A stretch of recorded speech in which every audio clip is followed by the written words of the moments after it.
But I was watching videos and all that good stuff about the just chilling to see how I was gonna stream today. And I saw something that was pretty fucking interesting. We're gonna watch it right now. After I put on some deodorant though. Cause I took a shower and didn't put on any deodorant.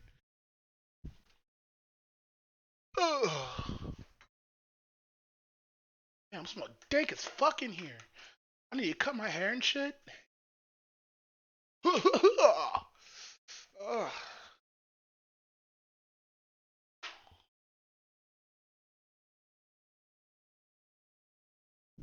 Huh.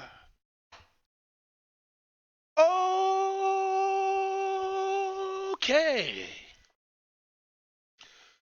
Oh man. Yeah, welcome to the stream. I should advertise a little bit first before I do anything else. So let's do that real quick. All right. I got a massage.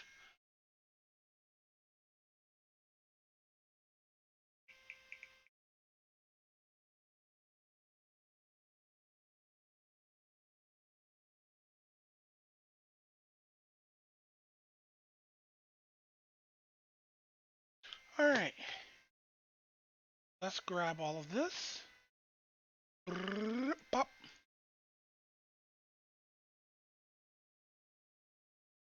Let's go here. Twitter. I always go to Twitter, guys. What is this?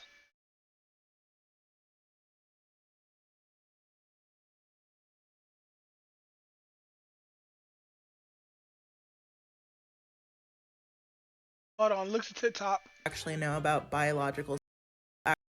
It's interesting how little cis people actually know about biological sex. Like, your chromosomes dictate everything, and you'll never be a real boy or a real girl. Do you know how easy it is to completely change your body with hormones? I grew a penis within my first month of being on testosterone. I started having full blown boy puberty around month 3 or 4. Trans women can grow breasts exactly like cis women can. Trans women can lactate. Everything you think you know about how bodies are set in stone and can't be changed, you're literally just wrong. It's interesting. You know what's so stupid about this argument is? A doctor can tell you you're wrong. When a person who's not a doctor tries to tell you how trans people work, fucking they obviously either don't know what the fuck they're talking about or they're speaking on their ass. Listen to doctors. Doctors know what the fuck they're talking about. Do not listen to people on the internet because people on the internet do not know what the fuck they're talking about.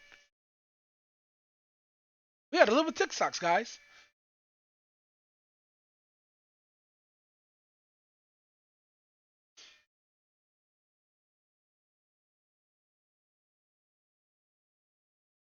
But no, there's probably a whole man. Fucking, I hate it because like fucking all these people make just normal trans people just look bad, and there's always dumb people on the internet that makes it look bad. No, I probably need to go outside and touch grass, meet some actual wholesome trans people.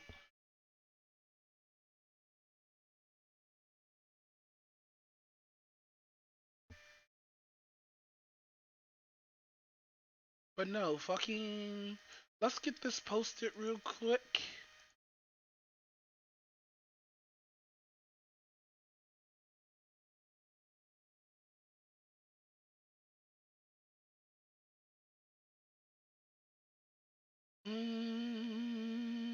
Oh, I got a whole lot left. Let's do this first. Gonna be streaming for. Gonna be streaming and reaction for. I should make that a thing. Just like have my character react to things just for the day.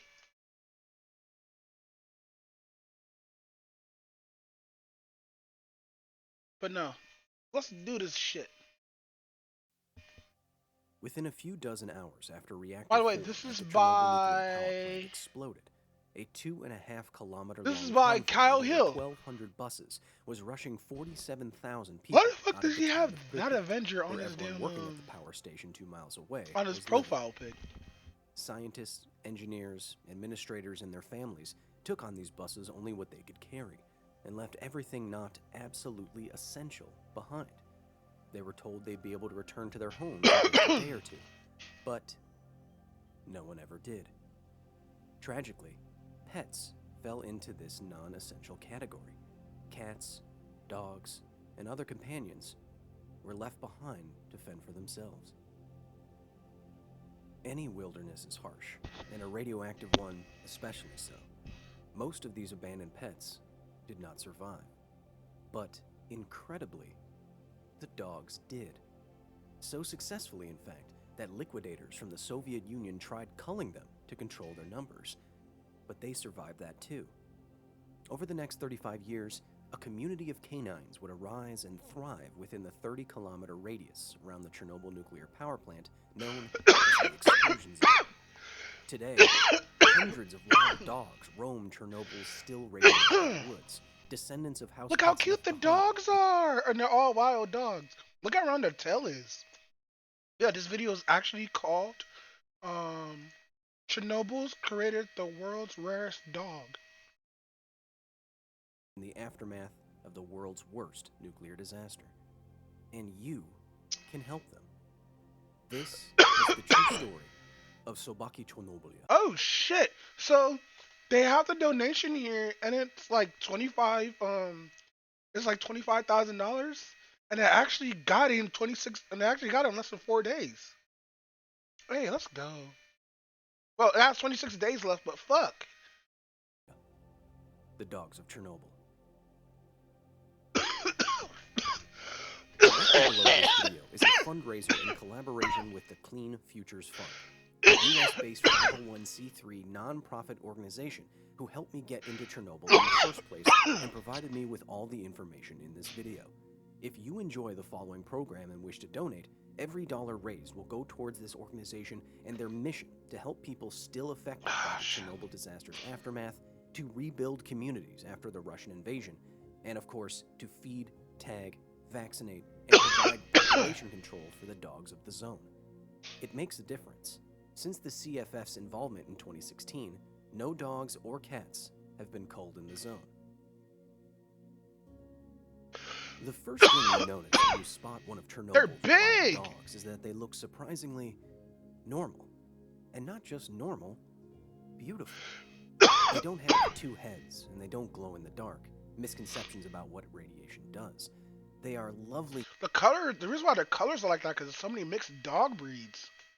Combinations of white, black, and brown spots and splotches. And the dog's not scared of humans because, like, it's getting close enough for, like, humans, like, it's not bothered by humans, but, like, it's not getting too close because, like, it's a feral dog. That dog doesn't know who you are. Labrador/shepherd-like. I'm not feral, but wild dog. Piercing orange eyes. Large paws.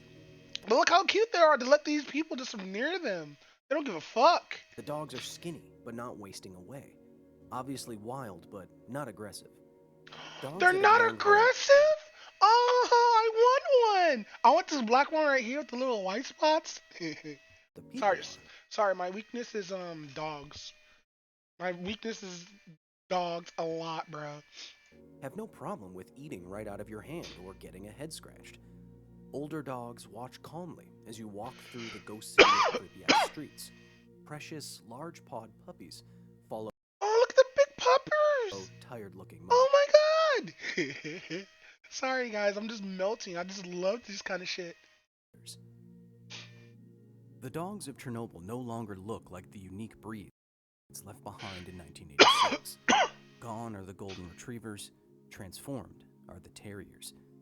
After interbreeding for generations, this relatively isolated population of animals has become a group of radioactive mutts. Not quite a breed on their own, but a fascinatingly unique population of animals that may reveal, through science. They have a lot of cool colors and designs, bro. Scientific papers soon to be published, just how canines can adapt to omnipresent radiation and gross contamination, as they clearly have. Oh, look at that pupper. He's just like, is this a human? He's having the time of his life getting patted like that.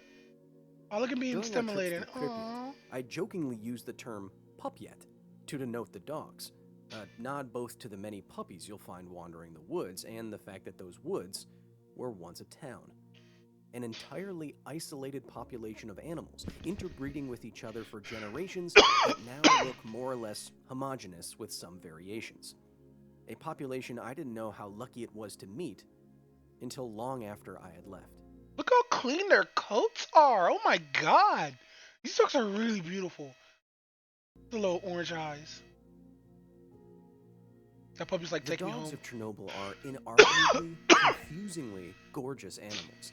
What apparently happens when the privileged pets of Pripyat, a jewel of the Soviet Union 30 years ago, create a single gene pool.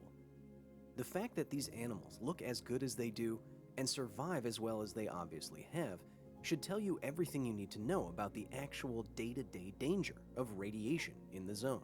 So, what are they eating?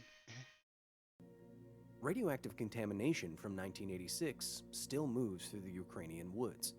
Long-lived particles and fission products are taken up by the trees and moss, move through the landscape by the wind and rain, and bioaccumulate in Yeah, the water is going to be done. They have to drain that all out, turn all that shit into dirt and all that. the bones and bodies of all the organisms in this unique food chain.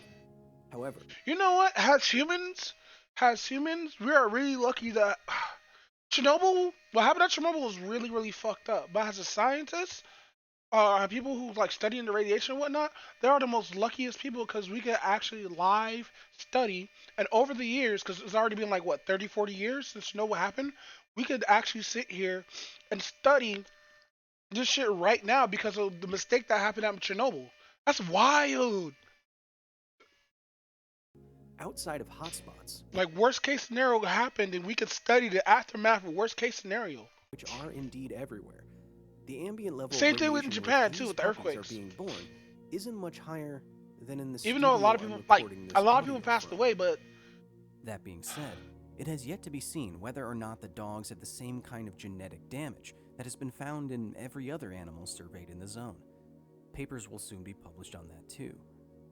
But what is clear yeah, this video was made 4 days ago. is that despite what the workers at the nearby power plant may say, the dogs themselves are not poisonous. They carry with them the burden of inbreeding-related disease, not ticking time bombs. The dogs look surprisingly healthy, given the extreme Look at the puppy. circumstances, almost in spite of the Hold on, hold on. How do I make my avatar that smile looms every time I over see a them every puppy? day. Is it 4? I think it's 4. You'll be pleased to learn that, yes, you Like- can pet these beautiful animals. The dogs that are friendly have been habituated enough to expect it and enjoy it. And to be honest, even if it was a health risk, which it's not, I still would have pet this puppy. I mean, look at him. I You'll know, want right? to wash your hands afterwards, though, and be diligent about your interactions with them. Whether it's affecting them physically or not, the dogs are still actively accumulating contamination, doing what all dogs do, rolling around on the ground, digging in the dirt, and eating, well, anything they can find. Though they are the descendants of house pets, as petable as they look, today, the zone's Yeah, it's in their genetics. dogs are wild. Some of them are friendly, as you can see, and have learned where and when to get food from people, but most steer clear of you and have a Yeah, so I was saying this earlier. Like the dog's not like scared, but like it will let you around its area because like when you just watch around over here, where is it? Where is it? Where is it?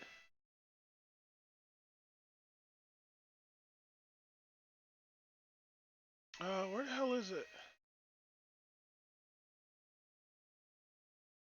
So right here. normal. And not just normal, beautiful.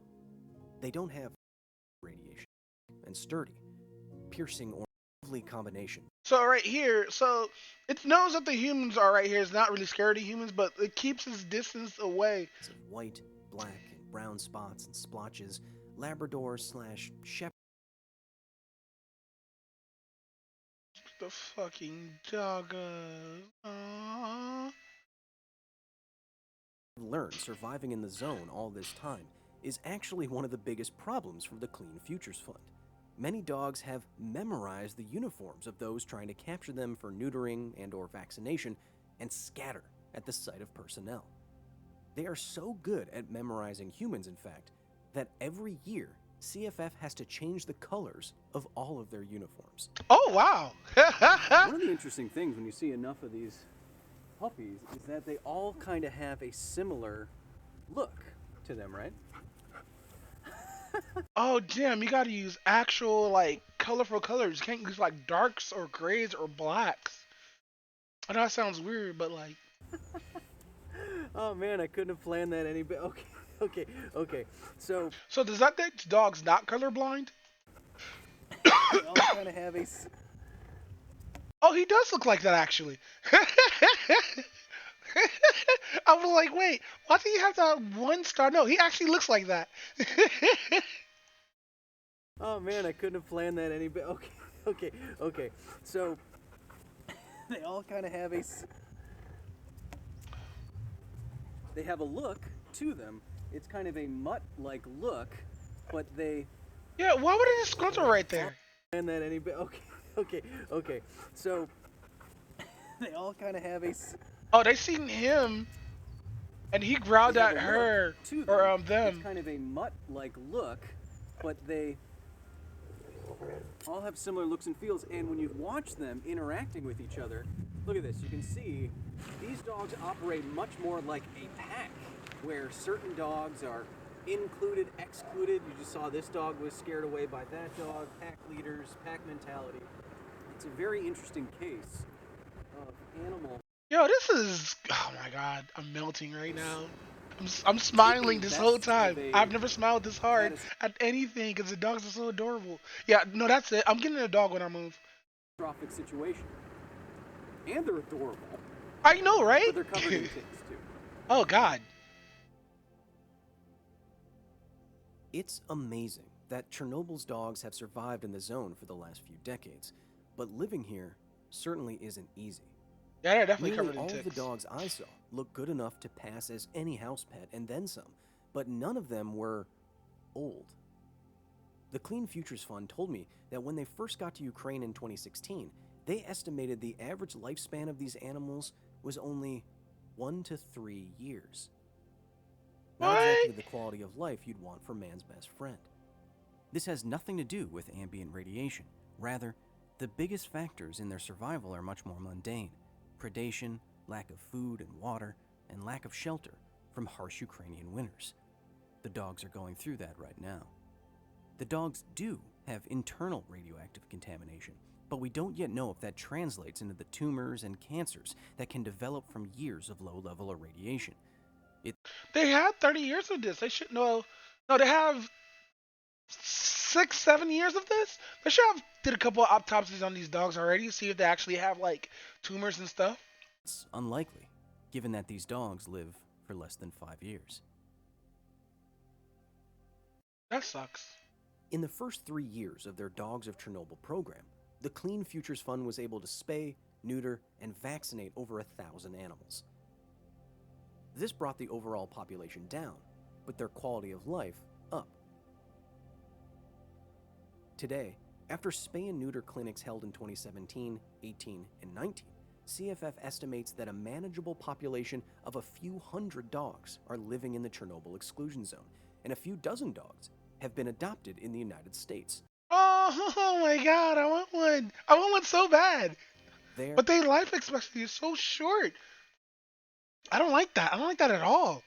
they That's really fucking depressing to know that the wild dogs out there in Chernobyl only lives like close to 3 to 5 years. serve That as really ambassadors sucks. for the Dogs of Chernobyl program. The fund keeps tabs on the population's health in Ukraine by tagging as many individuals as they can while providing food, water, shelter, vaccination, and population control for the dogs, which both helps mitigate the harmful mutations that accumulate in a small gene pool and further increase overall 311 quality people of hated life. this video. Wow. But the CFF still needs help, and you can be a part of that help. If you want to help the Dogs of Chernobyl right now, Any donation you make underneath this video is tax deductible and will go towards maintaining this incredible and singular canine community. Your donations will also go towards the humans that work at and live around the Chernobyl nuclear power plant. The dogs of Chernobyl get no medical care outside of what Clean Futures Fund does for them, and were found starving when Russia invaded the nuclear power plant, as food from humans is critical to this population. You can help change all this. The CFF is returning to Chernobyl for another spay and neuter program to feed the dogs, to tag them, and your donations will directly support their work. And if you still aren't convinced that this truly unique, fascinating population They showed of this animals B-roll again is just to see how deserving of adorable your these help, dogs are. please enjoy the next few minutes of gratuitous puppy and puppyette footage accompanied by semi-sad music. And I must warn you, what you're He told us as he said, "Oh, that pupper's about to see scared." is extremely cute. No, I can't do this. It's too cute. Yes, I know what I'm doing. It's for charity. This is how he made so much money, or this is how they made so much money. Aww.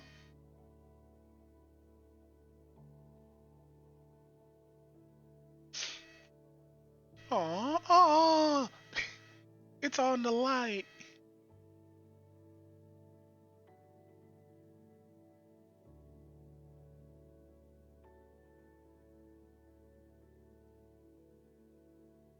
Aww.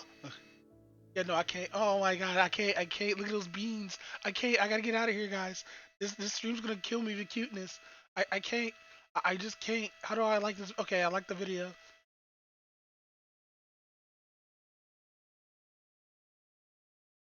Ah, do I really want to watch Second Thought on stream? Sweet Home Origins.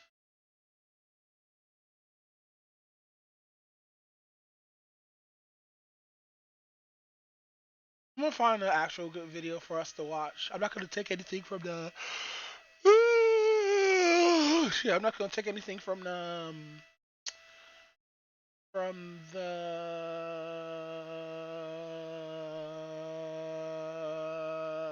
playlist. There we go. Bro, I barely woke up like literally 4 hours ago. I'm still tired, honestly. Let's game it out.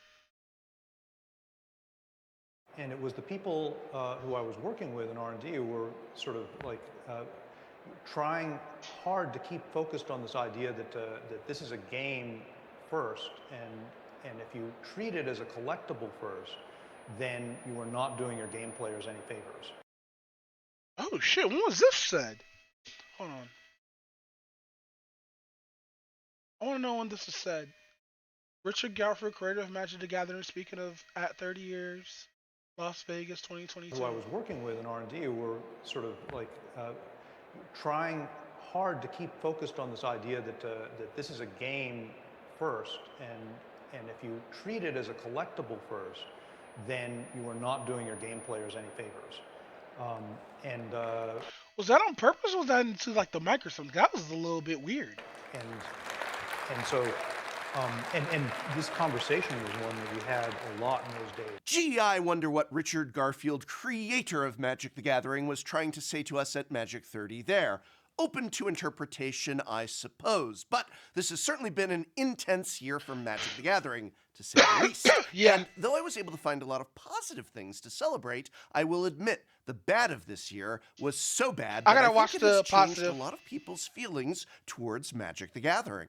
And that change of feelings towards the game, more than anything, is the biggest tragedy of this year. It's one thing to mess up, to make a mistake, to have a disaster of a product. Fine, those things happen. But to so thoroughly sour your customer base against you, to the point that even when good things happen, many Magic the Gathering players can no longer feel joy, but instead feel frustration and cynicism. And that sucks. Professor's right, you know. He's out of pocket, but he's right. But no, yeah, man. I've only been playing like MTG Arena. I have been seeing like a lot of the BS that they've been posting. Like some of the BS I liked, some of the BS I didn't like the secret alert shit, where you're charging like $1,000 to get like a chance to get like a non-playable Black Lotus for a chance. Sucks. And it doesn't have to be that way. And all the problem products of this video aside, I feel that if Wizards of the Coast did a better job communicating with and conversing with their customer base, then a lot of the worst of the feelings could be avoided. And that actually leads me to my honorable mention of the worst things of this year. Magic the Gathering's relationship with its customers. It has been a terrible year for Magic the Gathering PR-wise. Yeah, fucking the way how they just kept pushing whatchamacallit. The way they just kept pushing, oh, get the new shit, get the new shit. We don't care about the old shit, but get the new shit, get the new shit.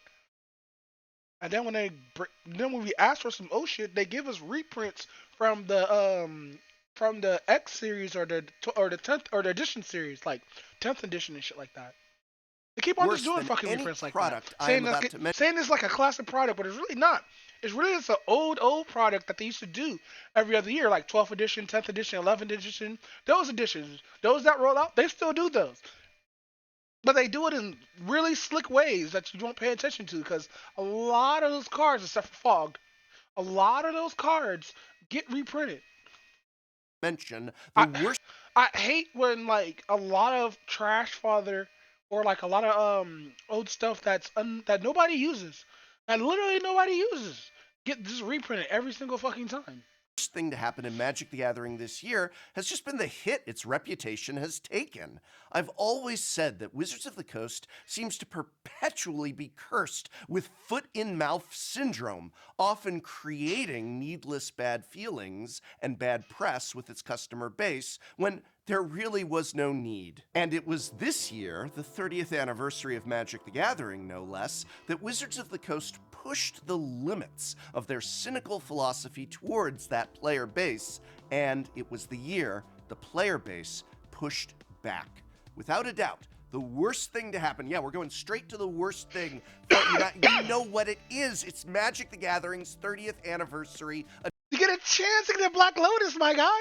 edition, right? Let's just get that out of the way. You all know this was the worst thing to happen this year, and you all know what it is. People who don't play Magic the Gathering know what the 30th anniversary edition is. They are pointing and laughing and saying, wow, Magic the Gathering, $1,000 for that?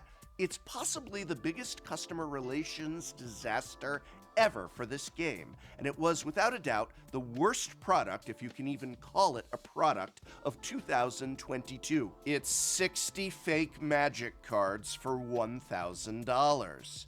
No product of 2022 could be more representative of how Wizards of the Coast views both its player base and the game of Magic the Gathering. Charge as much as some people pay in rent for a few booster packs that contain no real game pieces? This product is not for you, and the product is not even a product. It's proxies, something you can just print out yourself for a lot less than $1,000. I mean it when I say that Magic 30th Anniversary Edition perfectly encapsulates how Wizards of the Coast views and treats both its customer base and the game of Magic the Gathering itself. If you're not the richest of the rich, they just do not care for your experience at all. Telling little add-on that happened since I made my videos about the 30th Anniversary Edition, at Magic 30, the big Las Vegas 30-year anniversary celebration, Wizards of the Coast decided to surprise everyone by giving out free 30th Anniversary Edition booster packs to those who had bought tickets, but they only gave this present to the people who had bought the most expensive of tickets. Not Wow. What? Wow. That's so dumb. Why wouldn't you just give it to everyone in attendance? Everyone bought tickets of some level, so give the anniversary packs at the anniversary celebration to everyone. Yeah, give us one pack. Like, give them one pack. And, like, if you pay the expensive version, give them 3 packs. Not just some of the people, not just the richest people, not just the biggest spenders. That right there tells you everything. even if you bought tickets to Magic 30 to celebrate Magic the Gathering, Wizards of the Coast is only going to give you anniversary packs if you spent the absolute most and bought the most expensive and rarest of tickets. And it's been absolutely wild to compare all this to what other games have done or are going to do, what Wizards of the Coast should have done with their 30th Anniversary Edition packs. From Pokemon a short time ago releasing its classic cards in nostalgia packs for, wait for it, the normal pricing of a booster pack, or Yu-Gi-Oh! Announcing recently that it would be reprinting its iconic packs as part of a 25-year anniversary celebration. And yeah, not only would these Invasion be of Chaos is actual back? Yu-Gi-Oh! Cards Hey! with legal Yu-Gi-Oh! Backs, but they're going to charge $4.49 per pack. But I have already covered quite extensively the 30th Anniversary Edition in not one, but two videos, and I'll be honest, they got a little bit of traction this year. And actually, because when it comes to Magic, I'm just some outsider, we decided to reach out to Brian Lewis, better known as the professor from the YouTube channel Tolarian Community College, with essentially the kickoff question being, what are the top things Hasbro has done to up Magic for the community? $1,000 for not even real cards. It is so degenerate. I actually think this is a really great breakdown of the whole situation here. So if you're at all curious about a deeper understanding, I highly recommend this. Every single thing I said is true, and it's happening for Magic the Gathering's 30th anniversary. Wow. It's real. I'm excited. Only, it's going to cost $1,000. Not for a box. Its face! Asmund Goat's face! Hey, yo. Look at that wonderful fucking smile. And it's happening. Look at his for wonderful Magic the fucking Gathering's smile. Look, his 30th cheeks are anniversary. high. Wow. It's real. I'm excited. Only, it's going to cost $1,000.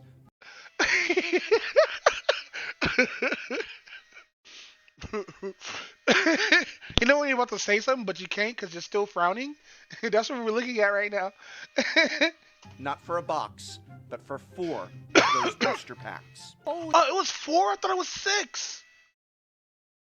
What is this? This is so bad. It's product. And it's just sad. He's So that means it's $250 for a pack. totally right. Everything that he said is completely true. This is such a good video. I love it. One, thank you to Brian Lewis for taking the time to speak with us. If you're interested in this space or Brian, I cannot recommend you clicking that link down below. Wizards of the Coast may not be interested in speaking with me, but Philly D is. So if you'd like further details, those videos are linked in this video's description. But now that we have the obvious worst product Hasbro must be steaming right now. of the year out of the way, let's do our list like normal. Because, Coming in like, at honestly, number 5 is it's not Wizards of the Coast doing this. It's honestly Hasbro doing this. a disappointing dud of a product that took a beloved name of a successful and innovative product from a few years ago and slapped it on something completely different in the hopes that it would equal sales.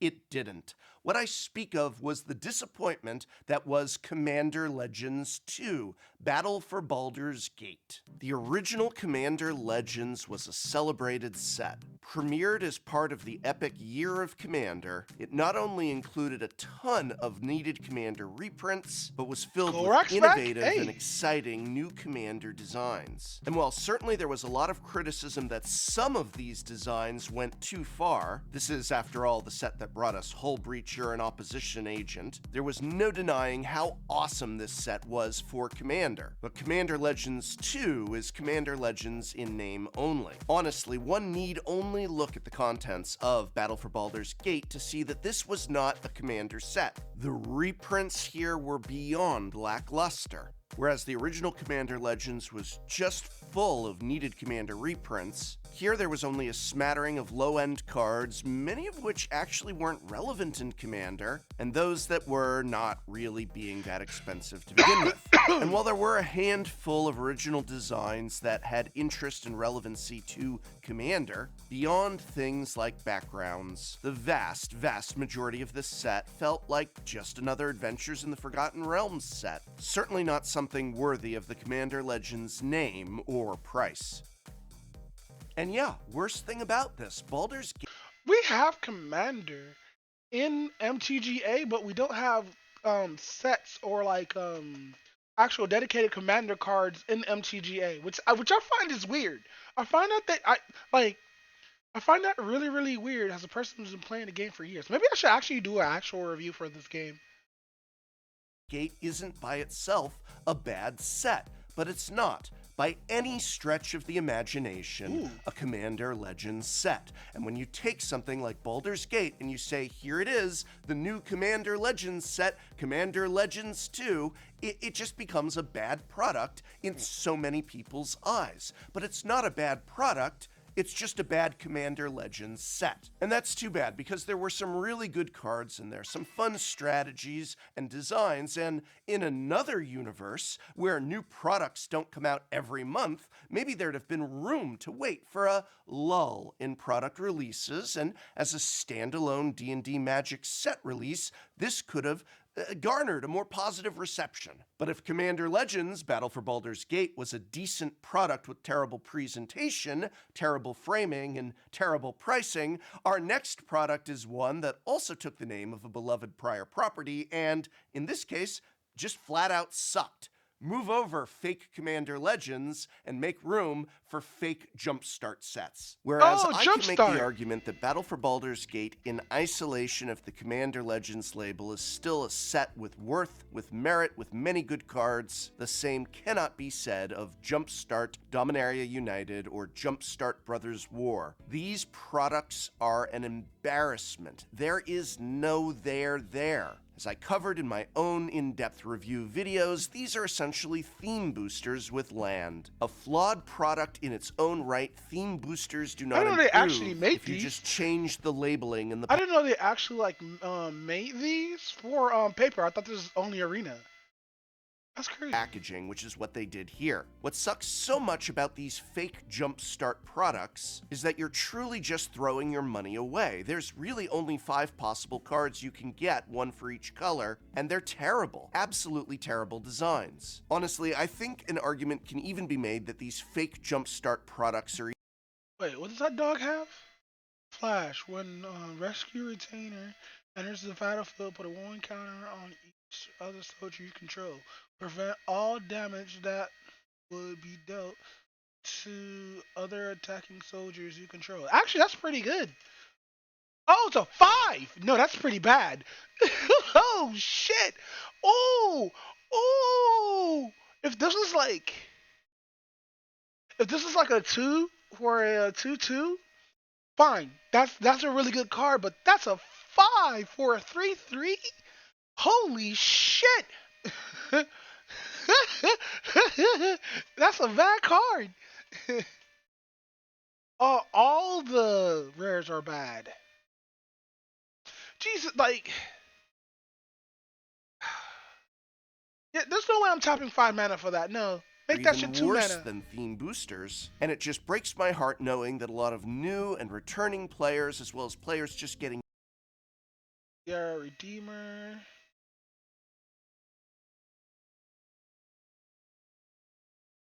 Why they give a Hydra? Members are all going to end up having wasted their money on this product that is billed as a great way to start playing Magic the Gathering. The truth of the matter is that for many Magic the Gathering players, if this was how you were introduced to the game, you probably wouldn't continue it. In reviewing my own videos on them, I think I was too generous. Maybe I should have given them outright fails. That's certainly how I feel now, especially after Jumpstart 2022 came out and was spectacular. Get ready for Jumpstart, Phyrexia, all will be won in about 5 to 6 weeks, followed by Jumpstart, March of the Machines, I don't know, a couple weeks after that, month after that, whatever it is. I just do not see what hole these products are filling. It is the last thing I would want a new player to pick up as their introduction to the game. See, what the Jumpstart pack's supposed to do, since they had Jumpstart tested on Arena? It's supposed to get those Arena players from from Arena into paper. That's all what that is. That's just the in between. So if you're into Magic Arena and you see this set, you're like, oh, I know what this is. You pick up those packs and you end up playing paper Magic. And that's supposed to be the introductory to Magic. But oh my god, that dog! Fuck, if it was 3 mana less, It would have been so good, but no, it's not. And it has a unique type too. Soldier dog, bro. Soldiers are lit right now. The Fuck, that really does fucking suck. That really does fucking suck. That Magic the Gathering's doing that. As a person who plays fucking Magic Arena hatefully and religiously, that's fucked up that they're doing that shit. Wow. gameplay is just atrocious and dull. Nothing anyone would pick up just to jam a few casual games. I think in this oversaturated marketplace, that fake jumpstart, and even theme boosters, it can just go away. Well, just go away. Stop making them. Doesn't sound like these things are even selling, so just stop. They will not be missed. All right, coming in at number 3 of the worst of the year is another product. Oh my God, they're all products that not only was deeply damaged by cynical and short-sighted corporate meddling, but one whose meddling managed to damage both the larger series that product was a part of, as well as a few formats. No, it's not Unfinity, but rather it's the decision to make Unfinity a black border set with that maddening mix of cards. What? What? But they've always been silver. What? Legal in eternal formats. I want to be clear that I'm not saying Unfinity was one of the worst products of the year, but rather my focus is on the decision to do away with the silver border and to adopt this weird black border acorn legality system. I will maintain that this was done not because Oh, no. They're ruining my magic. I know I'm being an old head, but I like the unsets. Look at the board. Look at this versus this. Cool artwork. Clearly cool artwork, but it's not this. It's not fucking this. Look how it just pops out and everything. Like you could tell this is not a normal set. Like you got it touching the borders. Even like of players no, they're in the borders. Like look how good this shit looks. wanting to use silver border commanders, something they already could do and did do, but rather an attempt was made by Wizards of the Coast to create a need or urgency among the general player base and among players who might generally ignore a silver border set to feel that they needed to participate, needed to buy these cards because many of them are now eternal legal. So never mind Commander, they're going into Pauper, they're going into Legacy, they're going into formats, or at least some of them are. The Acorn designation was confusing, obtuse, and due to misprints, often wrong. And by making the decision to abandon the silver border and create legal black border versions of these cards, now you're taking experimental and wacky unset mechanics like, stickers, as well as myriad other cards, and saying these are now a part of Magic the Gathering. And while things like sticker decks and attraction decks didn't quite take hold, thankfully, in formats like Legacy and Pauper, not yet anyway, there's been a little I'm playing the Legacy side event at SCG, and the opponent next to me just played an attraction card.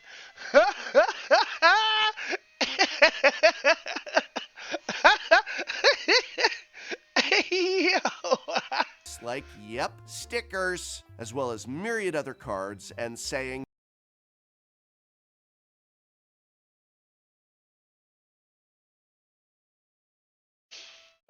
let's see. Tap 5 creatures. Creatures you control get 1/1 to the end of turn. Protection from creatures with 2 or more creature types. Let's see. Haste. You may cast this card from your graveyard by paying 2 life in addition to paying other cost. I am so confused. Oh, those are monsters. Ooh. Creature spells you cast have sticker. That's sticker kicker. 1. You may pay an additional cost as you. If you do get. Oh wow. These are now a part of Magic the Gathering. And while things like sticker decks and attraction decks didn't quite take hold, thankfully, in formats like Legacy and Pauper, not yet anyway, there's been a little bit of stirrings of That's hilarious. That, just the potential of it is incredibly dispiriting, let alone the possibilities that this creates in Commander. Had this set been in Silver Border like every other unset before it, I at the very least would be sitting here encouraging people to at least participate in and explore a draft. Whereas this new system is nothing but a headache, nothing but a disappointment, and I absolutely dread the day that the next unset with black borders and acorn stamps comes along. You know, Unstable and Unhinged and Unglued before it may not have been the biggest sellers, but they had a warm place in Magic history and in many Magic the Gathering players' hearts. I loved Silver Border sets. Silver Border unsets created this wonderful time when those who wanted to enjoy a silly draft, an exploratory experiment of these possible future designs could do so. And bigger than the tragedy of weird unset cards forever entering Legacy, Pauper, and Commander is the often overlooked fact that Unfinity was essentially the end of the Silver Border set. A terrible tragedy in and of itself. It's a real shame. So what was the worst product of the year? Magic 30th Anniversary Edition. I said it already. We started the whole video getting that one out of the way. But besides that, what was the worst product of this year? How about an absolute non-product? Not even the concept of a product. I'm speaking, of course, of the absolute void of a product that was Innistrad Double Feature. Yes, that was this Really? year. I say a lot of Magic the Gathering products are cynical. That was this year? Wait, was that the beginning of this year? It was the beginning of this year. Because they. I like how this set looks. If all the cards are black and white, I might as well find But when I look at Innistrad if the set's black and white like this, I'll get some of the staples for my Pauper deck. Double Feature, the one word that comes to mind is lazy. They literally just took two Magic the Gathering sets and combined them. No curation for draft. And even myself, who is not the biggest drafter in the world, was able at the time to see a lot of the mismatched mechanics, non-synergies, and other problems that this mishmash of cards that were never intended to be drafted together created when just crammed together into one set and then having its artwork put in grayscale. Ah yes, grayscale. I still shudder at the absolute headache of sitting down to play with Double Feature and having all my cards. Okay, so it does look like it came out of a fucking normal ass printer. But I like the black and white. It looks cool. Cards in grayscale and all my opponent's cards in grayscale and not being able to see what's what. If Wizards of the Coast had commissioned actual black and white artwork from these artists, then maybe this could have been a cool thing, but instead they took existing artwork and just, you know, made it black and white. Artwork that was never intended to be black and white. The look was dull and depressing, the gameplay was uninspiring, and the fact that they literally had Innistrad block, both original and our return, to draw from to create a curated and excellent draft experience, chopped full of reprints from some of these, the most beloved Magic the Gathering sets. This should have been Innistrad remastered. But in the end, I think it was, quite frankly, aside from the 30th Anniversary Edition, the worst product of this year. And certainly the laziest product of, well, any year. You know, looking at all these bad products, I cannot help but go all the way back to my honorable mention of the worst thing this year being Wizards of the Coast's relationship with its customers. When you have a game like Magic the Gathering where people spend money hand over fist for your product, it's probably not a good idea to piss those people off and dismiss their concerns and criticisms, but here we are. I hope next year is better in this area. But to encapsulate the tone of Magic the Gathering this year, as a special signed card to patrons supporting Tolarian Community College, I'll be offering this. Signed copies of Greed. Hey, what other card to end the year with, right? But you know, if you do appreciate my channel and the work that I do, and you do want to support it, and you can support it, even if you can't afford the signed card level, just going over to patreon.com/Tolarian Community College helps so much. I remember I cannot was make giving the him content $1. that I make without the staff that I now have. The writers, editors, the production office, lighting and equipment, editing, computers. I am independent of Wizards of the Coast because of the support of my patrons, and as a way of saying thanks and maybe having a little laugh for the months of December and January, because yeah, it's almost the new year, so this will be for anyone signing up in December or January at the signed card level. I will send you anywhere in the world a signed creed. Hey, great for Commander. Will be my way of saying thank you for keeping this channel going and growing strong. Hey, And hey, what do up, you think Reaper? there was anything I missed in What my up, top fam? 5 Welcome to the worst stream. things of Magic the Gathering Wait, how do you this pronounce year? your name? Let me know in Oh, fuck. Man, I was trying to figure out how to pronounce your name. But welcome to the stream. the comments below. Also, don't forget to check out the positives. There were a lot of great things that happened, and unfortunately, Reaper. my worst of videos always perform so much better than my best of videos, but I've got a celebration of positivity that makes sense, 'cause, over yeah, it's, here, linked in the description. Please, if you haven't watched Sorry, it, I'm really, check really out flavored the right now. best The of Wee Magic Goblin, the Gathering. the Wee Goblin done got me. But yeah, welcome to the stream. And I gotta watch part 1 of this. Because despite all that Wizards of the Coast may have done in terms of missteps and misplays in 2022, my this is day's been still fine. I the barely best woke up like game out. what, an hour ago? After I got out the shower, just start instantly streaming because I saw this video about dogs in Chernobyl. So I was like, let me just start the stream with that. Oh my god, the dogs are so fucking adorable. Fucking love dogs. Out there, and I feel the best community out there. Thank you for supporting not only Magic the Gathering, but Tolarian And they met that Community donation College. goal in 4 days. That's Days nuts. and games to come.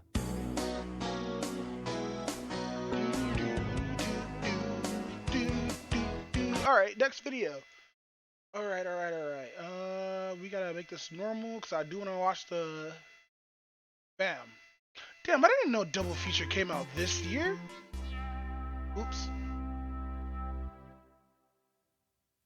Oh, hello. As 2022 comes to a close, I wanted to look back over this past year and No, celebrate but my the day's been best like great. things to Kind happen of cold in Magic outside, the but Gathering. like And as always, can't really I wanted to complain since focus it's like not damn near on the blizzards going on in awesome other stuff parts of the that our country. community did for this game. Certainly, there was a lot Like of that, actual but death-defying I wanted blizzards. to focus on and discuss Death-defying. which changes, which products, Deadly which decisions blizzards. made by Wizards Oh, what of are the Coast words? were I think more best read for my this game. bloodstream. All right, look, I'm going to be honest with you. This was a harder year than most to celebrate the positives of Wizards of the Coast's choices in Magic the Gathering. What is especially sad about that statement is that this was the 30-year anniversary of Magic the Gathering, and honestly, a lot of great things did happen this year, but there was still this overwhelming feeling in myself of frustration with the game and, yeah, frustration with the company that makes it. And as I wrote this script, I realized that it wasn't a lack of good things to happen in this game come that on, made this joint. video so hard. It was rather all the bad and negative things that happened in this game that made it so hard to I'm trying to see load past joint in the them, see fucking through paper. that dark shadow into It's cold. what was Yeah, it was cold here positive. too. In fact, there were a lot of positives. And you know, that too Oh wow, I'm trying to is roll one of this the joint and the fucking dangers paper of keeps messing bad up. corporate decisions, terrible products, and quite frankly, some of the worst public relations imaginable for Magic the Gathering. It There we go. detracts Fixed. from all the Jesus good Christ. just by bumming everyone out, souring people. Sorry, I'm talking over the professor while I'm rolling a joint. So, yeah, fucking, I haven't watched anything on the professor recently until, like, these videos came up on my feed. So I watched the bad one first, 'cause I know he was going to talk about Magic, 30-year edition, and holy shit, I didn't know it was 4 packs. I thought it was 6 packs for $1,000. Like, 4 packs for $1,000? You're telling me that I'm paying $255 for a chance to get a Black Lotus that's not even playable? Just bring back tournament decks then if you're gonna do that kind of shit, you know? To all the great things that happened, and there were, in fact, a lot of them. So I hope very much you will join me on this positive journey. Put all that negativity aside and acknowledge Yes. that while this Will may Bob not have Ross been this the stream? best year for Wizards of the Coast's image, Magic the Gathering is still the greatest game in the world, and a lot of amazing and positive stuff did happen in 2022, not just by the community, but yes, by the company that makes this game. And so presented here are the top 5 best things to happen in Magic in 2022. But first, an honorable mention. I wonder if she's gonna end up talking about anything in MTGA, because there was something that came out really good from that game, but I don't remember what it was. I think it was a certain set that only came out for Arena that was really really fucking good. I said that this video would not be looking at the many wonderful and positive things to be brought about by the Magic the Gathering community, but I want to give an honorable mention to something Wizards of the Coast did with the community, specifically the community of artists who design and share imaginative proxy artworks. Hey! Even more specifically, I want this honorable mention to focus on Secret Lair Shades Not Included. For those who may not remember, Secret Lair Shades so these did come on Arena, so they are going to talk about these. Not Included was where Wizards of the Coast worked with proxy artist Ben Schnuck to take his wildly popular basic land designs and make them an official reality via a secret lair. Now, whether you like this style or not, I personally love this style and had actually Fucking vaporwave in my ears right now. Oh my god. But no, Reaper, how have you been? We commented on it before it was ever a secret lair, but regardless of personal aesthetic, what is so exceptional and positive and praiseworthy about this is that Wizards of the Coast chose to actually work with and support a community figure, a proxy artist, Dude, to the recognize forest looks so good. Those are just a bunch of trees, but they still look so good. and reward their passion for the game and the art they created. Now, what I have here is something very special to me. It's a set of the original proxies by Ben, and what I recently acquired was the Secret Lair. I actually got this down at the Gathering Series in Mexico City, where I went undefeated in the Pauper tournament. This dude went undefeated in the Pauper tournament. I want to go to fucking Magic tournaments again, but I only have a Pauper deck. Like, I wonder kind of Pauper deck actually make it, because like I've been just studying it and trying to play with it or whatnot, trying to figure what cards I could do to be like anti-graveyard. Perform better. I went undefeated, and I had enough prize It was tickets more of from like doing red, so to pick up green, this with a secret splash of layer black for Shades Not beatdown. Included, but I also think it's really cool to have I actually got a these Korean gate in here. old original proxies. This is what got the attention of Wizards of the Coast. And from this, Yeah, I they studied decided and worked part-time to work with at such a Fam Shop. talented Cool, proxy cool. artist to develop the Shades Not Included secret layer here. I've been doing this a long time, and the question that comes up so often is, how does a company like Wizards of the Coast support independent creators? Because of course... Oh shit! Wow. That's a colorless down there, isn't it? That looks cool. I like the colorless one. Are these two just colorless? Interesting to see Ooh, don't bend it. Ooh. the difference already between the two. Oop, and I got a little bonus card. Too bad it isn't... Well, it's bent. Too bad Sliver it isn't Queen. one by Ben of maybe a waist or something. But you can see here just how lovely these are. What a wonderful way to look at someone who Are is they creating foil? something to make your game. No, they're not foil. No. Oh my god, that ruined it for me. Like, still looks cool art. It still looks really fucking good and high quality and shit, but it's not foil. Sorry, I'm like a crow. I love shiny shit on my cards.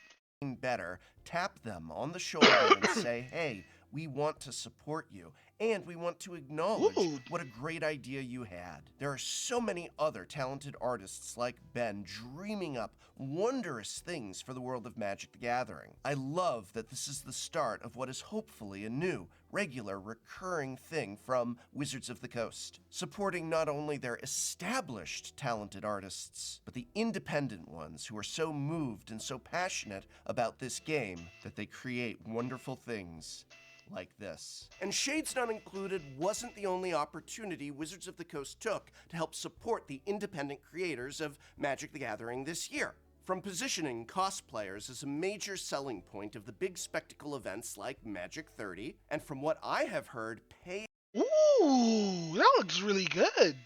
Though her head must be hot as fuck. them well and treating them with great respect, Cause it's sort of dry ice, I think. to sponsoring and supporting fantastic creators like Ristic Studies, who got to see a few videos supported by Wizards of the Coast this year. You know, you have a great creator like this. He's only able to do limited release videos because there's so much work and effort that goes into them. So how does a company like Wizards of the Coast recognize Yeah, go to his content is really fucking good. Fucking wait, why is there a blue card? Oh, square up, right?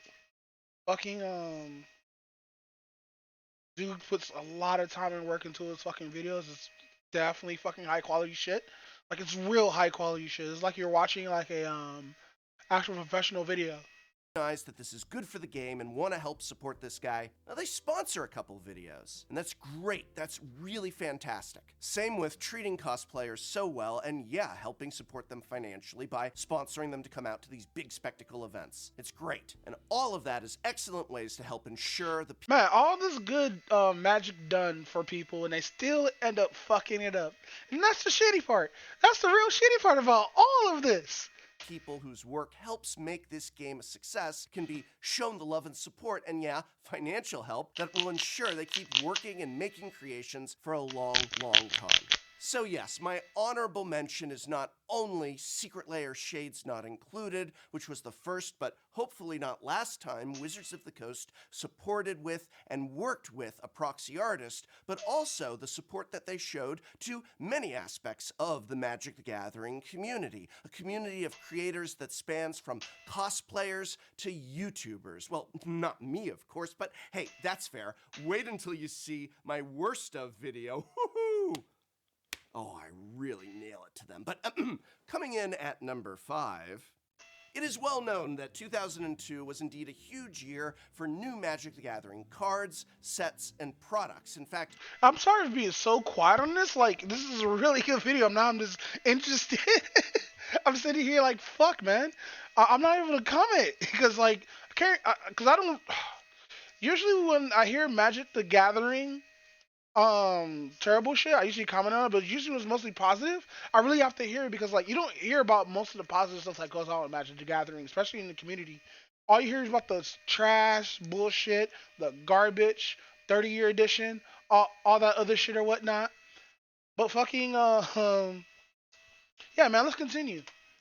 a few weeks ago, the Magic Data Science account tweeted out this astonishing factoid that 10,498 card variations were printed, encompassing 14.7% of all cards in Magic history, and that 425 new commanders were debuted this year. It's over one per day, as well as many other cool facts. Should definitely go follow this account if you aren't already. Okay, This cool. indeed got a lot of attention, most of it negative, but I think it's great.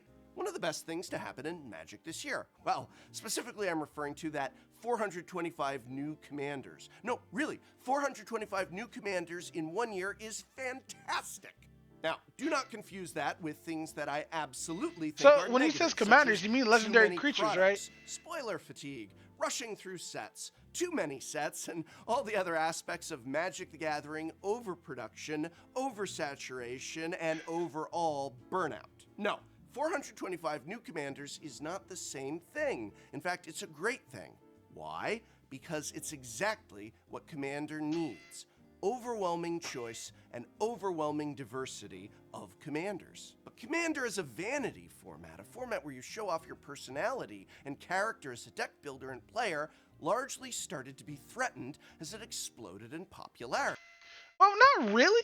I didn't mind Magic exploding in popularity, especially like before COVID, because like it was a huge explosion of just new people just coming in and doing all this Magic the Gathering and D&D stuff. Especially at this local card shop that we have called Collectors Legion. Check them out. There's a really good fucking card shop. But fucking, I started to notice like before COVID, this explosion of this new players started coming in playing Magic the Gathering and shit like that. And especially when Arena dropped. Holy shit, when Arena dropped? Fuck, man.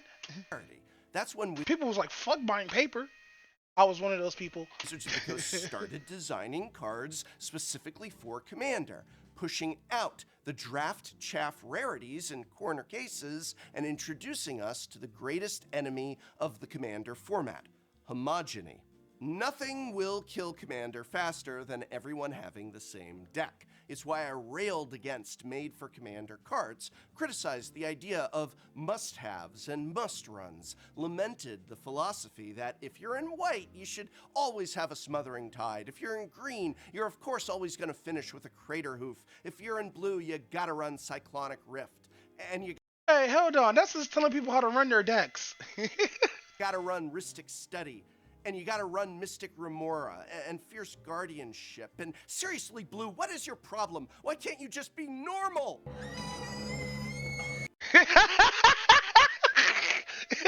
Yeah, it's so even though I'm a toxic blue player, I'm also a toxic black player as well.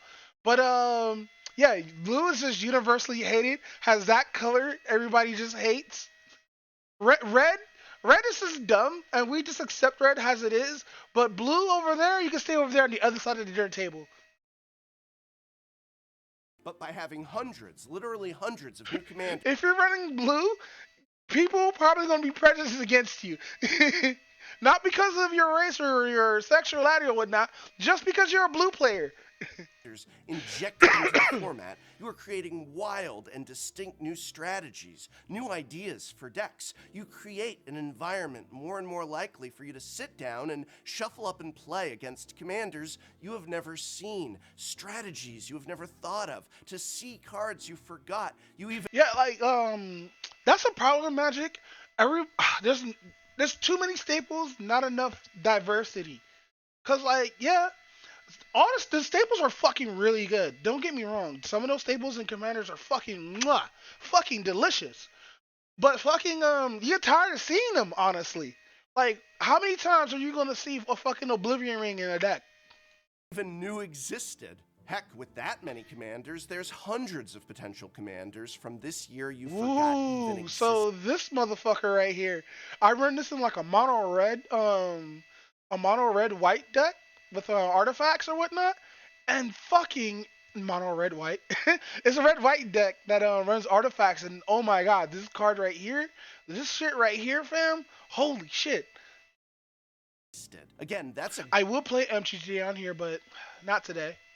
great commander experience. I can't even name them all. There's literally close to 500. It was more than one a day. Loran, Disciple of History. Asu the Abominable. No, wait, the Indomitable. I didn't even remember what it was called. You might just sit down across from a Maeve, Insidious Singer. A Katasi, the Silent Spider. I loved Queen Kyla Yeah, I love the artwork here. Ben Krug and what she brought. Not because I'm to African American, commander it's the deck artwork building looks really good. strategy. And I did What is this? What is this? Oh my god, I want this card. Anti-bite? Bad influence? Devil visor? She's an auntie? Why is she so small though? silly things Sorry, I have a thing for short stacks and midgets. Apologies. this year too. Like I made this wild, less than $50 Amber Gristle Mall deck. And it sucked. It absolutely flat out sucked. And it was the most fun I had running mono red commander since the day. Yeah, that's what mostly I try to strive from playing the card games and whatnot. I just want to have fun. Like I just miss just having fun. Like I used to play competitively, but it started to hurt my wallet hardcore. Like I had to stop playing Magic completely because I was spending at least over like 6 grand every other month on Magic. Then I was like, you know what? Fuck it. I'm just gonna give all these cards to the homie because I know he still is gonna play, and I'm not gonna play anymore. You know. So I gave him all my Magic cards and most of my Yu-Gi-Oh cards too. Like I went full digital. Like I still do have paper Magic, but like it's just one popper deck with dice and stuff like that. I said I was gonna keep because it looks cool for the aesthetic or whatnot. Days of, I don't know, I was the type of person who used to sleeve up Ashling the Pilgrim in 99 Mountains. And that's why I loved this, because in a weird, excessive way, this many new commanders is diluting and overflowing the commander options so much that we're back to the days of, wait, what the hell card is that? I would have... I'm like, hey, can I see that real quick? Cause like, I love when the player's like, hey, can I see that? Cause like, when standard's weird to the point where like if somebody's playing some jank, like if you see a color, like let's say there's three decks. Let's say there's red, blue, and green, right? And let's say like you're playing a person with a similar green deck that's gonna run fog and all this other stuff, right? And they play something that's like fog, but it's a different effect. Your opponent's gonna pick it up like, can I see that? Like, I love when players do that shit. This is the most coolest thing, you know? It's not this boring ass Magic where everybody knows what card everybody does and everybody just sitting there being bored and looking dumb and not interacting or anything like that. And that's why I like playing certain decks in Magic the Gathering arena. Cause like you can see when a player reads a card. That's the hilarious part because you see when they mouse over it and shit like that. But yeah, fam, when you get your opponent reading cards and then scooping right afterwards because you don't know what a card is, or like if you lock like effects down and shit like that, like monster effects and triggered effects, and you lock that shit down, and your opponent's like, why is he playing these low budget ass cards I could display fucking shock to, not realizing that like fucking your monster effects is not activating. I love the shit like that, you know. I love making players interact with my stuff. Cause that's how I want to play the game. Like I don't want to play no fucking weird ass. I mean, no fucking standard ass green deck that runs the same 20 cards that everybody else running in standard. No, I want to be that dude who rolls up in a blue red copy deck and just fucking deal like 20 damage to each player from my graveyard. Hated it if we had only had a fraction That copy deck actually exists. It's blue red, but like on arena it looks like four colors, but it's actually just blue red. of that, and each of them being so spectacular that it's all you sat down to play against game after game. All right, so let's see. So far, I have already praised Wizards of the Coast's relationship with its creators this year, a secret lair, something relating to the plethora of products, and next up, I am going to praise Universes Beyond. I sure am the endless hater, aren't I? Well, as much as I personally do not enjoy Universes Beyond, The endless hater. I gotta use that for our Discord title. credit where credit is due. One of the best things to come out this year was a Universes Beyond product, and that, of course, was the Warhammer 40,000 Commander decks. What? Oh, those are real. The homie was like, fucking, the homie, my podcast mate was like, man, this sucks. I'm sitting here playing Magic the Gathering, and fucking, there's a fucking, Magic player playing red deck squaring heresy at me while shooting my fucking planeswalkers with guns. With guns! Now, I will attach the caveat. Guns and Magic finally. Like new Phyrexia or that Phyrexia set. Nah, that shit was kind of that didn't fulfill my my need. But this fucking Warhammer 40K set, bro. When I first heard they added guns into Magic, I was like, yes. That the We ain't price playing of these games left anymore. much to be desired. In fact, it was pretty appalling when you consider the special You like imagine pulling out the burner on the mage, bro. all foil premium versions began in the hundreds of dollars range and now are currently needlessly going for $250 and up each, Oh my god, I gotta look at these, dude. with the non-premium versions, non-premium, going for like $100 and more. Oh, wow. But I have to admit, that pricing aside, it's one of the best products of the year. Even in our overprinted and certainly oversaturated Commander world, these decks were Oh, they don't have Planewalkers? Wow, that makes me so sad. Come on, 40K. Come on, 40K. tour de force, with original designs that brought the decks and the individual cards in new and exciting directions. Ooh, the Swarm Lord. So I actually do like 40K, but I'm not going to be playing the games unless they have like an actual like MMO or like an actual good game. That's not gonna make me sweat. Let's see. Rampant regeneration. The Swarm Lord enters the battlefield with 2 encounters on it. For each, for each time you cast your commander from the command zone. Oh, oh shit. That's gonna this card's gonna be super expensive, but I guess we could cheat it out. Nixos calling. Whenever a creature you control with a counter on it dies, you draw a card. Okay. I love how this is out in black. Um.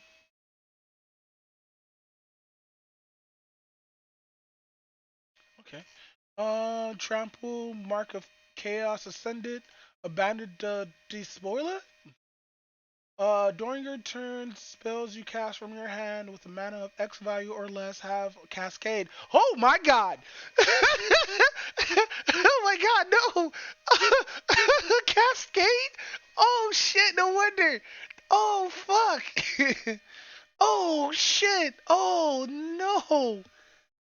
Cascade! Oh well, shit. It is blue, red, black. But damn, why? Oh fuck! No wonder why this deck is $200. Oh, they did wrong with that. Cascade, where X is the total number of life your opponent has lost this turn. Oh, okay. Now it makes all sense. Now it makes sense. Whoever the team behind designing these decks was, they did great work. They made these decks as though they were the only. Gave a motherfucking Cascade for X. Hey yo. All right, let's read these ones. Vigilance, unquestionable wisdom. Other creatures you control gets 1+0 and have vigilance. Okay. Hunt for heresy. Heresy. They should just call this card heresy. Tap one target one creature opponent controls. Investigate. Oh. It taps upon a target creature. Oh, that's actually a good term for this effect. That's really good fucking term.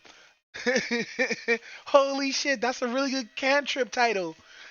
All right, Inquisitor Greyfax. That's Greyfax? What? I don't know Greyfax was a woman. That's besides the point. Skitterus is the Silence King. Flying may will be done.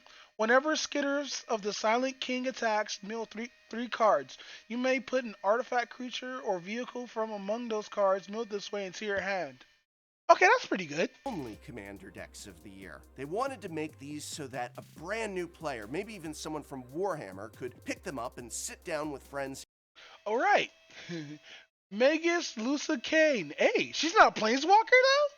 That's weird. All right. What is that? Spiritual leader? At the beginning of combat on your turn, put a 1/1 counter on target creature. Psychic stimulus. Oh, that's a fucking ability that she has actually, like in the actual game. Add 2 colorless when your next when your next cast when you cast your next spell with X mana in its cost, or activate ability with X mana in its cost, in its activation this turn, copy that spell or ability. You may choose new targets for the copy spell. Add a permanent spell becomes a token. Oh, so that's okay. Oh, it's a 1/1. Ooh, that could be shocked to death. All right, so double strike, Marcus Kalgar. Double strike, Master Tactician. Whenever one or more tokens enter the battlefield under your control, draw a card. Okay, cool. I already see what he does already. Fuck. That's Esper? Is it Esper? Huh. Chapter Master, create two tokens, white Astral Warrior tokens with Vigilance. Oh, that's really cool. All right, let's continue. In Magic the Gathering, or just other friends who had joined Magic the Gathering and play right out of the box, but they also needed to make them appealing to the already very... There's more. All right. Belair the Dark Master, flying, Prince of Chaos. When Belair when Bicolor the Dark Master enters the battlefield, you draw X cards and you lose X life, where X is the number of demons you control. Okay, cool. Lord of Torment. Whenever another demon enters the battlefield under your control, it deals damage equal to its power in to any target. Oh, that's good. So you can just summon a 10/10 demon and win the game. Ooh, poison counters would be nasty. It doesn't have green, but I don't think poison counters is in black. I think it's only like green. No, it's in black. Theon.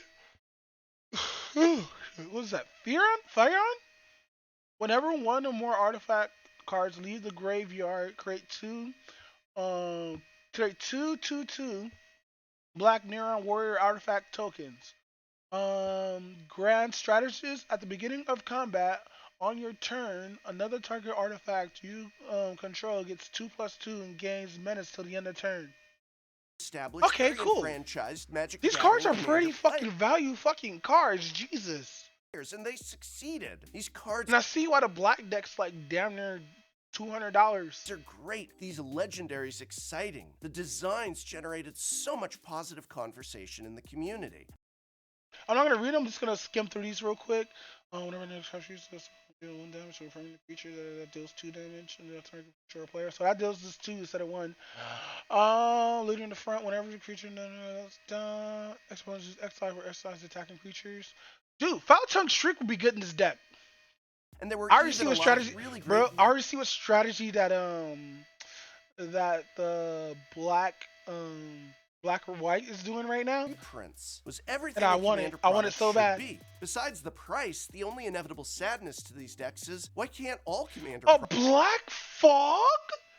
Prevent all combat damage that will be dealt this turn. What the fuck?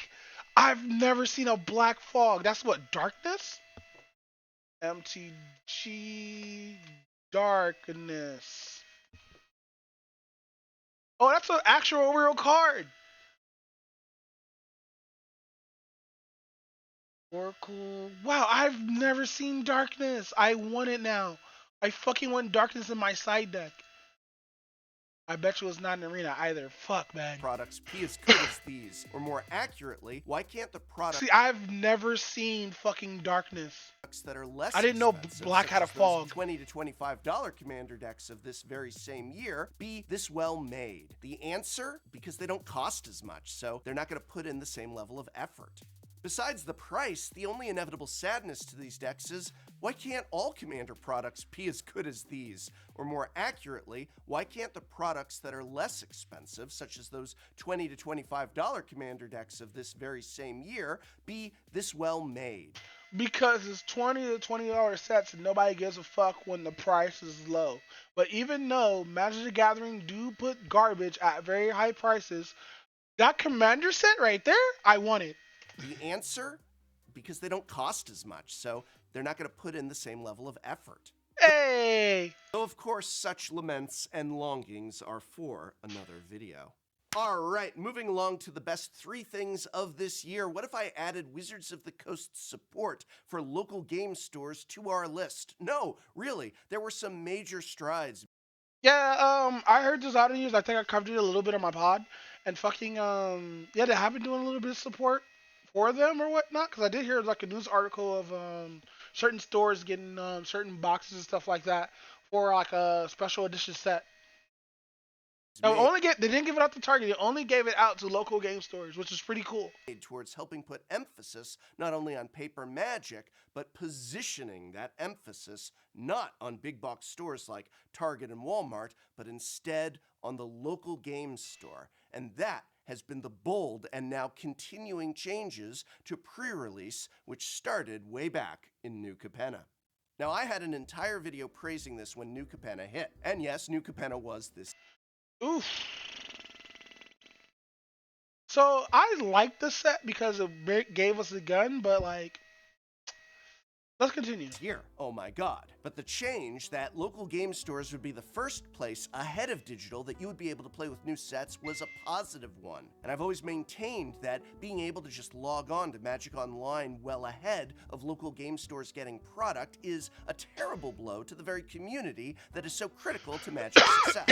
All of that is off camera. I've never advocated for digital to have to wait longer for access, only that they should get it at the same time as the local game stores, whatever that time may be. And in a very recent announcement set to carry us into the new year, the greatest change yet to pre-release will be taking place. The cards you get at pre-release will be legal in their respective formats the moment you get your hands on them. Now, before you say, but isn't that ending pre-release? Wait. It's actually reinforcing and strengthening it, because the only place pre-release takes place at is your local game store, which means supporting your local game store will get you the legal cards you need for everything from standard to commander to modern to even pauper 1 whole week ahead of Target, Walmart, and yes, even Amazon. I want to be clear on this. You should be writing, you should be tweeting, you should be doing whatever the heck it is you kids do these days for communication. TikTok? TikTok. Is it TikTok? I gotta go get fireworks later. Have fun. Hey, thank Reaper for coming to the stream, fam. Wait, fireworks? I want some fireworks. But no, go ahead, go have fun. You should be TikToking. Sorry, somebody hit me up and I got like totally fucking distracted. Whatever it is, you should be doing it towards Wizards of the Coast with praise for this change. This is one of the best things to happen for the local game store in forever. It has firmly positioned them ahead of big box stores and even ahead of Amazon, tied them onto even ground with digital clients like Magic Online and Arena, and let's be honest, it just makes a heck of a lot of sense that once you own the cards, you should be able to just play with them. Bravo again. Coming in at number 2 is a product that returned in 2022 after being gone for, you guessed it, 2 years. It's Jumpstart 2022, not to be confused in any way. So, hold on. So he's gonna say something else. 22, not to be confused in any way, even a little, with Jumpstart Brothers War or Jumpstart Dominaria United. Oh, okay, so 2022 is different. Jumpstart 2022 was the true Jumpstart product of the year, and yeah, that Dog Soldier being 5 instead of 2, that pissed me off. It was one of the best products over. Like, no, seriously, it pissed me off. Like, if that was 3 less mana, that would have been a really good fucking card for Jumpstart. Overall, Jumpstart 2022. Like, even if it was a legendary creature, still. 22 was filled with both brand new card design. Ooh, that looks really good. Vampire Angel, let's go. And covered in melanin. Wait, Kiki Jiki Mirror Breaker came out in fucking Jumpstart? What? And best of all, it wasn't marked up. Whereas we currently see boxes of the original Jumpstart available for very close to its intended MSRP, Jumpstart 2022 was offered at the usual reasonable booster pack price, meaning you and a friend could indeed pick up a full booster box, or just a couple packs each, crack them open, and shuffle up and play. Dude, I want an auntie, bro. No relation. I like the design, it looks really cool.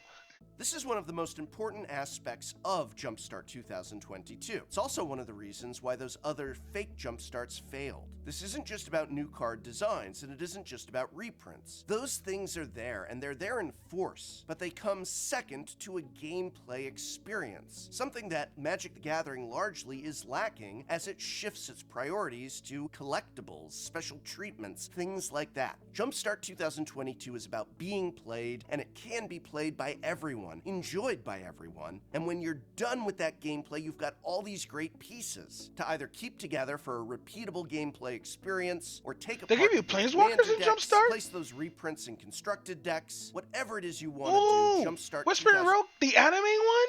Yo! Keep together for what a is this reprint? Hold on. Or take apart to build commander decks, place those reprints in constructed decks. They got the Japanese version of Warler Rogue. That's hilarious. Whatever it is you want to do. Why is that even there? Jumpstart 2022 had it. We're not supposed to get oh, they got the Japanese version of Dragon Mage? What the fuck is going on with this Jumpstart? Has it. It's still on shelves. Going all the way back to the starting point of this video where I lamented that Hey, yo, I want that Jumpstart set in my hands right now. all the bad of this year They gave you the Japanese art cards in Jumpstart? What?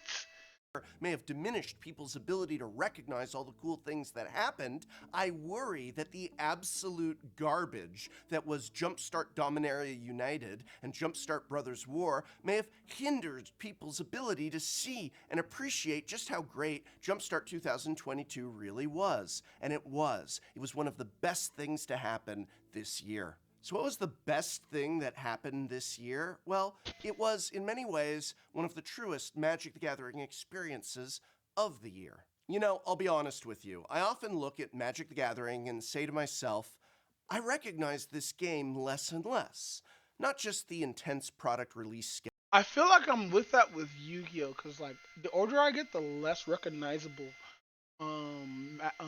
fucking Yu-Gi-Oh! Gets. Because, there's a lot of cards in the game now that I have to force myself to just sit there and read and like play with the cards and stuff like that. I miss old Yu-Gi-Oh! You know, I miss the old fucking dual stuff where you make your own actual avatar and it moves and stuff like that. Whatever happened to that? Schedule or the shift from standard and draft to commander and, well, Commander, it's become Commander the Gathering, but much of what the company that makes this game often feels like it has become makes me feel like someone who, well, spent his life playing something else. But there was one shining moment this year where I really felt I was back in that old game that I knew. And that's why the best thing to happen in Magic the Gathering in 2022 was not a corporate decision, was not a pre-constructed product, was not a supplemental product, was not a secret layer. Fargo said the community. But it was a set, a Magic the Gathering set. What once was the center of this game. And that set was Kamigawa Neon Dynasty. Really? Kamigawa Neon Dynasty was the apotheosis of a Magic the Gathering set. The draft. Actually, no, Rogue Thief deck was Rogue Thief Ninja deck was really fucking good. Really fucking good. And the fact that you could splash in rogue cards from other set and this in the fucking set, the fucking archetype would actually work from this set. Bro, vehicles are monsters! Vehicles are monsters! And limited environment was not monsters as in a monster creature. I'm talking about big ass boss monsters that you have to get rid of. They have mechs. They have fucking giant robots. Deep, rich, and complex. Much like the individual design of the Kamigawa Neon Dynasty cards were. Cards which found potent and distinct homes not only in Standard, but in formats like Modern, Commander, and even Legacy. The flavor, the cards. This card right here is really fucking good. Really fucking good. The themes. The fact that this was undoubtedly both something new and firmly, so firmly, a world of Magic the Gathering. The story as told through the cards when we were young themselves got players interested and excited for what was happening. And the story outside of the cards, new creative ways to immerse oneself in this world, combined with the return of the weekly Magic stories, all culminated in one of the best sets I gotta read these stories ever. I remember the community's collective gasp as Tamiyo was revealed to have been completed. The thrill of their electric trailer, everything, all of it left us wanting more. Never. You know, I'm shocked that Magic the Gathering didn't go the arcane route. Have I wanted a return to the traditional 3-block structure more so than with Kamigawa Neon Dynasty. We should have at least spent 2 sets there, right? This truly is flavor for us to savor, and to describe this set as a home run does not even do it justice. It was better than that. In my evaluation, Kamigawa Neon Dynasty wasn't just the best thing to happen in Magic the Gathering in 2022, it was one of the best sets in years. As I said, with the quality of construction of those Warhammer decks, why? Please tell me, why can they not simply all be this good? But these, as always, were just my top 5 of 2022. How do they compare to last year's? And more importantly, what do you think were the best things to happen in Magic the Gathering this year? Let me know in the comments below. My list of the worst of 2022 is indeed coming. Will, of course, get double the views of this episode as it always does, but Yeah, when videos about hate just flows through, fuck, you get a lot of views for that shit. Maybe I should be a VTuber hater. How do you guys think about that? I'm actually making a clip of this and ask that question too. Like, I'm actually gonna become that VTuber hater that just hates, like on purpose, has a character, but no real hate though. Just like as a joke, you know.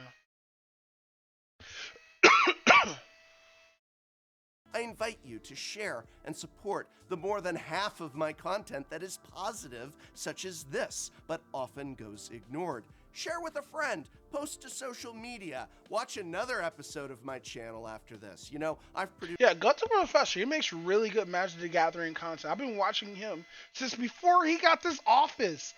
Like, I forgot who. No. Yeah, I forgot who it was on YouTube who got me into him, but I think I just happened like just to like find him at random or whatnot. I could be wrong. I have to fucking whatchamacallit.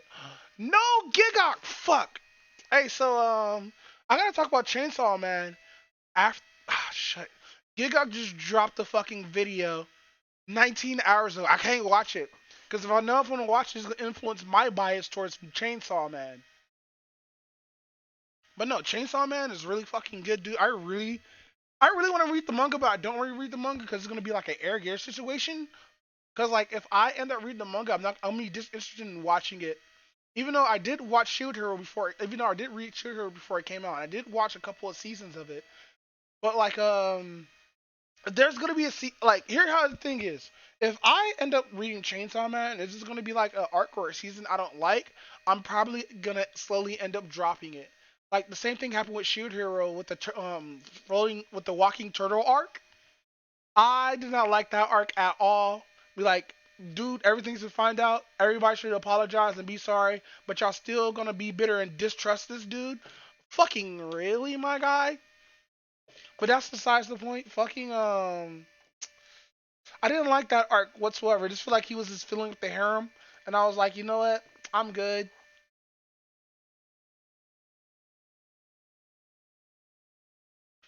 But let's watch another video. Oh, 4 hours ago. What video is this?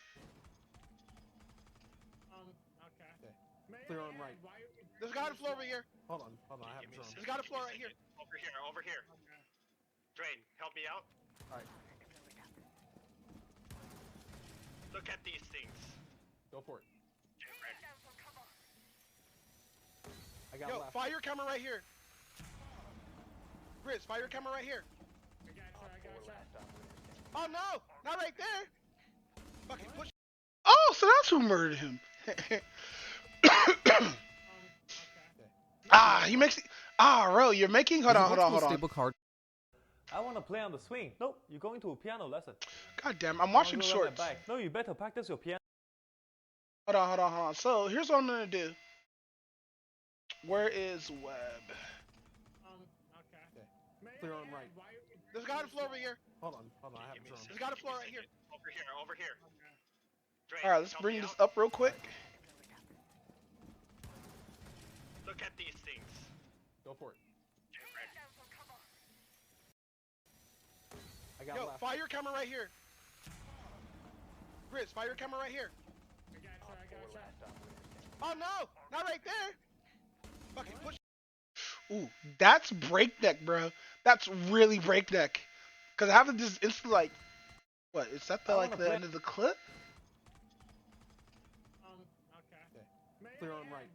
There's a guy on the floor over here. Hold on, I have a drone. There's a guy on the floor right here. Over here. Drain, help me out. Alright, Look at these things. go for it.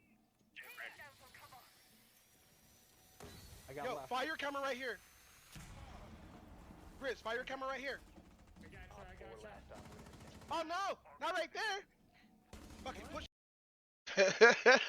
Fucking push. But no, yeah. Fucking a little bit too breakneck fast with that. Is that Much Dink? We might have to watch Much. Oh, Much Dink, let's do this, bitch. So this is my final season of this conversation. How you feeling? So this is my final season of this conversation. How you feeling? I feel good. I feel like, Man. what? I just shit it. That's ill. Like Wait. what? I shit it again. Oh God, You that's need- gonna make me cry. Why would you do that? I'm 41. It happens. Really? Yes. That. Bro, I'm only. He's 41. Joe Budden's not 41. Fuck out of here, Joe. You're not 41, my guy. I'm 36. I'm like 5 years younger than fucking Joe Budden. That happens all Wow, I'm the old. time. And I'm just clumsy. Oh right. Okay. So, not to get morbid here, I feel like talking about basketball. All right. So, what do you think happens when you're not here anymore? What do you think happens when you die? That's not basketball. What? What Much Dink? What is this entity right now? Go kill yourself. You are insignificant. She's like, Thank you. I just wanted to talk basketball. That's all. And you sound like Neil deGrasse Tyson. I don't think so. Oh my God. Shut up, Neil deGrasse Tyson. You don't tell me if I'm wrong. Got it. But you fucking right this time. Really? No. I might need an intermission after this. Yeah? Yes. Okay. All right. So So I Back to my- cried watching every episode of Family Guy.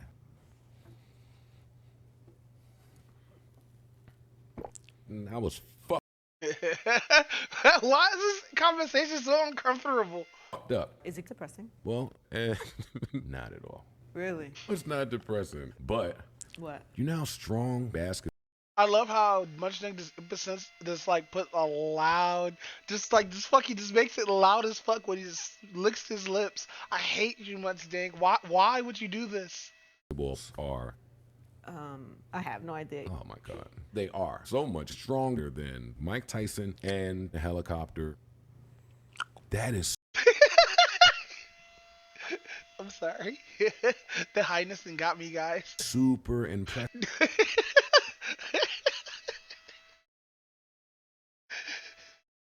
Okay, I'm back. Right? I don't think so. Oh, shut up, Neil deGrasse Tyson. So what do you ask God for most? What do you pray for? Who gives a No, tell me. fine? I pray to go bowling. Oh, Actually, I pray to be on pills. like a pill addiction. Yeah. You sure you want to commit to that? Yeah. Them Percocet pills. Oh my God. Molly I know, I'm freaking out Percocet. now. I'm on a tangent now, but I want to grow mushrooms. Do you like mushrooms? No, I think that. Then why and does this appeal to you? Because then I can't say, finally, mushroom. Shut up. So what Wow, so mean. do you care about? What is the one thing you have to do before you leave here? That's a good question. Probably shit again. What do you mean? Ooh. Damn, that was powerful.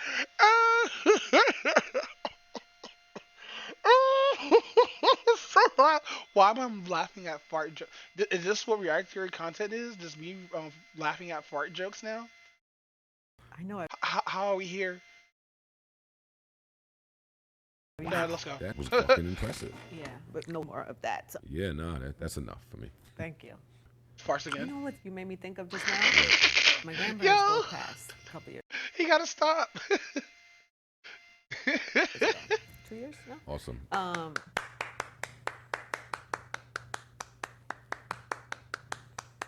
Are you done? No. All right, so I want to watch the Netflix story about the fish who was gay. fascinating. Yeah. Yes, because. Could you shut up for just a couple seconds? Just a couple seconds. Oh, right. Okay. That's the bottom line for me. You're just being a dick. Good old Mustang.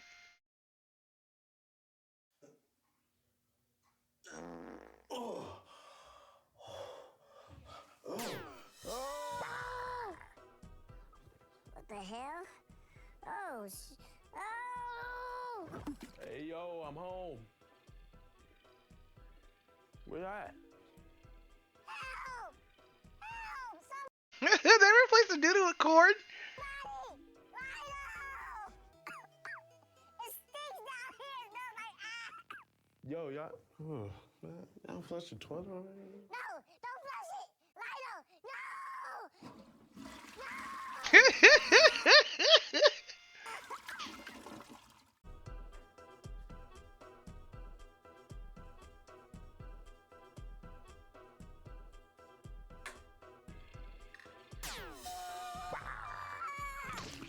Oh no. Ooh, it feels like jelly. I like jelly. I like jelly! Jelly! Being tiny sure makes me sleepy. Oh, sandwich. It's mine. Mm. Oh, this nasty.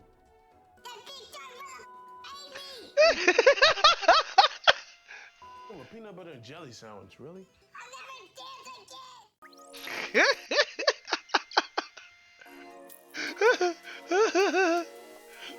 Dude, I have never watched Ludus go out of high, and I think that is dangerous for me to watch. I just can't. Drone somewhere here, and I'm scared. Interrogation. I love watching the Zeus videos. It's even Bat Doc. Muffin. See on the. Oh, I'm going to the roof. Oh, me too. Are you already outside? Yeah, I might die because of this. Yeah. Miguel. Father hell. Screen shake. Oh my god. There's a ladder to actually get up there? What? Oh, Can you make it over there? No, I'm about to get up the ladder. I'm distracting him. Yeah, go, run. Fuck. I'm going up. No, that's not where he has. Oh wait, he just used a gun 6. Oh shit! Did you live? Guys, don't throw. Go now. That's the fuser. No shot. No. And he used both of his nades. Come to the roof. Oh, diffuser's here. Rotate the diffuser. Rotate the fuser. Wait, You rotate the diffuser. We definitely win. Oh, I hear him below us. Yeah, He's yeah. coming up the ladder. He's coming. What the fuck? No.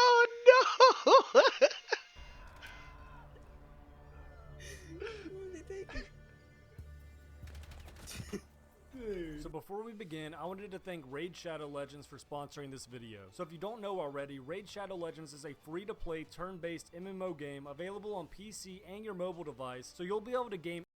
Yeah, I can't tell people play those games. Participate by downloading. You'll be able to play. So she's at the top now. Don't. Jump outside. I open the front door. Run outside. No. Yeah. I open the front door for you. Hurry up. Just Henry, look at what This is so dumb. we are. Oh. They don't know where sight is, so we're still good. We still win. If we just stay alive, we win. Where's he at? I think he's going to the breach. You put the barbed wire up there. Is he close? Can I nitro him? No way, dude. No fucking way. Oh my god. That's so dumb. Same plan. They didn't find the site. Oh, we're on attack. Get your drone over here. I'm gonna show you. Alright, let's stop watching that. That's nuts how you can just stay outside and still win. Oh, hey, I get to react to Andrew Tate now. Andrew Tate theme song.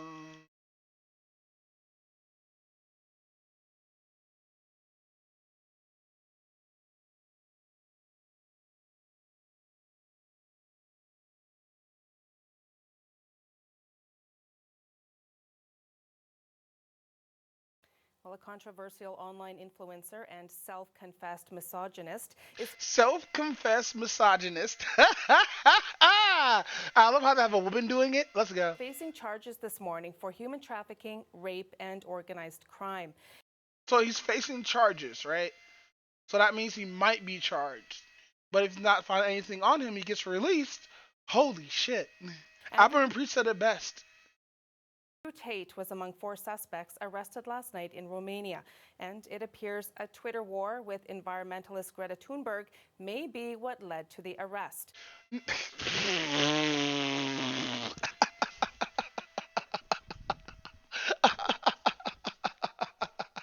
Really?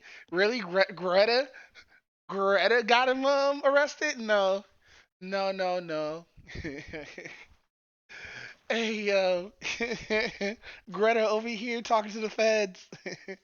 But no, it was bound for him to get arrested anyway.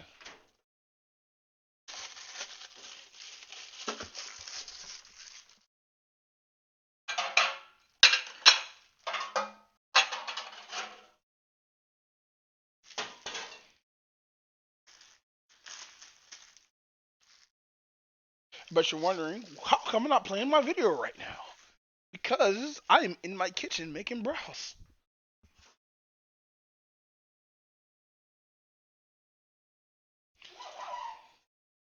I have 30 minutes.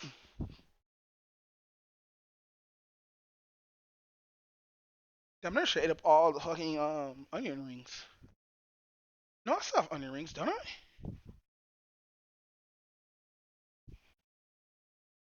No, the onion rings I used last night to make the I don't have no more onion rings. Yeah, I made the KK KFC sliders. And they were fucking delicious.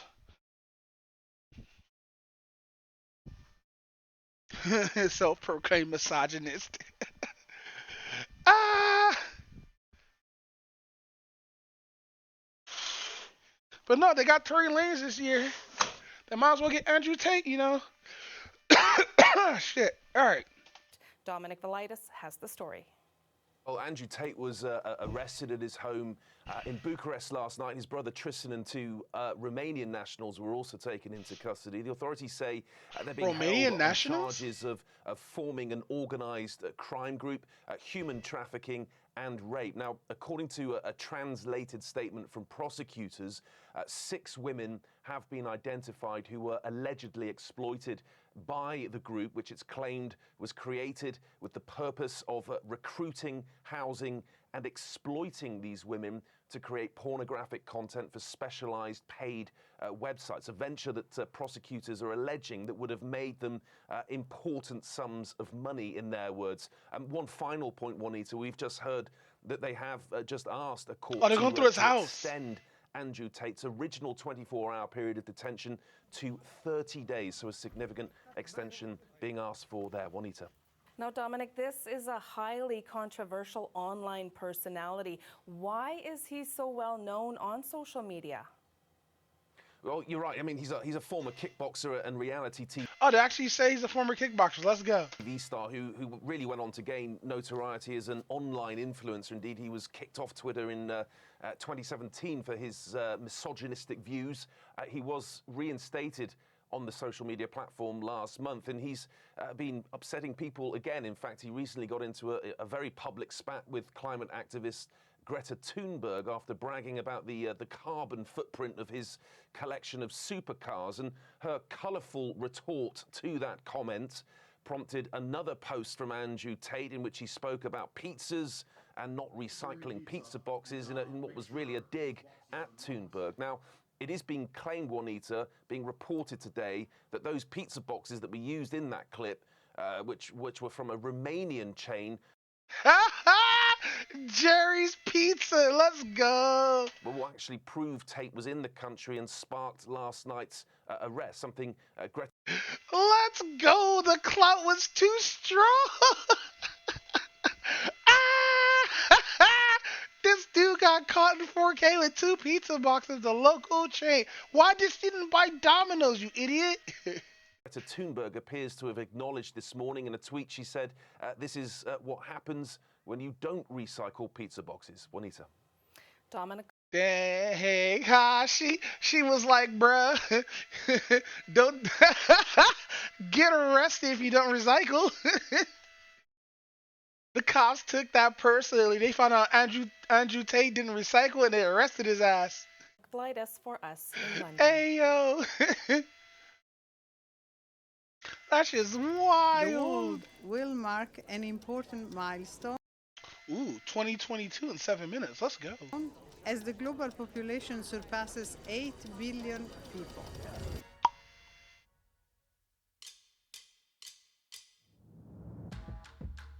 Weddings are back. And experts are predicting weddings to reach a 40-year high. We have been waiting to do this for 2.5 years. After weeks of flirtation and fighting, the new couple has officially done the deed.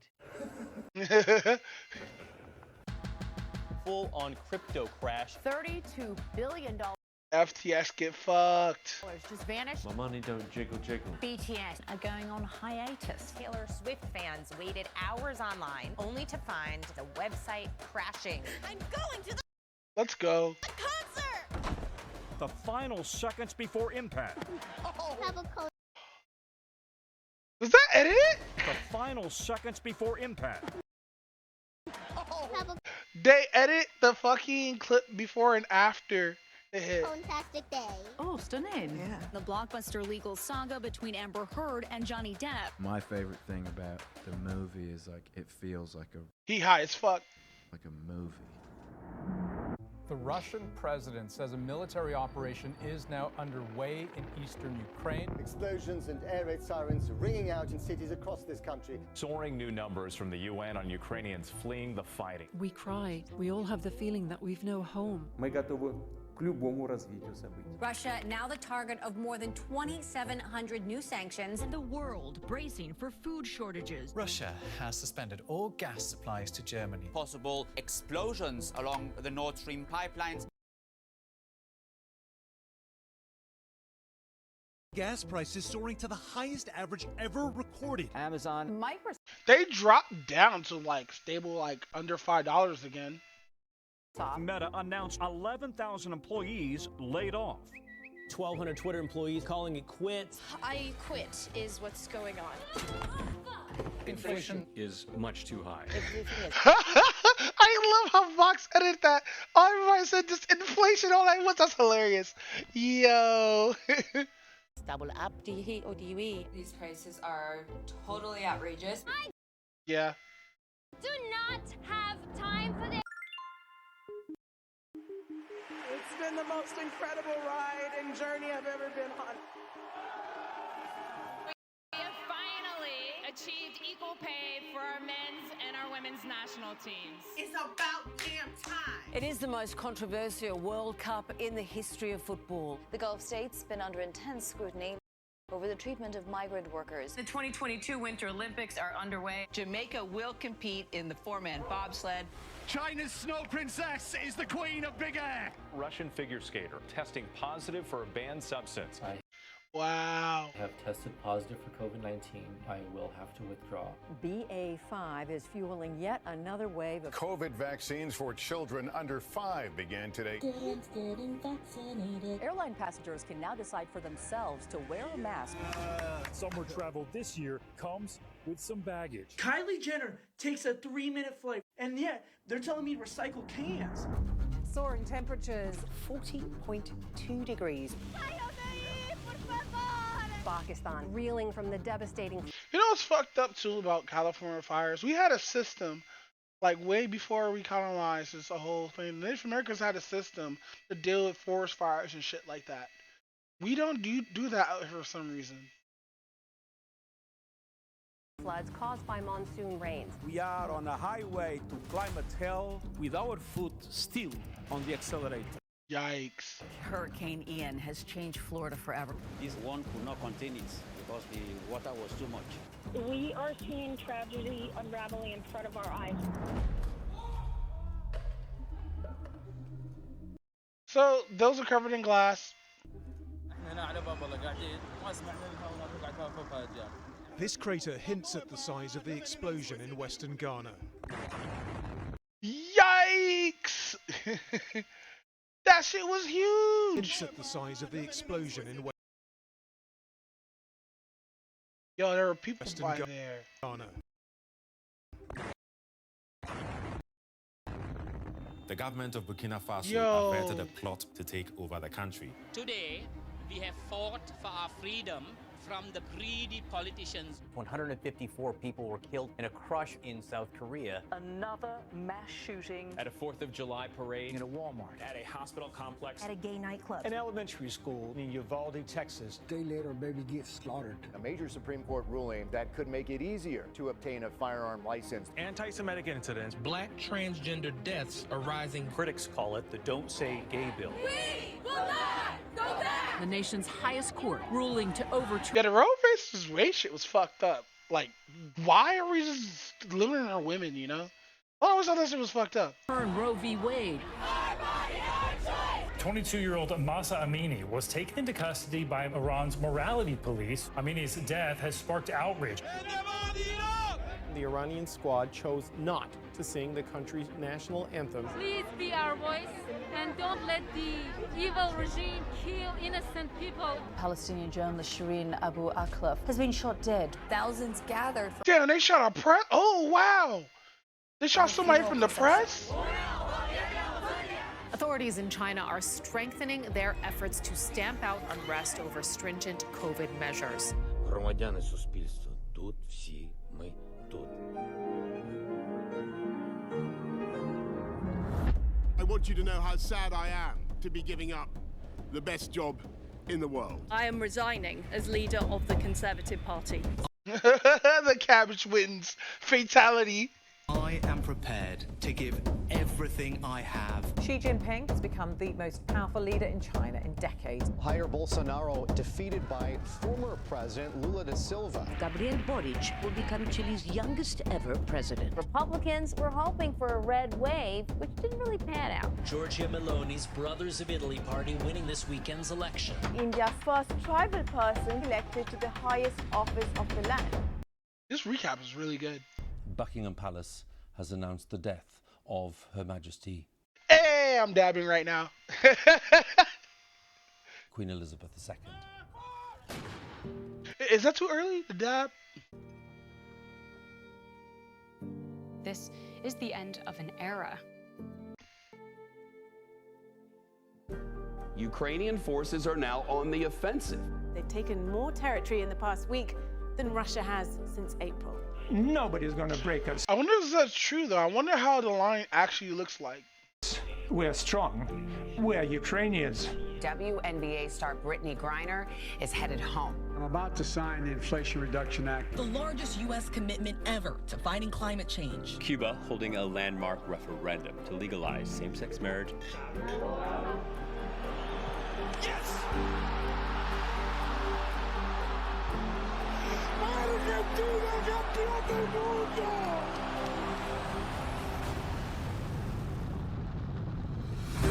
Every image is a new discovery, and each will give humanity a view of the universe I really need to watch this movie.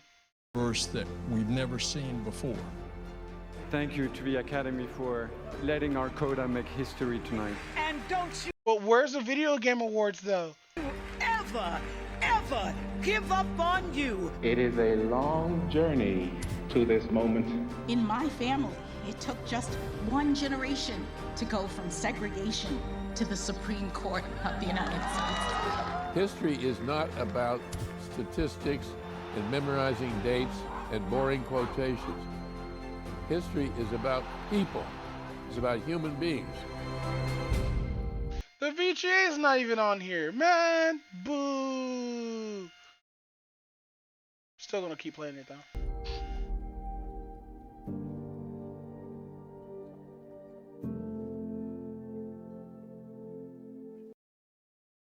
All right.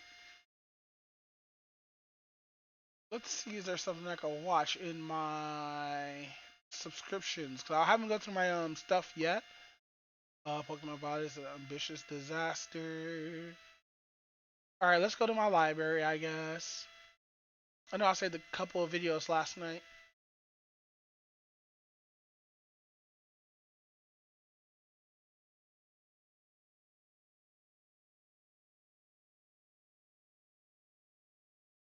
All right. 50 games, 50 combos.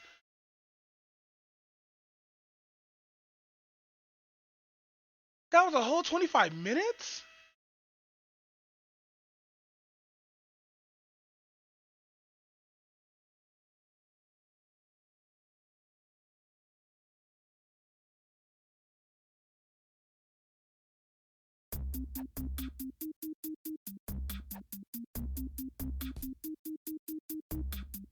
So this Circuit video is City live used for to be a stream. major Oh wait, chain no. of electronic stores in the United States. They were Company a man. Fortune 500 company with sales consistently above $10 billion per year. I most remember them for their distinctly shaped red locations. In the commercials, they had this cool thing where it would be plugging into the ground all electrified. I mean, even today, you can easily tell if a building used to be a Circuit City. And Yeah, bro, it looks really good.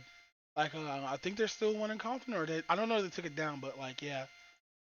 sadly, there is a lot of them out there like that. In November of 2008, Circuit City filed for bankruptcy. It was the biggest retail bankruptcy filing since Kmart did it 6 years earlier. Over the next few months, they closed all of their 700 stores, and that was the end of Circuit City. Just like that, one of the country's biggest retailers that had been in operation for 60 years was gone, making this a great case study and easily one of my most requested topics. I think it's interesting that Circuit City has clearly left an impact on people. Despite being I wonder if they do fries.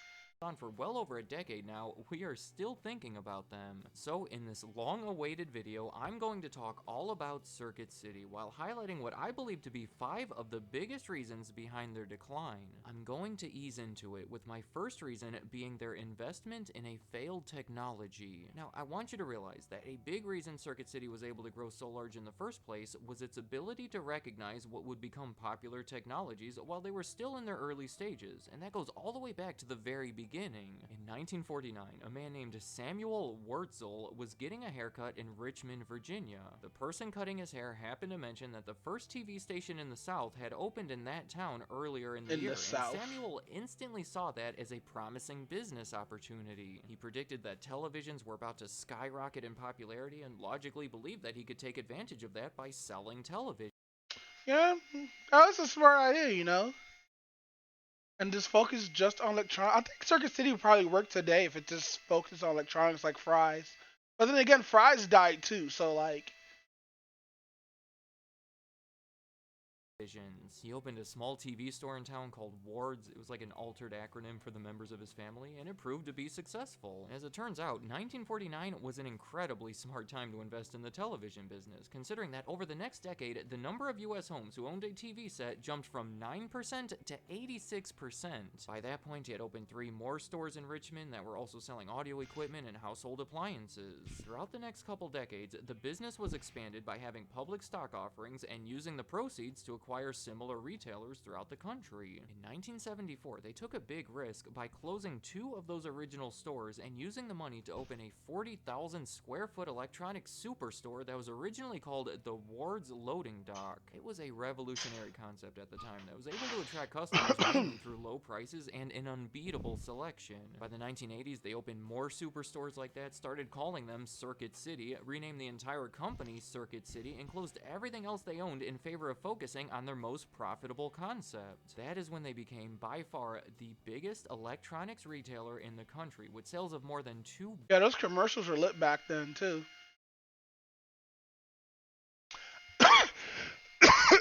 Shit, excuse me. $1 billion by the 1990s. Now, throughout this entire time, they were attracting customers and gaining sales by being among the first to sell new technologies. They started selling microwaves back in the 1960s before they were popular, and sold a ton of them once they started gaining traction in the 1970s. They started selling VCRs in the 1970s and sold a ton of them once they started gaining traction in the 1980s. So, in the 1990s... Why did he say, like, why did he say... Why do you have the extra E's in there? I don't like it. Let's say 90s. It was uncharacteristic of them when they made a terrible investment. DIV. Not making fun of his like voice. Digital Video Express. It was a disc very similar to a DVD, but it was disposable. Circuit City sold it for $4.49. After you bought it, you would be able to play it in your special DIVX player for the next 48 hours, and at that point, it would stop working and you would throw it away. Now, I realize that probably sounds like one of the worst inventions ever, but the appeal of it was that it was similar to renting a movie, but you wouldn't have to worry about returning it or dealing with late fees. For a short time, Circuit City was fully invested in this, like it was going to be a major part of things moving forward. The letters D. The trash it was made. IVX can be found over 150 times in their 1998 annual report. They even talk about how sales exceeded expectations during their holiday season, but sadly, things really took a bad turn from there. In short, for multiple reasons, the DVD that we all know emerged to be superior, and Circuit City gave up on the DIVX in June of the following year. In the end, they did lose over $100 million in developing and promoting it, but the real reason it's on my list is because it represents how Circuit City veered away from their core business, and in a way that failed to see what the consumers truly wanted. Sadly, those are two things that will continue to be themes as I go through the rest of my list. My next reason behind their decline is poor locations. From the middle of the 1980s into the 1990s, Circuit City was on top of the world. As I said, they were the biggest electronics store without even a single competitor big enough to make them nervous. And since they felt so comfortable in that #1 spot, unfortunately, they made some foolish decisions. One of the most foolish was the way they went about choosing locations of new stores. Circuit City would actively... I don't know, fam. Having a Circuit City in the hood was really, really good because, like, people was able to buy really good electronics, really good fucking, really good electronics, really good, like, stuff for washing, power tools and stuff like that. And we have that in the hood. Like, it was pretty expensive, but, like, you know, if you're all up in the Circuit City, you know you're going to get a new refrigerator, a really good working refrigerator, too. Search for... You didn't have to go all the way out there to a big-ass mall or whatnot. You could just go to Circuit City. Cheaper areas that were commonly inconvenient for people to get to. Their thinking was, why pay more for these prime locations where all the traffic is when we can save money by having people come out to us? I mean, where else are they going to go? Do you see the flaw in that reasoning? Best Buy was another electronics store that also changed their name and started opening big box stores in the 1980s, though at a much slower pace. But I think they must have realized the error that Circuit City made, because they would enter new markets in the exact opposite way, by paying more money to obtain these amazing locations. So then, in all of these markets across the country, the Best Buy was generally more easily accessible than the Circuit City. Sure, they were paying more for it, but they were the ones getting the business. Yeah. In fact, by 1996, Best Buy was getting more business than Circuit City, making them the new biggest electronics store in the country. The physical locations of the stores were a big reason for that, but to be clear, I'm not saying it was the only reason or even the biggest. Going back to my list, probably the most significant part of any of this would be Circuit City's focus on customer service, which I promise you is so much more impactful than it sounds. Dating back to the early days of Ward's TV, their entire business model was centered around customer service. When Okay, these so first how big is it a box bad stores thing? opened, the service department was strategically placed at the front of the store so that everyone walking past it would be reminded of their ongoing service, because that is what they were known for. Seriously, if you were to ask a random person what is the biggest difference between Best Buy and Circuit City, their answer would likely have something to do with the customer service. Circuit City had a system where knowledgeable salespeople would guide you through your purchase, get the item for you from the back room, take it to the counter for you, kind of like the experience you get when you go to a car dealership. Whereas Best Buy was very much like it is today. You're pretty much on your own, though there are people there if you happen to have a basic enough question. Circuit City salespeople were more aggressive, being paid on commission, whereas Best Buy employees were more relaxed, being paid hourly. Now, I'm imagining that most of the people watching this today would much prefer the Best Buy method, which helps explain how they caught up to Circuit City and have outlasted them, but take a step back for a second. Try to imagine you're someone in the 1980s buying your very first VCR. That right there was an intimidating purchase. First off, it's expensive. You would be spending the equivalent of thousands of dollars today, and secondly, it's so unknown. A VCR was an entirely new concept for most people. They didn't know what they were looking at. You couldn't learn about it beforehand and compare brands on the internet. People would walk into that store in desperate need of guidance from a sales associate. But clearly, as consumer electronics became more common, the prices became more reasonable, and information became more available, that level of customer service became much less necessary, if not annoying to an extent. It could easily be argued that Best Buy's more hands-off approach was preferred by many customers going into the 1990s and beyond, and that is a big reason they were able to catch up to Circuit City. But it still gets so much worse. Circuit City held onto that model all the way until 2003, when they finally adapted a more modern self-service approach. But they did that by firing 3,900 of their highest paid salespeople and Yikes! and converting the rest to an hourly pay, which I'll say seems like a strange way to go about it. It did save them over $100 million in payroll, but it upset almost everybody and eliminated their most productive employees. The people who left were essentially penalized for doing a good job, and the people who remained were people who didn't do as good of a job. So now, the people working at Circuit City weren't nearly as effective, and due to everything that just happened, That's crazy. and were much less motivated than ever before. And that is not even the end of it. In 2007, they did almost the same thing again by firing 3,400 of their highest paid workers. Again, it saved them over $100 million, but left them with a lower quality workforce. At that point, they were seemingly trying to copy what Best Buy was doing because it was working so much better, but it wasn't handled very well, and in the end, it was too little too late. It was the same thing with the Geek Squad. You know the Geek Squad over at Best Buy? They help you with installations and your computer and stuff like that. Well, they were established in 1994 and acquired by Best Buy in 2002, long before Circuit City tried to launch their own equivalent called Firedog in 2006. Firedog? With a famous slogan that I'm sure we all know: "We make technology's tail wag." Oh my goodness. Again, obviously they were trying to copy something that was successful at Best Buy, but again, it was too little too late. Okay, my next reason behind the decline of Circuit City is CarMax, which I'm sure has CarMax is owned by Circuit City? What in the world does CarMax have to do with Circuit City? No Well, way. Quite a bit, actually. In 1993, CarMax was started by Circuit City. It seems unrelated, and it mostly is, but earlier I did compare the Circuit City sales approach to a car dealership. If you don't know, CarMax is kind of like a chain of used car dealerships. The people at Circuit City felt that it was a promising opportunity given there was no significant national competitor. Much like DIVX, it was a side project for them, but even bigger and even more unrelated. I should say that even though it did take years But isn't CarMax still a thing now, though? for it to be profitable, CarMax was mostly funded by its own stock offerings, so it never drained too much money from the company, but it took a lot of their focus. It started as a single test lot in 1993 and grew to dozens of them over the next decade because it turns out scaling it was the most effective way to make the concept profitable. In 2002, it was spun off into its own company, and many of the best managers from Circuit City left along with it.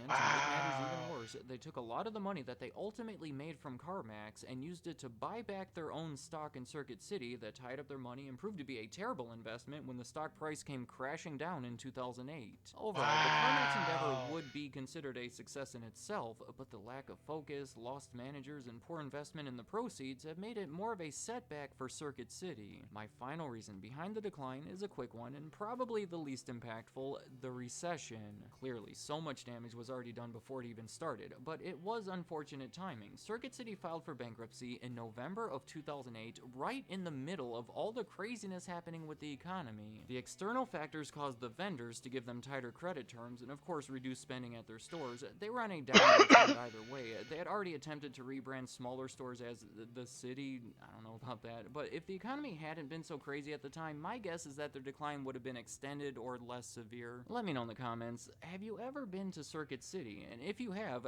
how does it compare to Best Buy? Better or worse or just different in some way? I do want to mention that another bad move is that they stopped selling appliances in 2001, which had previously made up about 15% Oh, that's what fucked them up. Okay, cool. of their business. There was new competition coming from Home Depot and Lowe's, so instead of fighting back, Circuit City kind of decided to throw in the towel there. I don't have too much to say about this one, but it was bad timing because it was right before a big real estate boom that caused the appliance market to go way up, and also it just confused people considering they had been selling appliances for almost 50 years. Meanwhile, Best Buy was still selling them, giving customers even more reason to go to Best Buy instead of Circuit City, so yeah, not a great move there either. Circuit City made so many bad moves, but the way I see it, when it comes down to it, they lost the eye of the tiger. Much like Rocky 3, they became comfortable in their winning position and lost the drive that got them there in the first place. Meanwhile, a new competitor pops up with more determination, and they're simply better. Instead of holding on to their outdated model and investing in side projects, they should have been planning for the future and trying to improve I need to their fix main this business fan. I while need to still figure out having a what's chance. wrong with So it. any thoughts you have about Circuit City,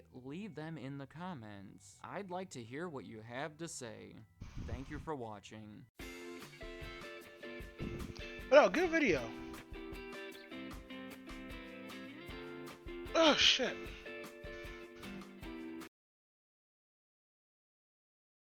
Fan over here being loud as. Oh shit! Why is Tech Tips? Oh fuck! He came out of nowhere. Daddy's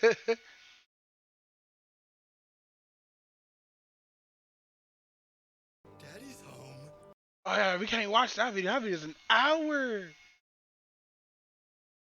But I haven't watched the Stardust Sakura though.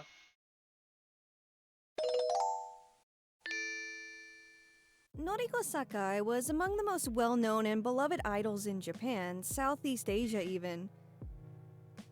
Until one day she wasn't. Among the most noteworthy scandals of Japan within the last 50 years is definitely the controversy and total downfall of Noriko Sakai. A singer and actress who once upheld a pure and unadulterated image, appearing almost ethereal and unable to be tarnished. But once news broke of what Sakai was involved with in her personal life, as well as the lengthy scandal that followed, that image was completely destroyed. Today, we're gonna look at how that happened and why it is among the biggest scandals in Japan's recent history.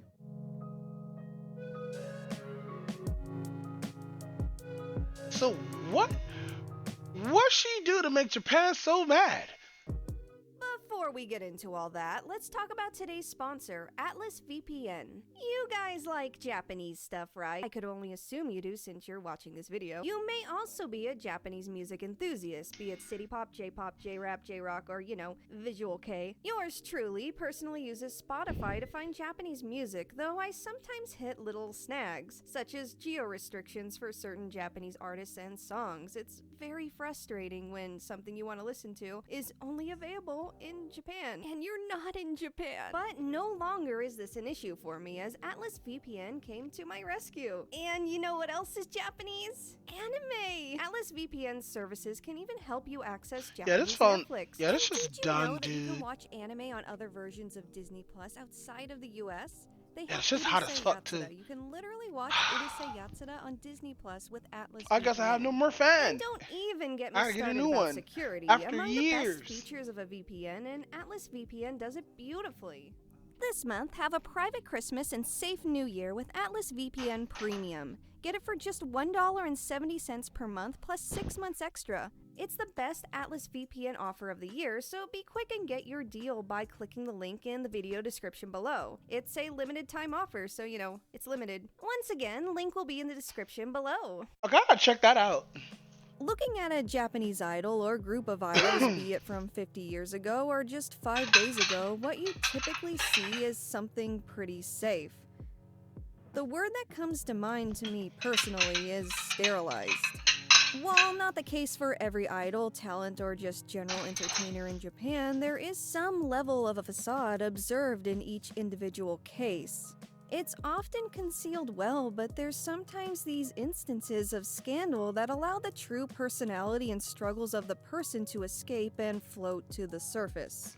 That's fine though, isn't it? Suddenly, that eternally happy role model so many looked up to is just as flawed and human as everyone else. Reception to such scandal is oftentimes not well received, and the various ways the Japanese public react to these scandals is an issue in itself, a video topic for another day perhaps.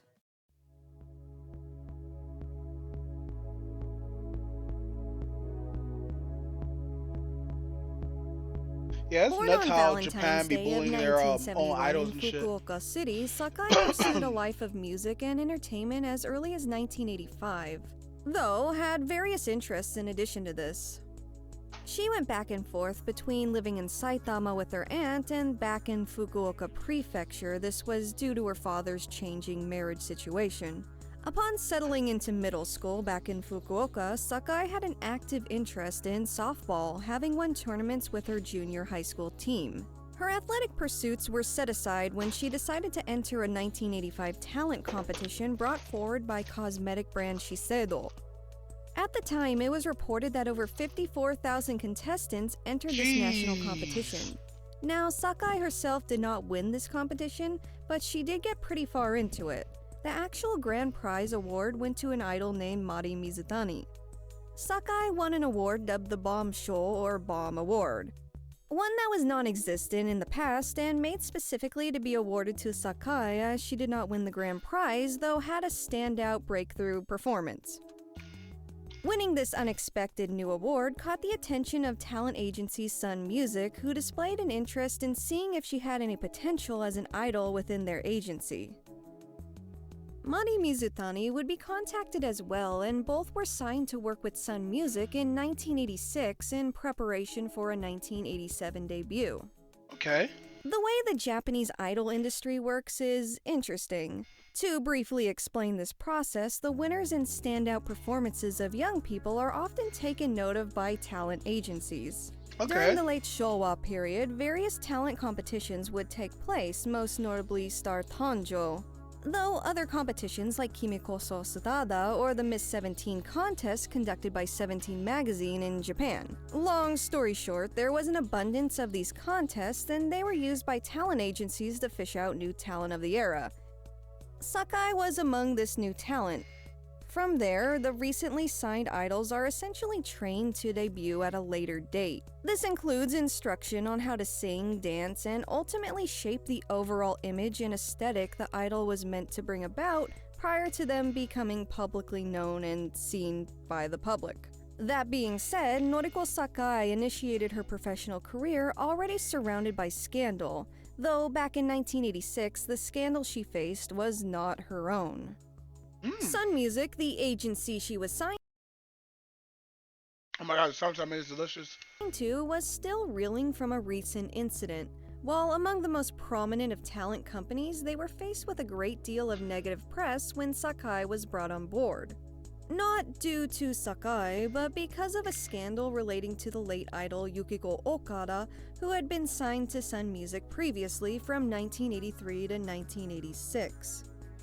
Sun Music is also We need to get like animations or stories about these, like 80s idols and stuff like that, and how like difficult it was for them.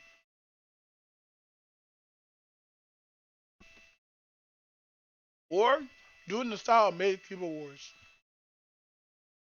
known for promoting famous artists of the time like Yu Hayami and the legendary Seiko Matsuda. Also in 1986, the recently married Matsuda became pregnant and was expecting her first child in October. At this time, it was unknown if she would continue to be active as an idol following becoming a mother. This wasn't exactly typical. Sun Music was in search of new talent following the absence of Okada and Matsuda, the two very popular idols of the era that they were in charge of. Despite the current state of the company in 1986, Sakai's inclusion was later met with great success. Her first single, Otoko no ko ni naritai, was released on February 5th of 1987, only 9 days before her 16th birthday, to positive reception under the Victor Entertainment record label. In total, Sakai released 4 singles and her first album, Fantasia Noriko Part 1, over the span of this year. However, none of these were her official debut. Sakai's official debut as an idol was in November of 1986. And it wasn't on vinyl, cassette, or even CD, not even on VHS or Laserdisc. Noriko Sakai's debut release was on VHD video. The 1980s gave birth to a plethora of weird media formats, many of which were pretty advanced for the time. There's Laserdisc, which is basically a giant vinyl record-sized disc that plays video. There's also D2 tapes, which are essentially giant VHS tapes. Dude, I haven't seen these in a long fucking time. Jesus Christ, that's huge. Dude, he's straining on holding it out in his hand, by the way. That's just heavy. We're getting off track here. I'm just talking about weird media formats. But the VHD. It's short for Video High Density, and as the name suggests, it's a video format that can accommodate dense files. They look like giant floppy disks. The benefit of these formats back then was that they could provide a clearer picture than that of a VHS release, like CD versus cassette in terms of audio quality and memory storage, that kind of thing. VHD saw a release in Japan through the Japanese electronic company JVC, though the release was not very successful. Now, while the Laserdisc did do well in Japan, especially with its abundance of anime releases, the VHD did not. The machines debuted publicly in the early 80s, but production was discontinued by 1987. Now, Noriko Sakai is noteworthy because she is, apparently, according to what I have read, the very first idol to have a VHD release. What? Not only That's that, cool. but she was the first idol to debut via a VHD release. And you know, she probably is the only one. And on top of that, Sakai did not have just one VHD release, she had two. And, as the booklet with the first release suggests, is named after Noriko's apparent yuppie fashion sense.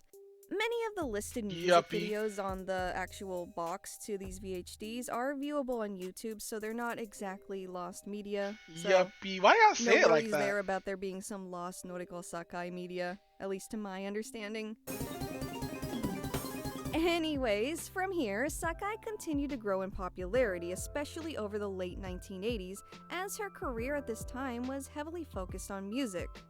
And photo books, which are pretty standard as far as idols go. They're basically books where the idols will model and take photos, and they're compiled and Yeah, I always thought these books were weird. people buy them. That's basically it. And at the very end of 1987, she was awarded the Best Newcomer Award at the 18th Annual Nippon Kayo Award Show.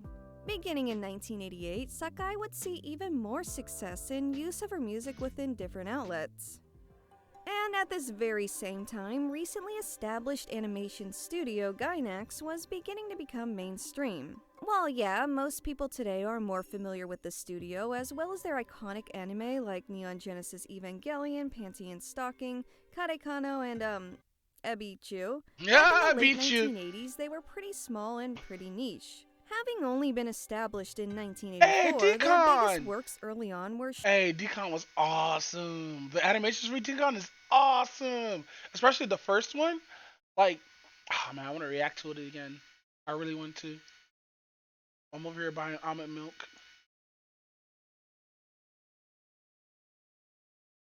short animations shown at conventions back when they were called Daikon Film, and only a small group of college students. All of this changed when they created the film Oritsu Uchugun Oneamisu no Tsubasa in 1987. Then, in 1988, they released the cult Gunbuster? classic OVA series Topo o Nerai, more widely known as Gunbuster. Now, what does this have to do with anything? I watched Gunbuster. That's actually pretty, like, it's an okay anime. Not something to go out for, but like, if the idols in that, yo, that makes sense. You may be asking. First I was talking about weird video formats, now anime. Well, I'm getting there, I assure you. So, it can be argued that the biggest milestone at this early point in Sakai's career was her contribution to Gunbuster. Hold on. And while both the main character and voice actress for the main character were also named Noriko, that isn't what Sakai is credited for. Rather, it's for the opening theme as well as 2 of the 3 ending themes. This was during a time when anime was beginning to adopt the use of pop music in openings and endings. This trend began roughly in the early 80s with anime like Cat's Eye and the later Urusei Yatsura openings that's just kind of expected now. Back then, it wasn't really as commonplace, but it was getting there. And with Gunbuster being the first commercial success of Gainax, Sakai's inclusion set her musical career on the right track, or rather, further on the right track than it already was. And this was not the only anime Sakai provided music for. There are a few others, which you can see right now. The songs featured in the Gunbuster OVA were featured on Lovely Time's Noriko Part 3, which was her third studio album by this point. I'm gonna get some cornbread. This third album tied with Ganbare Noriko Part 2 as her most successful studio album of all time. Both albums were released that same year in 1988, and by this point, Sakai was only 17 years old and not even out of high school. It's pretty safe to say that by this point, Sakai was successful and busy. She garnered the nickname Noripi, which was based upon a character that Naughty Sakai P. drew herself in her own likeness. According to Sakai, both the nickname Noripi and the character were created back in middle school. The Noripi character in itself saw an abundance of success, with Sakai acting as an illustrator and creating manga, merchandise, and even that's cool. PSAs featuring Noripi. Idols having cute illustrated caricatures in their likeness was anything but uncommon at this time, but Noripi took it to another level. Multiple stores at the time opened selling goods of her character. These stores were called Noripichan houses. These celebrity merchandise stores were also pretty common and known as Tarento Shoppu or talent shops. The very first Noripichan house location was at a station at Mount Fuji. Articles at the time named it Japan's highest talent shop because, the elevation of Mount Fuji. A second Mount Fuji location was later opened as the Noripi merch proved to be very popular. In 1991, there was even a racing team that used her character, with Noriko Sakai acting as their coach. Truly Okay, that's an hilarious. interesting time to be alive. Noriko Sakai continued to see success through typical outlets an idol would pursue. There was her continued... Okay, my thing is, what happened? Like, all this shit's going for her and stuff like that. I want to know what the fuck happened to her.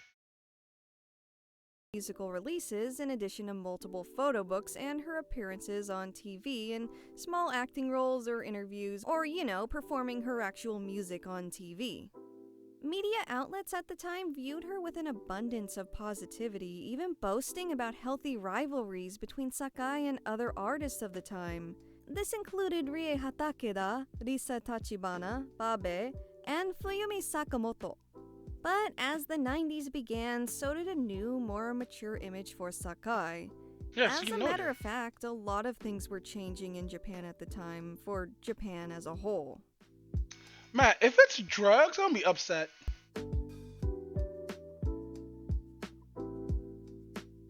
Following 1991, as Noriko Sakai entered her 20s, she decided to eventually retire the Noripi brand, simply stating that she was now too grown up for such a cute and childish mascot, and that she felt it was not suitable for her image in her 20s.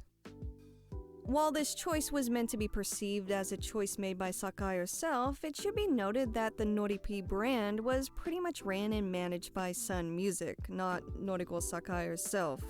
It's even been stated by Hidetate Aizawa, the former president of Sun Music, that the Noripi brand was only meant to promote Noriko Sakai as a debuting performer and was not to be seen as a long-term venture.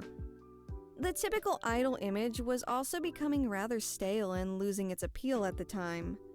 With Japan's ideal bubble era of the 1980s coming to an abrupt end with the downfall of the economy, Japan had entered what was called the lost decade. And the performers Japan wanted to see was shifting to entertainers with a more holistic and realistic appeal, such as bands or musicians, not really idols that were created by a corporation with an image that was, created by a bigger corporation.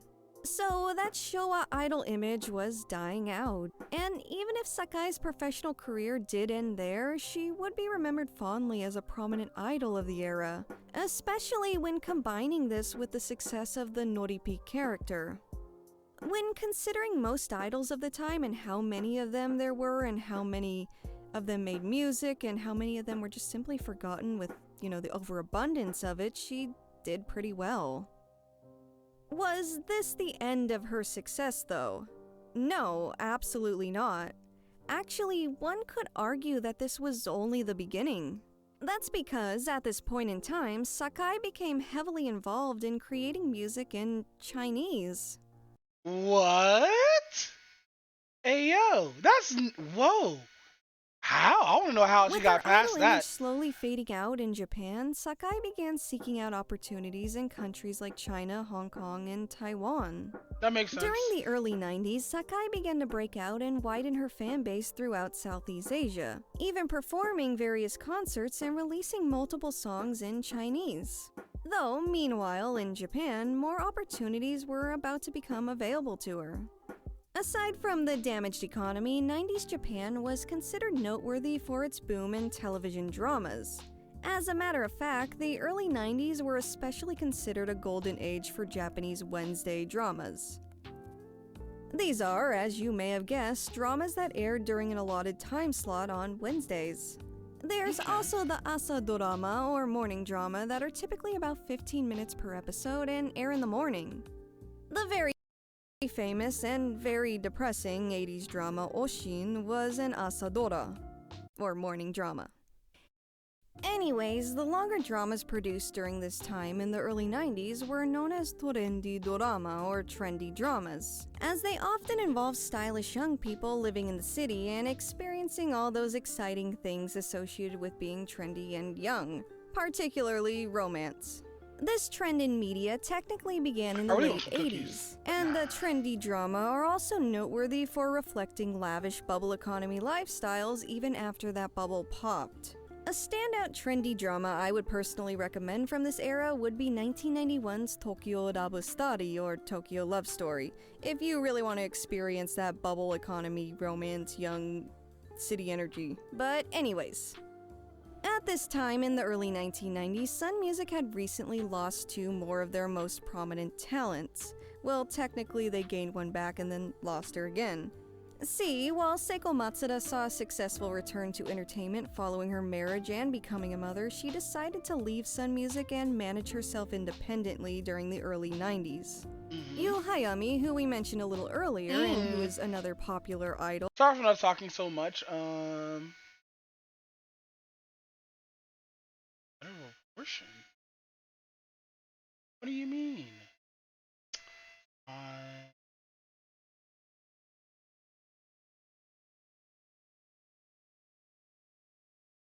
So what? Sorry, I'm not talking through this so much. I just really want to know what she did. Like honestly. Left the office by this time as well. With the decline of idols and the loss of these big names, Sun Music turned to a new venture. And what was this new venture? The trendy drama. This brings us to Shinji Nojima, a famous screenwriter who wrote many beloved dramas of this era. Nojima, when casting for these drama series, reached out to Sun Music and made use of the talent promoted by the company. Among this talent was Sakai. While fresh off her success in the Chinese-speaking world, Sakai had played brief and minor roles here and there throughout her career.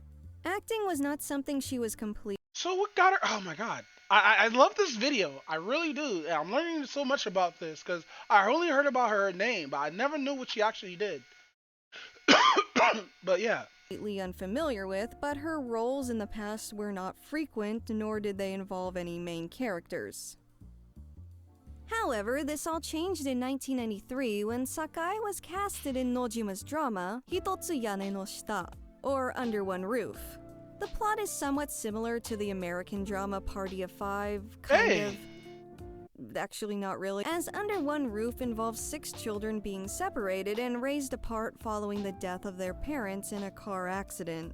The eldest son, played by actor Yosuke Eguchi, grows up and fosters the goal of reuniting his family and finding his lost siblings, so that they can all live under one roof.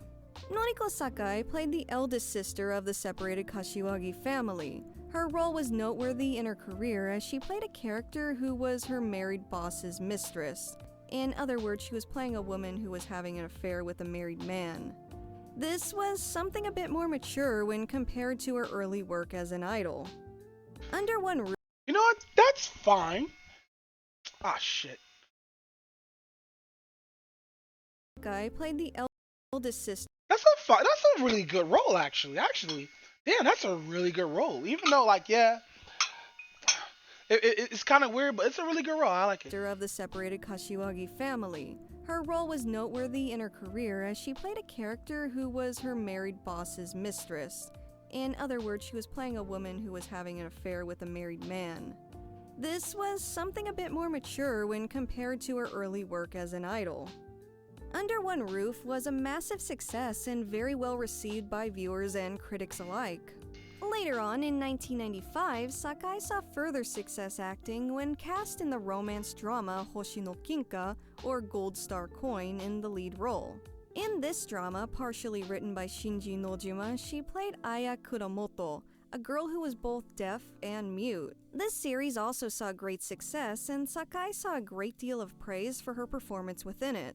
Her acting talent was not the only thing acclaimed in Hoshi no Kinka, as Sakai also performed the opening theme, Aoi Osagi or Blue Rabbit. Aoi Osagi is her best-selling single to date. Both Hitotsu Yane no Shita and Hoshi no Kinka received a sequel series, being released in 1996 and 1997 respectively. Both of these sequel series were also well received. By the late 90s, Sakai had been involved in many acting projects, and this revived and matured image saw a great deal of success throughout the 1990s in Japan. It could be argued that Sakai was at the highest point in her career as the 90s were nearing their end. It was also around this time when she met a professional surfer named Yuichi Takaso.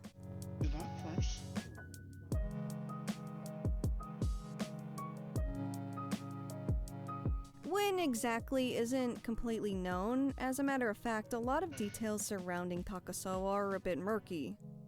While Takaso is described as a professional surfer, many media outlets in Japan identify him as a self-proclaimed pro surfer. This is because his name is not listed under professional players recognized under the JPSA. So, has he entered a lot of surfing competitions? What exactly is the deal there? According to Takaso himself, he wasn't registered because he didn't enter too many competitions. Yet, despite that, he was still a professional surfer because he was good at it and because he had sponsors and was, quote, making a living off of it. As far as Takaso's actual profession, his family was pretty wealthy and owned a ski shop that he was set to inherit. The shop is called Ski Shop Jiro, and at one point had 3 locations. While an exact date isn't known, word around that time was that Ryuichi Kawamura, lead singer of rock band Luna Sea, was friends with Takaso, and Sakai had met him through Kawamura. From here, the group would go surfing together. There's also word that Shizuka Kuro, a good friend of Sakai, joined the group to go surfing. It is possible that Sakai and Takaso got to know each other through these meetups to go surfing and whatnot. None of these details are confirmed. So was that the scandal? They just went surfing. However, what is official was the official press conference Sakai held in order to formally announce her marriage to the public. While Western celebrities don't make official announcements to an audience regarding their personal life milestones typically, this is very commonplace in Japan. So, in December of 1998, Sakai officially announced to her fans that she had married Takaso. This was met with much controversy and negative reception, mainly aimed at Takaso. This is because the biggest thing Takaso was known for at the time was his infamy as a rich playboy. Not for the surfing or the ski shop, but this one detail. Tabloids at the time had very little faith in him serving as a loyal husband to Sakai and felt she'd... Well, what kind of drama is this? Yo, Japanese drama is lit right now.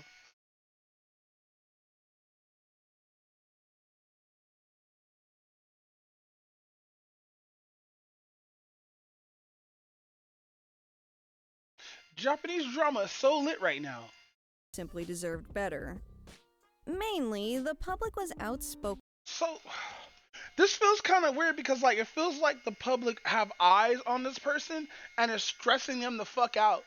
That's how I feel about how, like, Japanese culture is. It's the same thing with our culture with, like, TMZ and stuff like that. It's damn near almost mirrored them a little bit. Like, why do we need to be in these idols or in these actresses or actors' lives? Why do we need to know about what the fuck they're doing? Like, I know they're influencers and movie stars and shit like that, but why do we need all this information about a movie star's life? Towards this marriage out of concern for Sakai. This concern would, unfortunately, become warranted eventually. Though this was not the end of the announcements and surprises. What was not yet known at this time was that Sakai was 3 months pregnant at the time of her marriage to Takaso. During this time, Sakai decided to take time off from her professional career to see out her pregnancy as well as take time to be a new mother. Following the marriage, the couple moved to Hawaii, and from here, on July 17th of 1999, Sakai gave birth to her first and only child, a son named Yuki.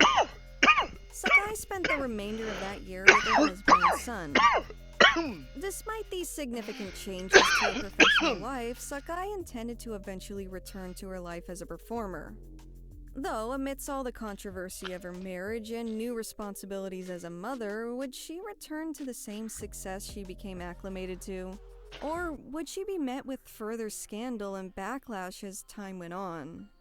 Unfortunately, a combination of both would be observed by Sakai, as this was only the beginning of her story, and we... You know what? You know what people should do? Let's say like let's say like what should we call it?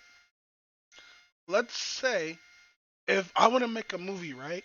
I would get like a lot of blacklist actors who used to be good back in the day, or like drama and shit didn't really like affect their like stuff. Like I'll pick up a bunch of Japanese actors and shit like that that was tarnished by their companies and whatnot. Only if I have my own filming company though, like dead ass. Like I pick up all the blacklisted actors. Your only Even Shia LaBeouf. Definitely fucking Shia LaBeouf. Are you crazy? I'll grab Shia LaBeouf right now if I have my own filming company. I try to be best friends with that man.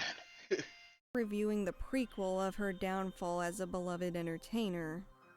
We've now explored the rise. Hell, even though I don't like Ubo as a director, I hire his ass too.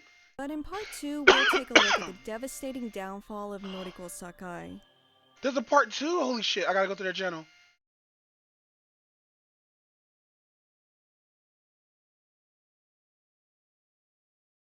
I need to know about part 2. Oh, shit, doesn't have part 2 up.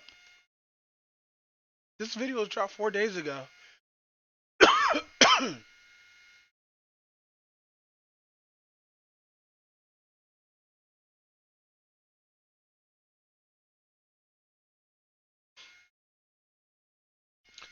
By the way, this is the first person who I've been watching like rabbit holes from.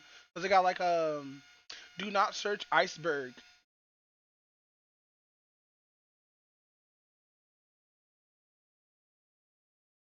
I'm looking for something right now.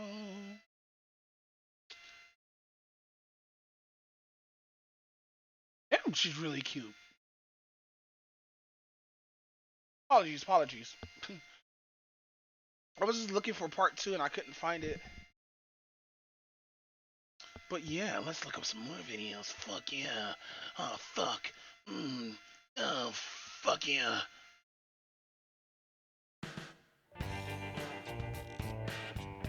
Here's a map of the route you'll be. Yo, King, why is your face so shiny in this? Like, I know you're wearing a little bit of like. Is that Asian makeup? Not Asian, but aging. You taking today? Okay, alright. And Oh, he is wearing age. Oh, he got all over his chin. He does like Denzel though. I thought I'd get you a smoothie. Okay, alright. You're such a sweetheart, Margaret. How you doing this morning? I never asked you that. I'm doing pretty good. Huh? I'm doing pretty good. Huh? Come again? I'm doing pretty good. Oh, fabulous. Okay, okay. Oh God, that aging makeup make him look fucking hideous. Come on, King. It does look nasty.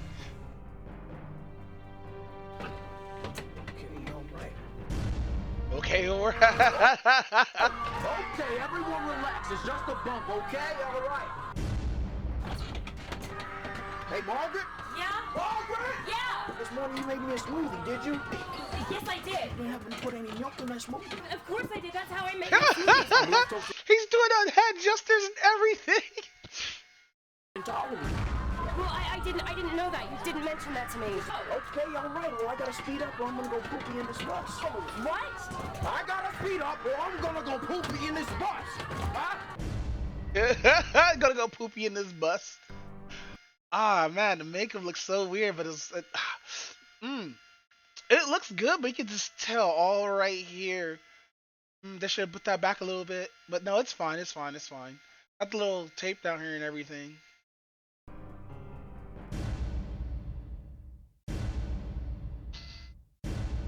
Why are there all white kids eating chocolate? Ew. Ew. I just love bean burritos. It's got like black gooey beans in it. I love Mexican food too, you know. Margaret? Yeah? Hey, is this kid talking about a damn bean burrito on my bus when I gotta go poopy? Yes, he is. Throw that nigga off the bus. That's right. It's more effective when I say nigga.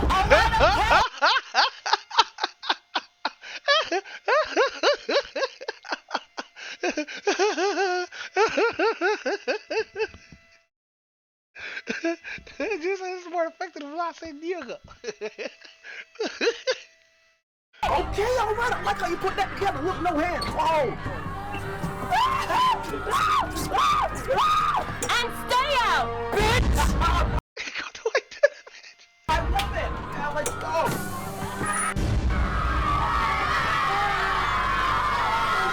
Okay, everyone relax. Imagine being the person seeing this, not knowing that they're filming, be like, what the fuck's going on?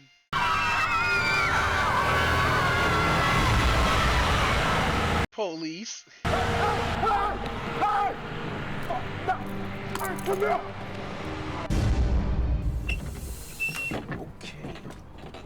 Principal Gardner wants you in his office. All right, that's fabulous. Tell him I'll be there in 5 minutes. I need to use the restroom. I'm sorry, bus drivers don't use the facility restrooms. You gotta use the porta potty down there. This ain't a porta potty situation. I'm not sure if you're aware of that. Well, I'm sorry, Mr. Bus Driver, but it's a porta potty He's been holding the whole time. situation today. Ooh, the boom mic's getting the rain from the fucking tarp. Ooh, that sucks. Oh, okay, that's what you're telling me. You're telling me today is the day of the porta potties. Yes, sir. Let me tell you something about porta potties. And what would that have to do with me? It has nothing to do with you. It has everything to do with me. Ooh, I feel like they are filming this in the rain, but I feel like they're doing retakes. Me, sucker. Huh? You're not listening, so this is what you're gonna do, huh? You're gonna move the... You're not... Because this is obviously a retake between... You gotta use the porta potty down there. This ain't a porta potty. Gets off. Yeah, that's definitely a retake, because that's already wet. So they're doing a couple of takes here. Principal Gardner wants you in his office. All right, that's fabulous. Tell him I'll be there in 5 minutes. I need to use the restroom. I'm sorry, bus drivers don't use the facility restrooms. He's doing the blinking and everything, bro. Hire this man. You gotta use the porta potty down there. This ain't a porta potty situation. I'm not sure if you're aware of that. Well, I'm sorry, Mr. Bus Driver, but it's a porta potty situation today. Oh, okay, that's what you're telling me. You're telling me today is the day of the porta potties. Yes, sir. Let me tell you something about porta potties. And what would that have to do with me? It has nothing to do with you. It has everything to do with me, sucker. Huh? You're not listening, so this is what you're gonna do, huh? You're gonna move the hell up out of my way. I'm sorry? Huh? I'm sorry? Huh? What am I gonna do? You're gonna move the hell up out of my way. Huh? Just pushes him out the way. You're gonna need this, trust me. Go ahead.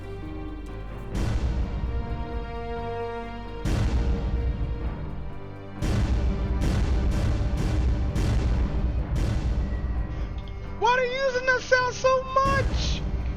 Wait. Hold on. I looked down at my phone for 2 seconds. You're gonna need this, trust me. Go ahead. Slapping cups like never. Oh no. Why are those cups lined up like that? Oh no. He's doing combos with the cups.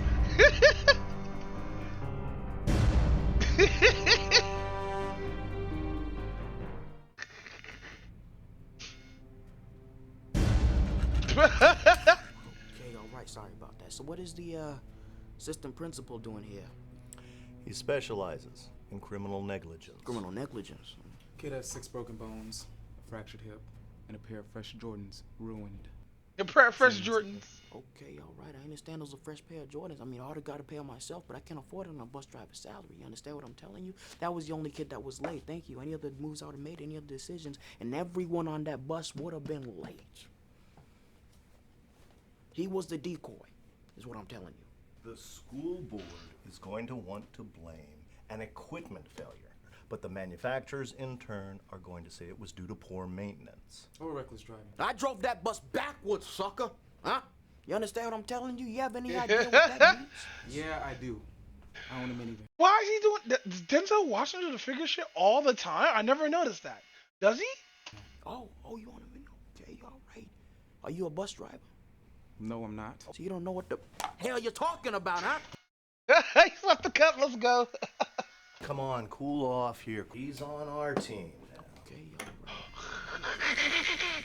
Gave him more stacks of cups. Well, he's not acting like it. Huh? They tried to make me late.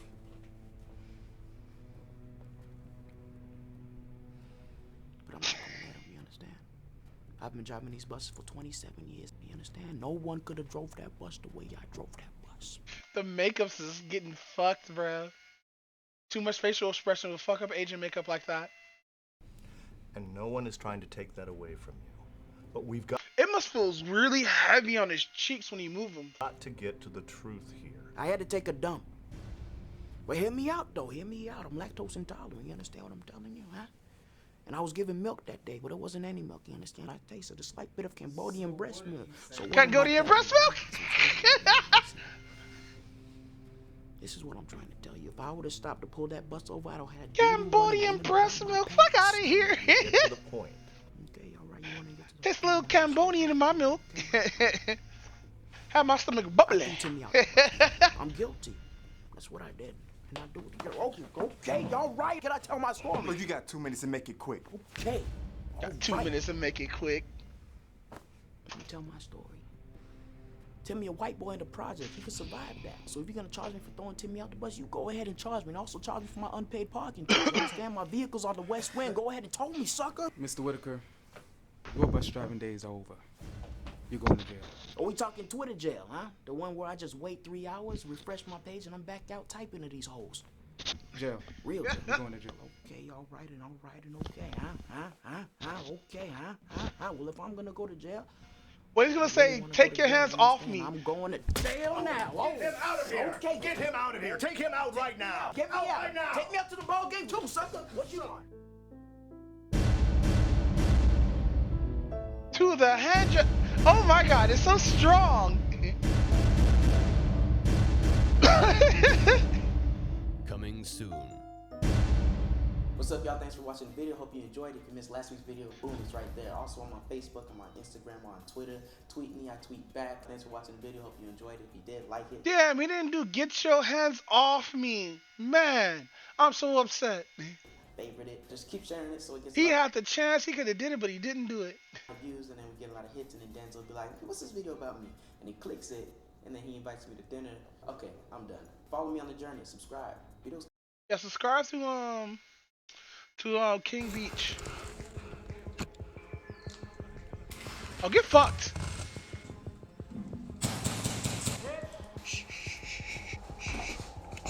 He's in orbit? Yeah. Orbit. Oh no!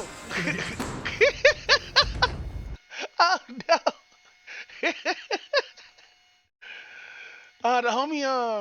The homie Hugh, he sent me this, and oh no!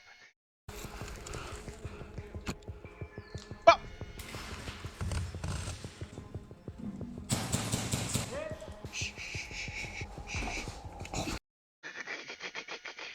He's in orbit? Yeah. Orbit. Great. So my thing is, I gotta learn how to crouch walk. Like I could probably lean walk, but I didn't learn how to crouch walk if I'm ever gonna do something like this. I'm just gonna be a standing 6-foot target. Like maybe I should just practice that when I go to like the gym and when I get better at like running, just learn how to crouch walk. Hey, welcome back guys. It's been an amazing year traveling some of the most epic airsoft sites around the world. Yo. And to celebrate such a year, I've once again put together all the worst, best, and funniest Oh my God, fuck being on top of that roof. Fuck that shit. moments of 2022. Just like last year, you guys can vote on your favorite moment of the year by commenting the clip's number. Ooh, we see that skin. Your favorite moment of Does nothing for the gun. Why does he even have it? This does nothing. year by commenting the clip's number down below in the comment section. But first, let's have a look at what you guys voted. Hey yo, fucking if I do get an airsoft gun, I want to get the cold ice skin from Rainbow Six Siege. The best moments of last year, 2021.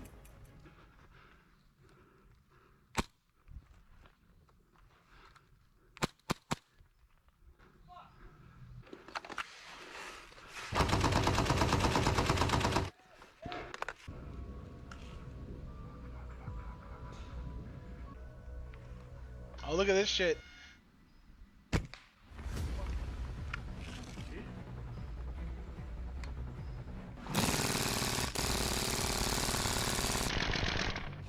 Jesus Christ, your aim, my guy!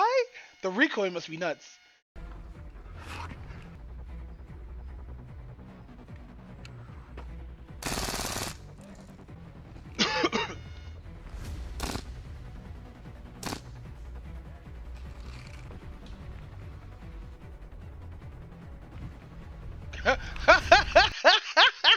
Yo, my guy, hold on.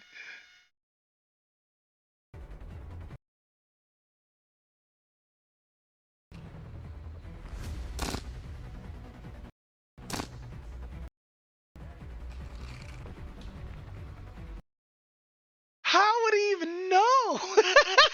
Yo, even the mic caught that shit. Holy fuck, that must have been a loud ass hit. That must have been a loud ass hit. Jesus Christ.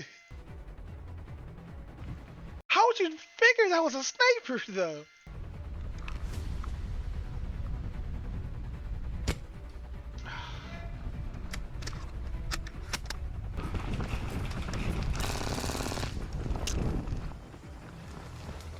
Hit, hit, hit, hit, hit.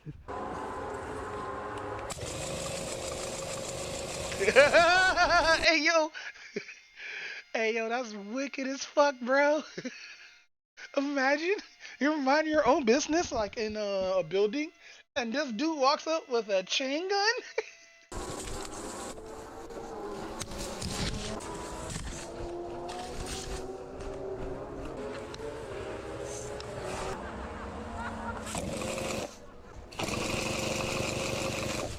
Hit! Oh, man. Ah. And now let's take a look at the best moments for 2022. Before we get started with 2022, Hey, another established titles. Hey, established titles. I know you're a scam, but please let me sponsor. Please sponsor me, please. I need that. I need that established trees money. Please establish trees, please. I don't care if everybody thinks you're a scam. I still want the like that money. So like yeah. I am now a lord. Also raid Shadow Legends. Yes, I am now a lord. People from this channel, including myself. Oh, dude. Yeah, fuck that. Oh my god. Oh, my favorite heights. Dope.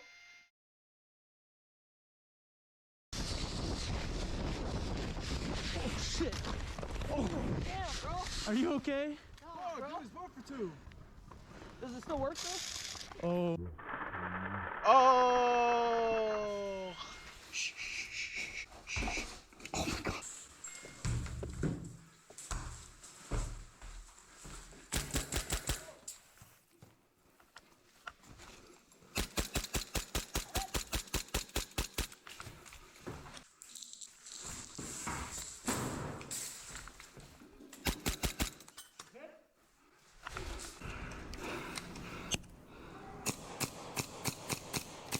Get fucked.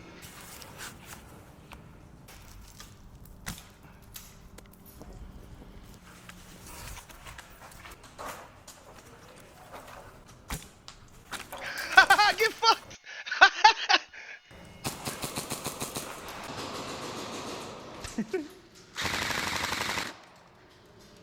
Tango down.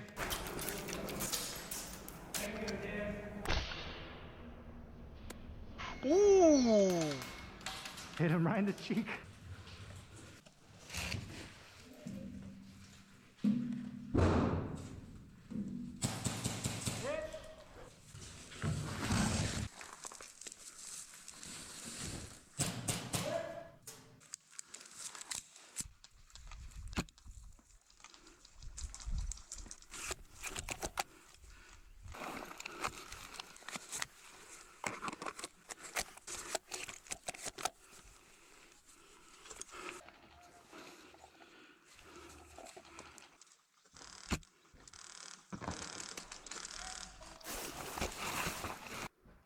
Jesus. You saw that fucking shit curved?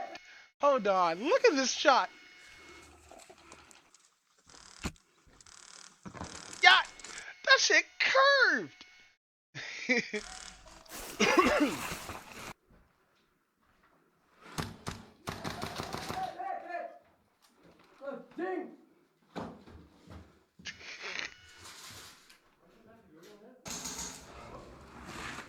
Okay, I take it. I surrender.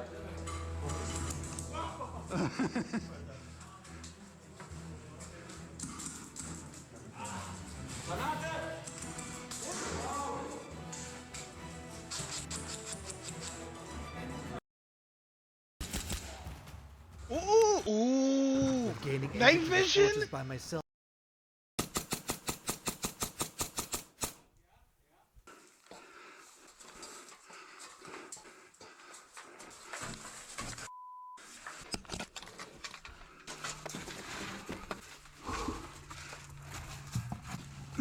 With gaining entry to the fortress by myself, I'm hoping to gather information on the layout of the tunnel network and cause as much destruction as possible behind enemy lines.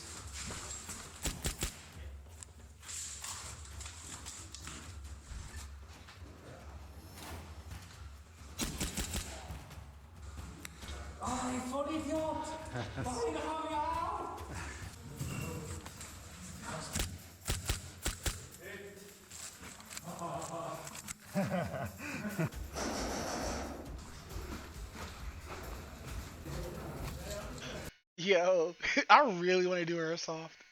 Really want to do airsoft. But I have to get way smaller first before I do airsoft. Cause I could do squats and stuff. It's just like fucking I need to just run more, basically.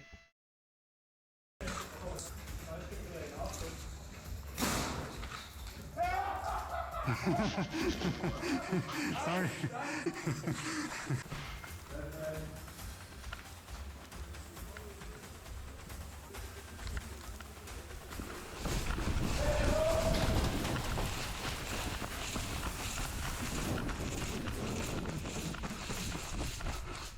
The SRS A2. The real steel counterpart is a Yo, that looks so clean.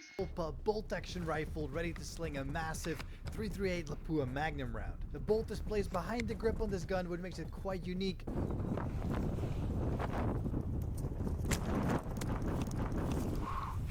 Fuck, man. These are right there? Yeah. I can't. Why are you taking these videos up at top? Dude, like, me looking at these videos, I just, like, because I'm terrified of heights, alright? I am not going to go over, like, a ledge or anything like that, because I have a fear of falling over it. It might end up passing out. Dead ass. Yeah, I'm not scared of heights. Bruh. Grenade. Okay then. I think it'll be fun for this video just to go. Hey, he's in here. My airsoft guns. SVD. There we go. Drop the bolt. Let's give it a go. Oh my god, this fucking scope is terrible. Okay, that's cool.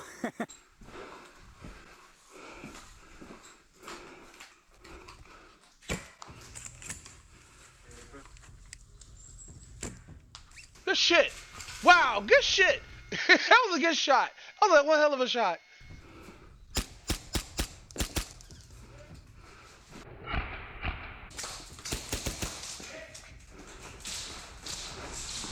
So this is the RPG-7. This is a gas-powered RPG, so it actually shoots out the whole projectile. The rocket that it comes with, that it fires, has a CO2 cartridge inside the nose cone. It fires out, it basically hits surface like this, and it'll fire the CO2 inside the nose cone. Oh, so the CO2 is supposed to be the explosion. It's not actual explosion, but like... However, to suppress the sound, I fitted it with a massive suppressor, almost bigger than the rifle itself. I have to punch. So I'll probably put like pink chalk in there or whatnot, you know, to, like pink smoke in it to signify, like, you know, boom. A hole in their defenses before I stand a chance of identifying a possible breaching site of the outer walls.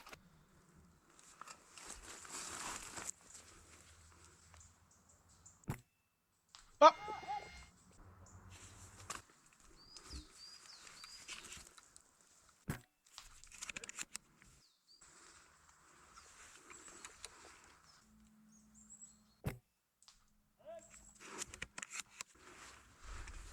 As we brought out my brand new Striker 12. This is one of the rarest airsoft guns in the world, as it's only one of 100 in total. This gun, wow, let's go. unlike its real-life counterpart, uses a rotating drum holding 12 rounds for rapid shotgun fire and semi-automatic. This is my MP5. It's by Swit Airsoft. This thing is powered by propane. It's gonna stick in a magazine. Of course, the MP5 slap is included, and now it's ready to fire.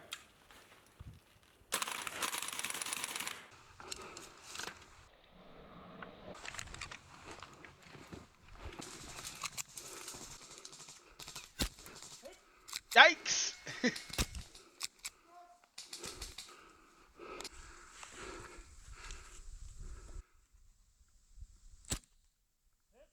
Fuck out of here! Oh my god, my depth possession. I can't.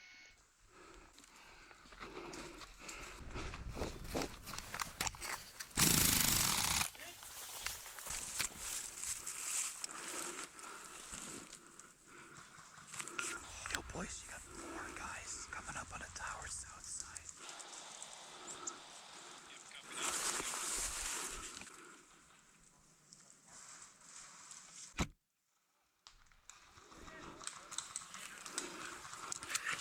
Friendly fire.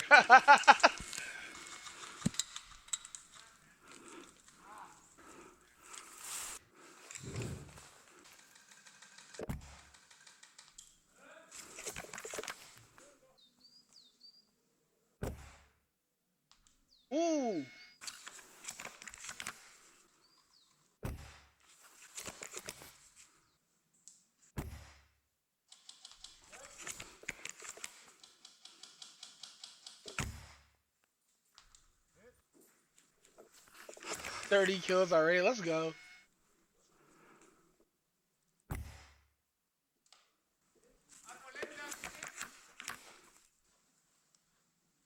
He's gonna hit the woman. Bop.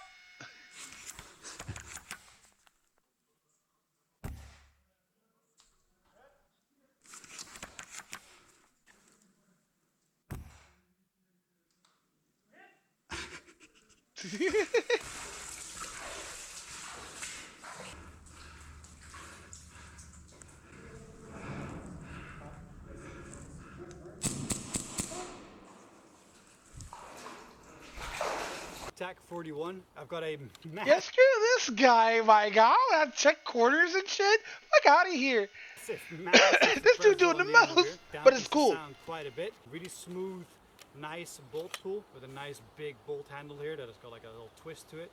An overall smooth operating rifle. M4A1 Hyper. Fuck out of here. The Just rifle get that. itself is a There's LED lights on the side. That does nothing. gas-powered, pre-upgraded rifle. I like the skin though. That skin looks nice. By Sweat Airsoft for the best performance and extremely close in form and function to the real thing, with felt recoil enough to rattle the shit out of my cameras, complete with its own working stat track module. Oh my god. I'll take it too, man. Good kill, man. Yeah, good kill. Together with my good friend Airsoft Alphonse, our squad support gunner.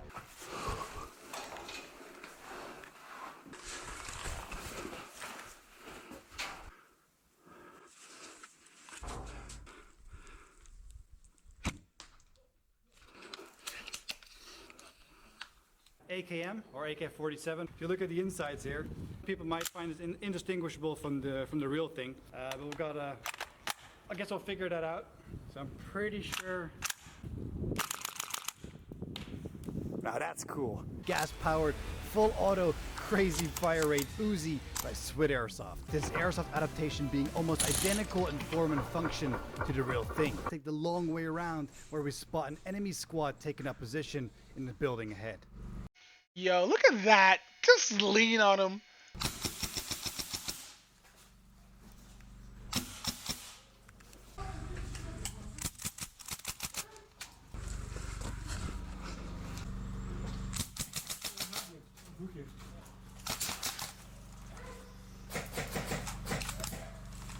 Good, out of ammo.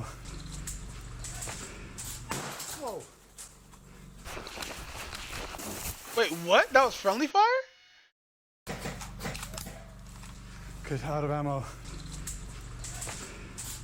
Whoa. 2 players killed by friendly fire.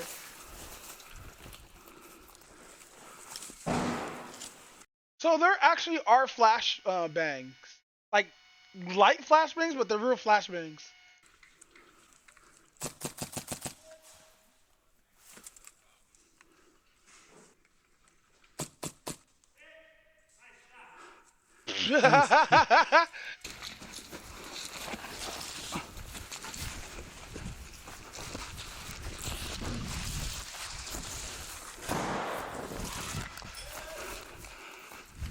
Also, it's not in the United States. Oh my god. Oh, my ankle. MP40. Never actually shot this gun. This is a CO2 powered gun. Of course, the gun's been Swit Airsoft like a lot of my other guns. Guess we just give it a go. I'm not sure. Does this fires from open bolt or not? Let's shoot in there. Okay. Ooh. Oh! Did it hit the It hit the camera. That's cool. Is that strong? camera?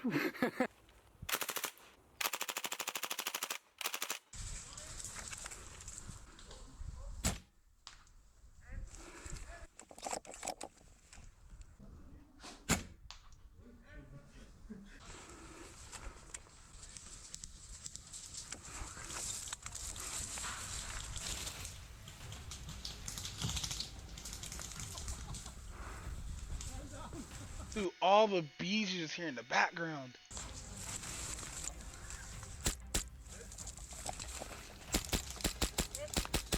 This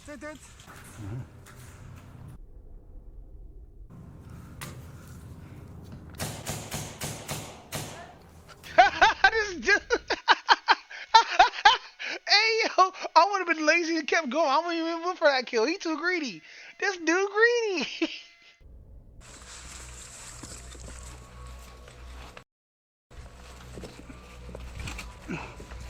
Come on. Stop. Yes.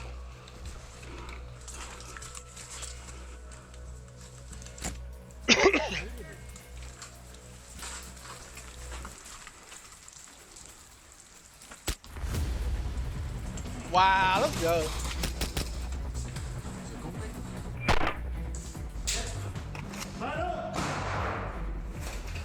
Springfield M14. It has realistic action. Bolt actually rotates in and out of battery, just like the real one. Picks up a round every time that you pull the trigger. Let's give it a shot. It's loud as fuck too. Jesus.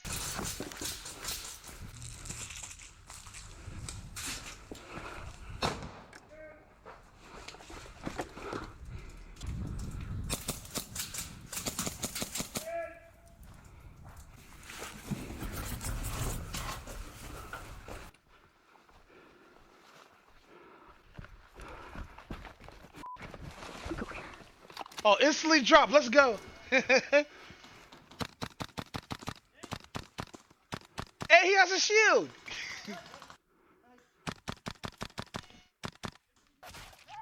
Ah, headshot. Let's go.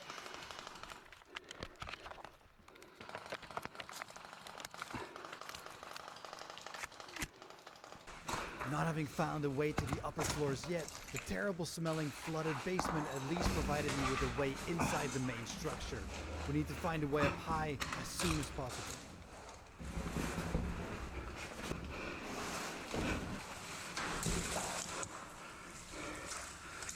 This is the Car 98K. Was a real Car 98K that was used during the war, World War II, and has been converted to an airsoft gun by Matt Fowler in England. It's even got the spicy, markings. Yeah. That's cool. The spicy eagle, let's say. And shoots great. Thompson submachine gun. Last time you A Thompson, let's go. guys have seen this thing equipped with the drum mag. And now it's on full auto. Let's see how it runs on full auto.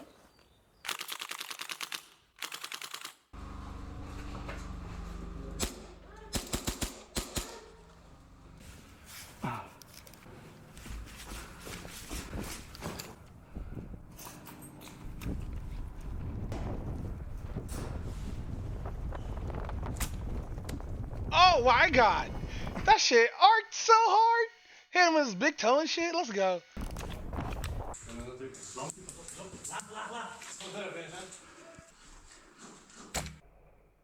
Ooh. Sawed-off double-barreled shotgun. Takes these shotgun shells, so these like 12 gauge, I guess, shells, what you would call them. And basically you have, well, you can first slap it shut, and then you have two triggers down here. Pop somebody around the corner, or somebody's like in a window. Shoot him like that.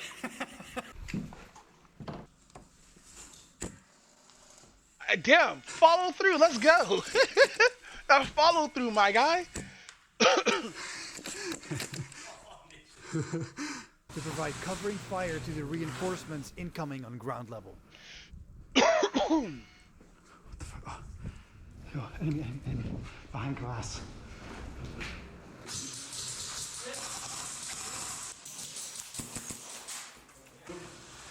Yeah, let's move.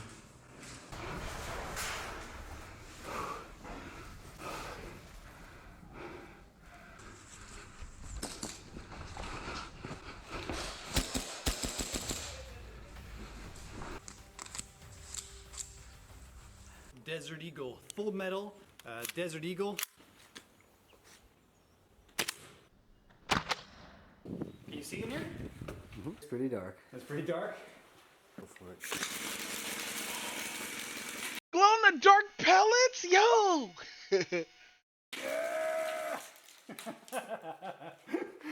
Oh, that's fun.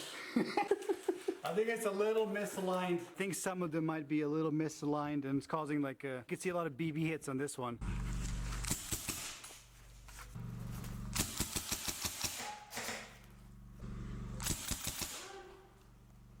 Rein.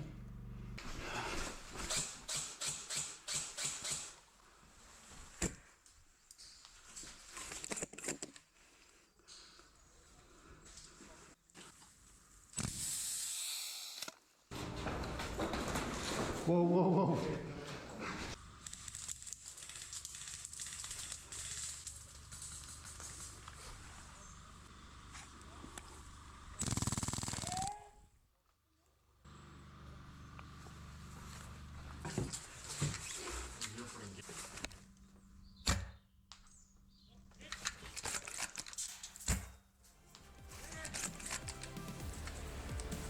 Vale, me voy.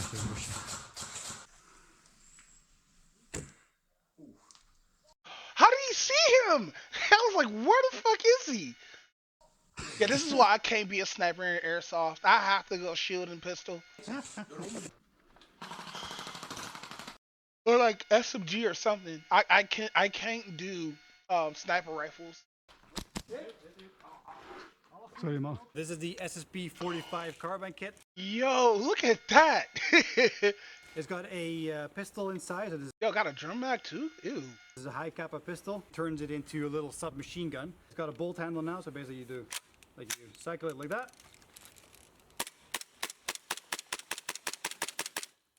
Of course, it's got the full auto as well, which is a lot more fun.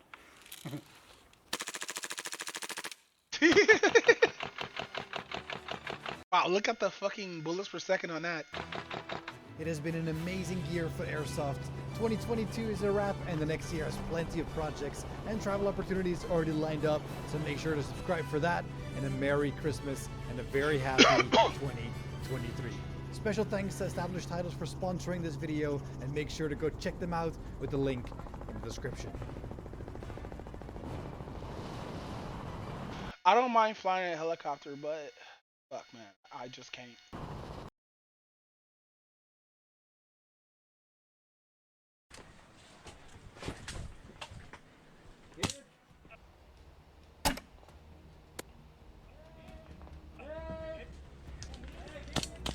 Oh, this is another video right that's on the playlist.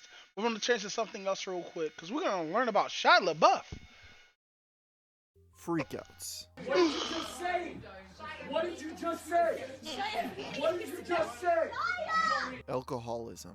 Listen, can we talk, me and you? No, we can't talk nothing. Listen, I'm not the one that. American. I pay Okay. my taxes. Get me off my arms. 4chan.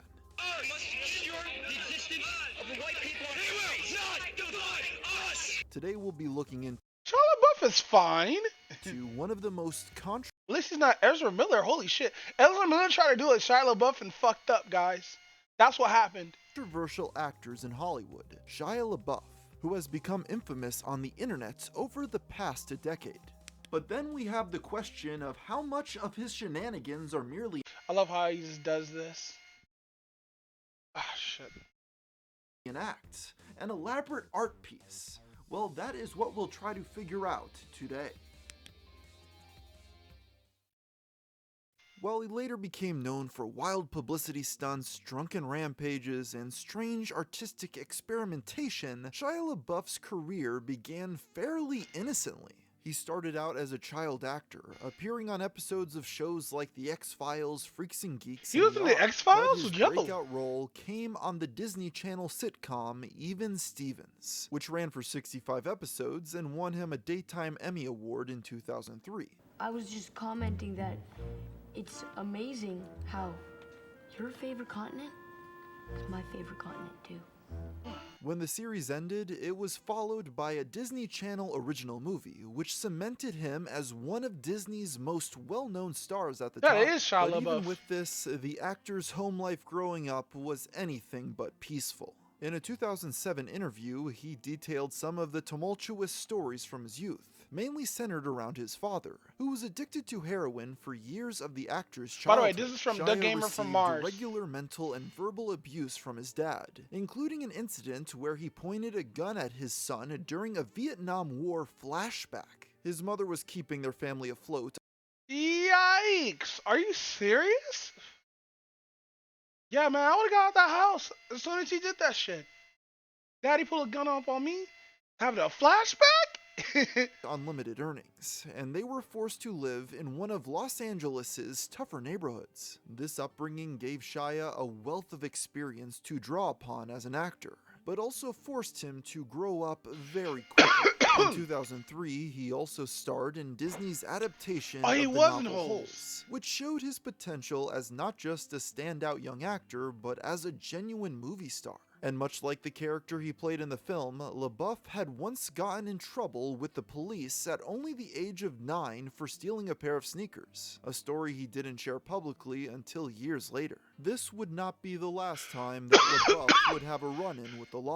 The actor continued his film career in supporting roles in blockbusters, but also began to branch away from the mainstream. His work in films like The Greatest Game Ever Played, A Guide to Recognizing Your Saints, and Bobby showed a desire to not just be another celebrity, but an actor who was taken seriously. Eventually, his dedication and undeniable talent led to Steven Spielberg taking an interest in the young performer. And he even went so far as to say that Shia had the potential to be, quote, the next Tom Hanks. In He still does, though. 2007, what made him a true superstar was his starring role in Michael Bay's Transformers. The next year, Shia played a major supporting role in Spielberg's Indiana Jones and the Kingdom of the Crystal Skull, as the titular character's son, I hope he returns in the new movie that's coming out. Mutt Williams. Given the positioning of Mutt's role in the story, it's likely that Lucasfilm hoped to have the young star take over as the protagonist for future films. At the time, it seemed that the actor could do no wrong, as he was on his way to becoming Hollywood royalty. Unfortunately, things would quickly change. Due to poor critical reception, especially to LaBeouf's performance and role, plans for a spin-off franchise were effectively scrapped. But this was only the start of the problems. Later, the actor publicly denounced Indiana Jones 4, saying that both he and Spielberg had dropped the ball during production, although he placed the majority of the blame on himself. His co-star Harrison Ford Damn, bro. replied to the comments by bluntly calling him a quote-unquote effing idiot. Later on, Shia would admit that his criticisms had damaged his relationship with the director. At least Shia LaBeouf owns up to his shit, unlike a certain individual who recently apologized and still has a movie deal. The actor stated, Yeah, keep the same energy, you know? that Spielberg, who also produced the Transformers films, had told him in regards to Indiana Jones, there's a time to be a human being and have an opinion, and there's a time to sell cars. Even with the fallout, his career did not stop after Indiana Jones. He starred in the second and third Transformers movies, and although box office hits, they were also panned by critics. Around this time, his passion for blockbusters was beginning to fade, but the actor was still very much being positioned to be a top Hollywood star. By 2012, LaBeouf was tired of the robot franchise and wanted to move on, saying that he felt his character's story ended with the trilogy, and has never shown any sign of wanting to return. Okay, that's fine, not wanting to do that. ever since. In fact, after being cast in controversial director Lars von Trier's Nymphomaniac films, Shia announced that he was stepping away from blockbusters entirely. He claimed that there was no room for artists in the studio system. So the actor put his full energy behind more independent projects like the bootlegging drama Lawless and the World War II action thriller Fury across the next few years. During this time, he started dating Mia Goth, one of his co-stars. He was also set to make his Broadway debut alongside Alec Baldwin in Orphans, but left the show citing creative differences. Baldwin later explained that the actor's behavior during rehearsals had made him very difficult to work with, including an instance where he berated his castmates for rehearsing too slowly. This had apparently led to LaBeouf being axed, ironically during a meeting where he offered to quit. But Shia's name would soon be spreading for other reasons than his acting work. In February 2014, at the Berlin premiere of Nymphomaniac, LaBeouf arrived dressed in a tuxedo with a paper bag on his head. The words, "I am not famous anymore," were written across it, and pictures of this odd costume spread like wildfire. Hell yeah. Earlier that day, the actor had stormed out of the film's press conference after only 10 minutes, leaving his co-stars and directors surprised and confused. This would be a common reaction to LaBeouf's behavior. Strangely, only a month earlier, he had announced that he was retired. Is Kanye trying to be like Shia LaBeouf? Is this what's going on with Ye right now? No way. There's no way. There's no way. No, from I won't public accept life. that. But to this I day, actually won't that accept has that. proven to be very much not the case. Soon after, people realized that the paper bag stunt was engineered by LaBeouf alongside Finnish artist Nashta Ronko and British artist Luke Turner, who formed a performance art trio. Their next collaboration was titled #IamSorry, which began only 2 days after the Berlin premiere. The piece was an installation that ran for 6 days, and involved Shia sitting in a room in an art gallery, wearing the same bag from the red carpet and crying silently. The titular apology was in reference to a recent accusation of plagiarism against the actor, who had directed a short film that viewers quickly noticed was an almost exact adaptation of a graphic novel by Daniel Close. Oddly, his initial apology for this accusation seemed to have been lifted word for word from a Yahoo Answers post. The main goal of the exhibit was to put a human face to the online abuse that Shia had received, and many journalists who visited the installation, after waiting outside for days, noted that it had a profound emotional effect on them. But Really? I didn't know Shia LaBeouf did all this. I should have went more deeper into detail in this because on the podcast we only covered some of it.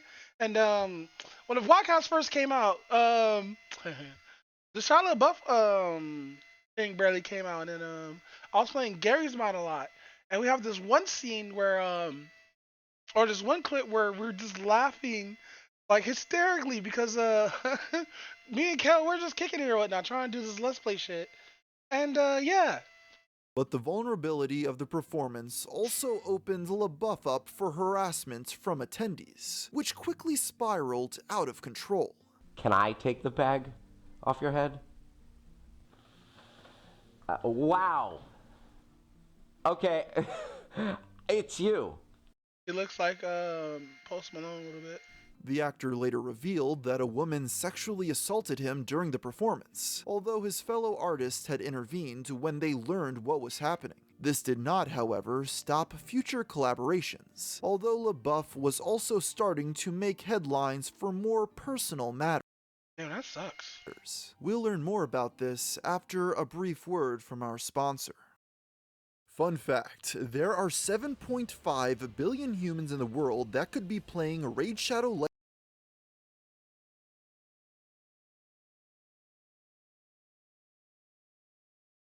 Legends right now. Whether you love to explore, enjoy the action aspect, new players can win rewards here in your inbox. These started to become a was removed from a things would quickly devolve a festive gift. And on top of this, if you're a new player, come on. I gotta put it at the most inopportune times. There you go. Perfect. Raid Shadow Legends. Please sponsor me. For Shia LaBeouf's early career, he had his dysfunction, but it didn't tread past the typical Hollywood drama, though things would quickly devolve going into the mid-2010s. Across 2014, a series of public incidents had unfolded showing that the actor's aggression was more than just something he tapped into for work. In January, a video hit the internet of LaBeouf headbutting a man at a pub in London after an argument. Months later, he was banned from a restaurant in Los Angeles after urinating on its wall. Then footage surfaced of him attempting to get into a fight outside a New York City strip club. In late July, Shia was removed from a performance cabaret in New York's Damn, Shia LaBeouf, the fuck you are going through, my guy?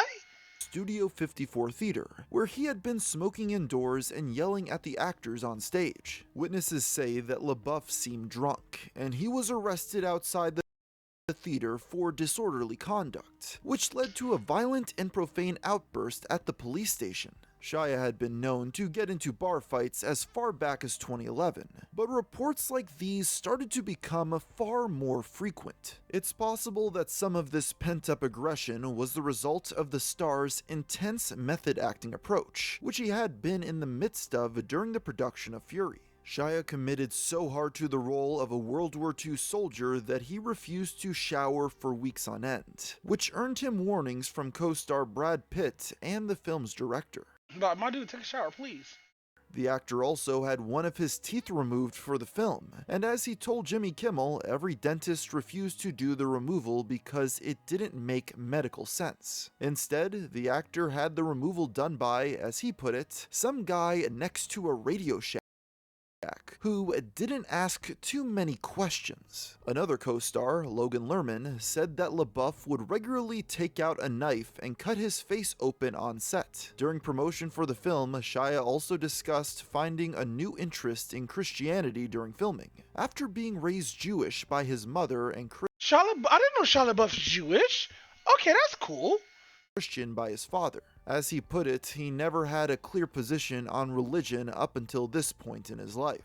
Whether LaBeouf was doing all this for the sake of the character or to capitalize on his eccentric persona is debatable, as he was pushing himself far beyond the usual bounds of method acting. But during this time, he did seem to be taking the steps to get his life on a better track. He was receiving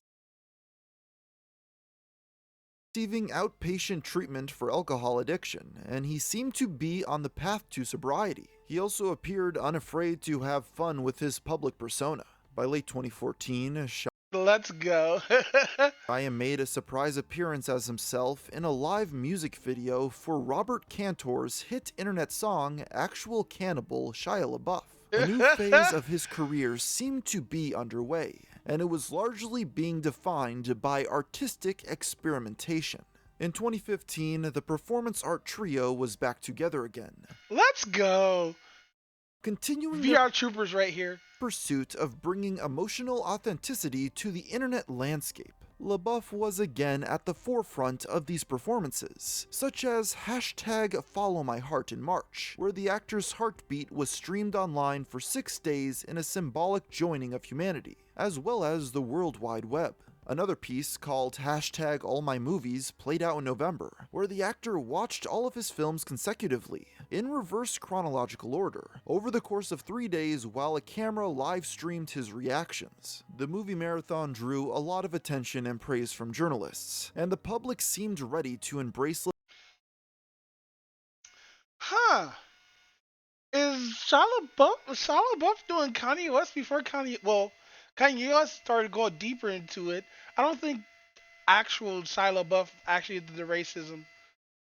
If he did, that'd be crazy. If Shia LaBeouf did a racism, that'd be nuts. LaBeouf as a genuine artist, but the most memeable collaboration was #Introductions, a half-hour video that showed a ponytailed Shia performing a series of monologues written by art students in front of a green screen. Every time I see a man on a motorbike, I think it's my dad. Ebb and flow, edging closer, expanding warmth, that point just before the pressure bursts. I love there's a green screen behind here because you can put anything back there. Running, reaching, Falling, skipping, turning, sliding, walking. These are all words that describe ways of moving.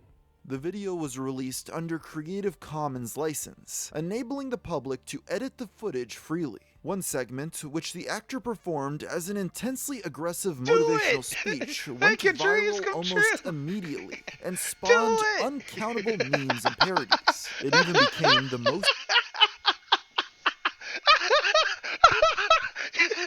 Yo.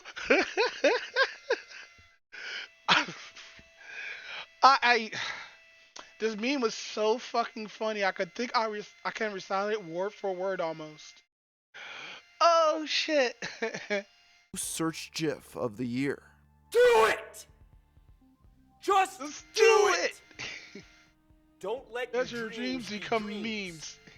Yesterday, you said tomorrow. So just do it! Make your dreams come true! Just do it!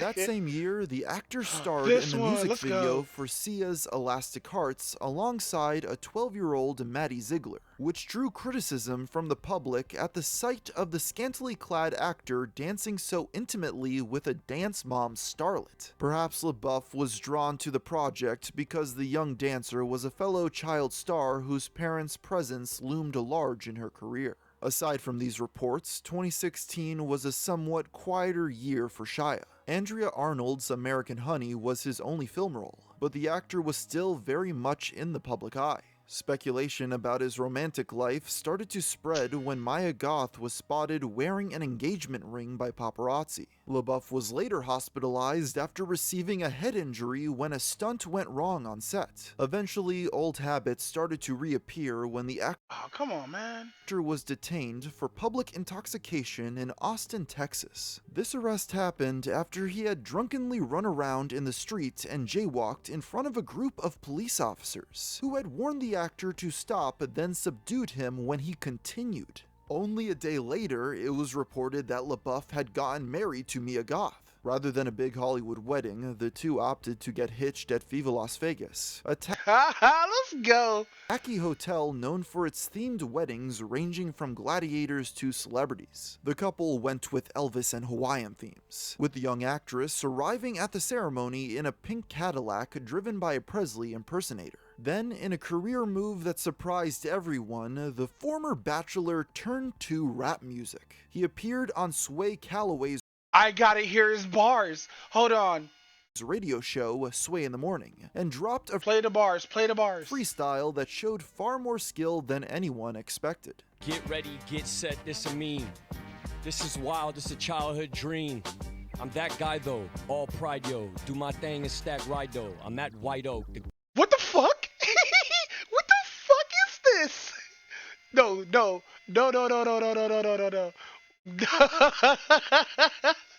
No fucking way. What is this? I didn't know fucking Shia LaBeouf had bars.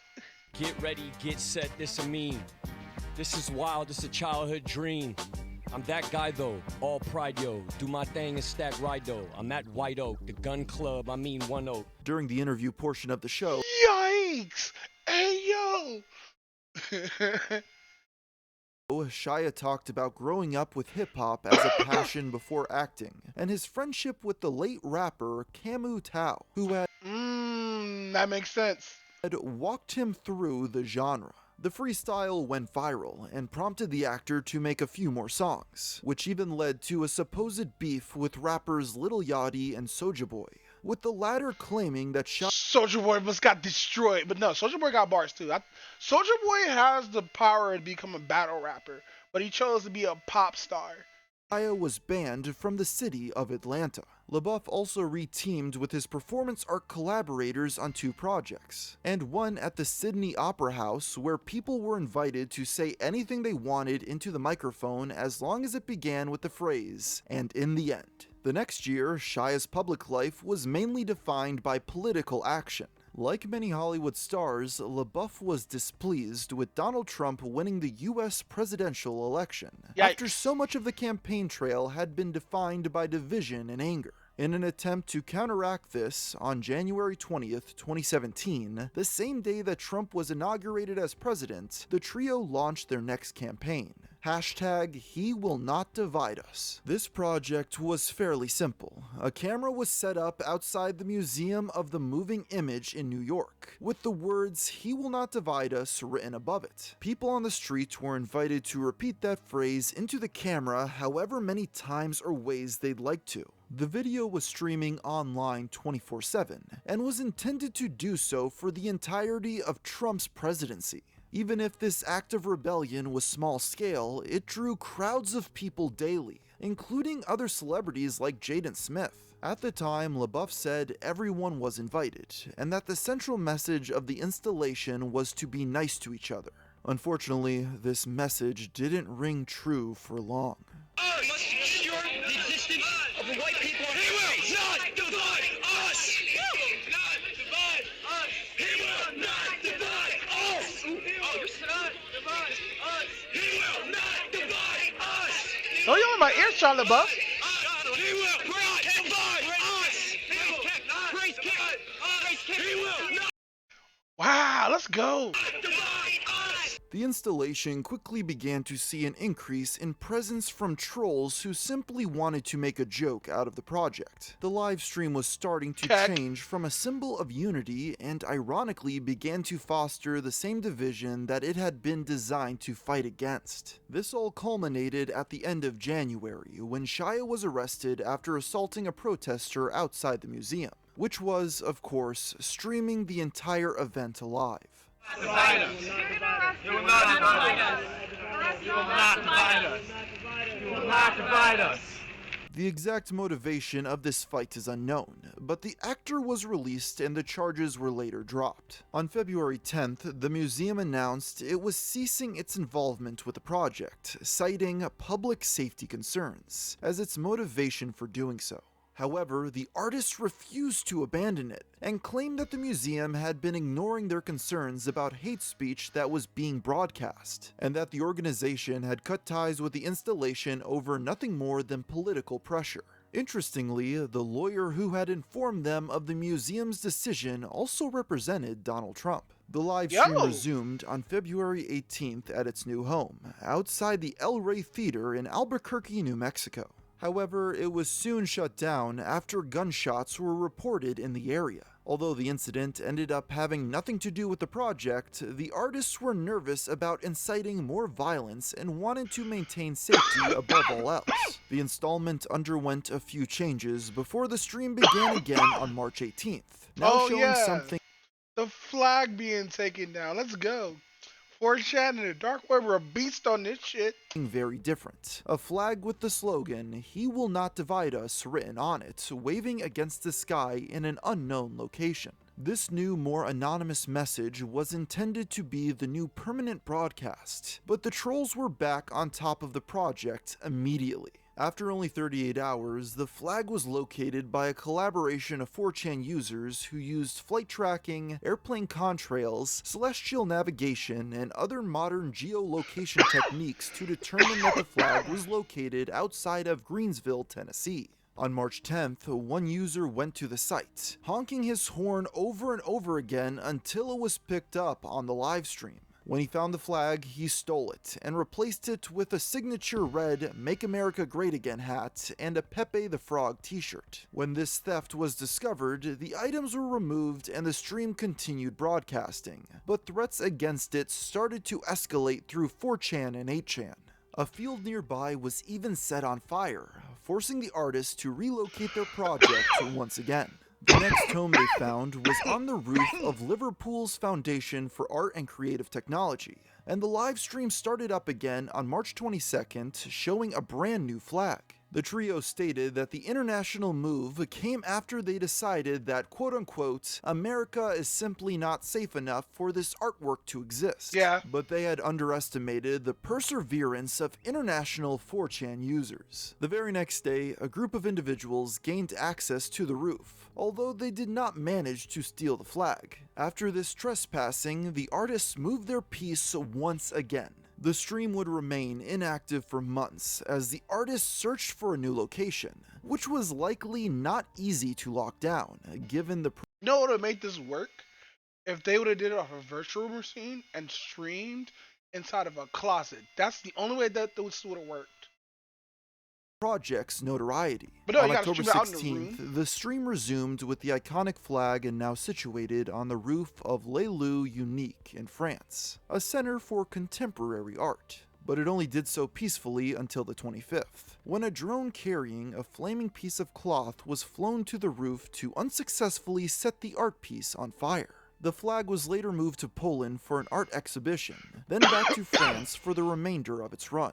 Despite the project's long and storied history, it was able to continue streaming for the rest of Trump's time in office, and the broadcast ended on January 20th, 2021, when Joe Biden was inaugurated. While He Will Not Divide Us had been unfolding, Shia himself remained a topic of public fascination due to more outbursts and arrests. In April 2017, a video surfaced of the actor drunkenly screaming at a bartender in a Los Angeles bowling alley, calling him a racist for unknown reasons. You breakfast bottle about French fries. You racist bitch. He also raged about the bartender not serving him French fries before storming out of the building, then returning when he realized that he was still wearing his bowling shoes. The server, David Bernstein, filed a $5 million lawsuit against the actor for defamation and assault, claiming that Mr. LaBeouf had used the word racist to incite anger from other patrons against him. Shia tried to have the lawsuit thrown out of court, but it persisted. In June, a far more damaging incident occurred. The actor was once again arrested for disorderly conduct and public drunkenness in Savannah, Georgia, after asking someone for a cigarette and then yelling profanely in front of families when he refused. A police officer intervened and Shia tried to run to a nearby hotel, but he was arrested in the lobby and body cam footage showed that he did not go quietly. So we're not gonna have a conversation? No! You gonna put these shits off my arms or you be f***ing I came up to you trying to be nice, you stupid bitch. I came up to you asking for a cigarette, you dumb f***. Why would Hey, yo. Hey, you know you're going to jail anyway. Fucking might as well go ham. I ask for a cigarette if I was racist, you stupid bitch? They got cameras everywhere, you dummy. I got more millionaire lawyers than you know what to do with, you stupid bitch. From there, the arrest took an unexpectedly racially charged turn, with the actor telling a white officer, "You put your own kind in the pen?" after threatening him by saying, "If I had my gun, I'd blow your shit up." Upon arriving at the station, he told a black officer that he was going straight to hell, and that he had been arrested simply for being white, another accusation of racism that seemed to come from nowhere. He also verbally abused another white policeman, telling him that his wife fantasized about black men. Hey, you waiting on with a wife. What you tell her at night? You know she watches porn. She probably watching X videos and shit, like looking at black. Don't you feel f***ed up being white about that? Don't you feel like, man, I thought he was going to spit bars. got all the goods. Hey, yo, Shia LaBeouf. My man, this dude. This ranting Just start your rap career. Was obviously fueled by alcohol, but it showed that the worst of LaBeouf's aggressive tendencies were still Oh shit, there's more? present in his life. The details of this night were surprising to many, especially the crew of The Peanut Butter Falcon, the movie that LaBeouf was in Savannah to film. Production sources said that the actor had shown no signs of being drunk or hungover for the entire shoot, which had been going on for weeks. Shia soon apologized for his words and actions towards the police, saying that the night had been a new low that he hoped was. So after he got done filming, that's when he started drinking again. He probably celebrated, got a little bit too drunk, and all this shit happened, you know? Relapse. Sucks. It really just sucks. I'm not trying to defend his actions or anything like that. It just seems like that because there's actual proof that people were saying, yeah, he didn't come anywhere smelling drunk or anything like that, or hungover or anything. So this probably happened after he was done filming. A bottom, and that his public struggles with addiction had reaffirmed his desire to achieve sobriety. He returned to the set the next week, finishing the shoot without any further problems. He later pleaded guilty to the charges from his arrest and was sentenced to anger management and 1 year's probation. 2018 was a much quieter time for Shia, at least on the public front, probably due to a desire to stay out of the tabloids. However, he did face some more personal turmoil. In September, it was announced that he and Mia Goth were separating, and he began a relationship with British musician FKA Twigs. The relationship would last for about a year, and would later come back to haunt LaBeouf. 2019 was a year of artistic reinvigoration for the actor, with the release of 2 films that made the most of his dwindling star power. The second was far more personal, as LaBeouf had written, produced, and starred in it. Honey Boy follows an alcoholic movie star reflecting on his past as a child actor, whose career was greatly shaped by his abusive father, played by LaBeouf. The actor obviously based the key pieces of the film on his own life and experiences, and talked openly about the challenge of playing this complicated recreation of his own dad. Later on though, Shia said that the abuse depicted in the film was all his own invention, and that his own father had never hit him. Still, their relationship had been strained, and they hadn't spoken to each other in 6 or 7 years. That's understandable. Before the film was made, it was likely to remain that way, as the actor mentioned that during a phone call with his father, he claimed to realize that the troubled man would have to live with a certain narrative about himself for the rest of his life. In 2020, Shia's life turned tumultuous yet again. He got a permanent full-chest tattoo for a part in a movie called The Tax Collector, maintaining his deep commitment to method acting. Unfortunately, this film received a much more negative response from critics, leading many to joke about the tattoo being a miscalculated publicity stunt. But soon, an influx of negative press started to overshadow any goodwill from his performances. In September, the actor was charged with misdemeanor battery and petty theft after allegedly fighting a man and stealing his hat, and was again sentenced to anger management therapy. He also left the cast of Olivia Wilde's upcoming psychological thriller Don't Worry Darling, and was replaced by Harry Styles. Wilde later claimed that Shia's departure was due to the actor's combative energy on set, but he refuted that claim, stating that he quit the production due to insufficient rehearsal time. LaBeouf also released a series of text messages and videos that he had received from Wilde to back up his argument, contributing to the film's already troubled marketing campaign without even appearing. It's not like Shia LaBeouf's a liar though, because like every claim he gave out, he kind of like, you know, had receipts and stuff and owned up to it. So like it's not like Shia LaBeouf's a bad person. His alcohol just fucks him up, and with his like mental disabilities, I think he probably needs like more therapy or whatnot. But like, let's continue. In it. Then the greatest. It's not like Shia LaBeouf is still getting work. That's the thing. He's not like doing outrageous shit. He's still getting work. Blow to Shia's reputation yet appeared in December when FKA Twigs sued him for sexual battery, assault, and infliction of emotional distress over the course of what she described as a relentlessly abusive relationship. She also accused LaBeouf of knowingly inflicting her with a sexually transmitted disease. The actor's response to the allegations was simultaneously direct and vague, describing himself as abusive to himself and everyone around him for years, but also claiming that many of the allegations were untrue. Once again, the actor's personal and professional lives were colliding, and this time his response was to retreat from the public eye. His brief relationship with actress Margaret Qualley also ended, with the young actress voicing her support for FKA Twigs, although she reported no abuse in her own relationship with Shia. In early 2021, LaBeouf parted ways with his talent agency and sought out inpatient rehab treatment, and the public would hear very little from him until 2022. In the wake of the accusations and his treatment, Shia's career stalled for a couple of years, but it never truly stopped completely. His next film role would be in Padre Pio, about the famous friar still getting work. What the fuck's going on here? in the Catholic Church. This led him to convert to Catholicism. He also revealed that his mother passed away, and his final moments with her helped him see the importance of religion in a new light.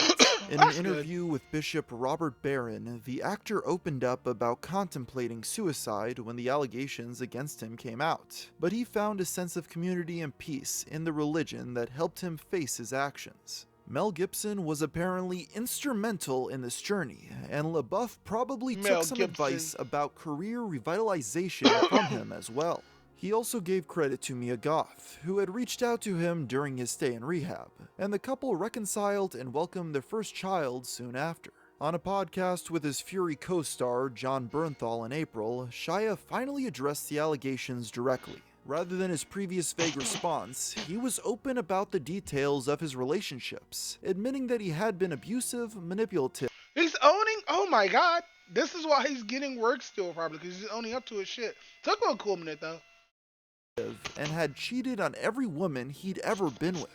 He also credited his accuser with saving his life to an extent, as it allowed him to begin a real journey to self-improvement. The public face that LaBeouf is now showing the world is much quieter, more thoughtful, and remorseful. We will have to wait to see, though, if it will last. So there you have the story of a troubled actor trying to find his way in life. And with that, I think I'll end the video here. So until next time, thanks for watching. Ooh, that was really, really fucking good. Thank you, Gamer from Mars, the Gamer from Mars. But fuck, man. Ah, man. So that would actually happen with not Logan Paul, with Shia LaBeouf and everything. Because I thought after these movie things, I was like, he was still getting work. Like, I thought he was good. I didn't know it was that bad. But at least he's owning up to his shit, though.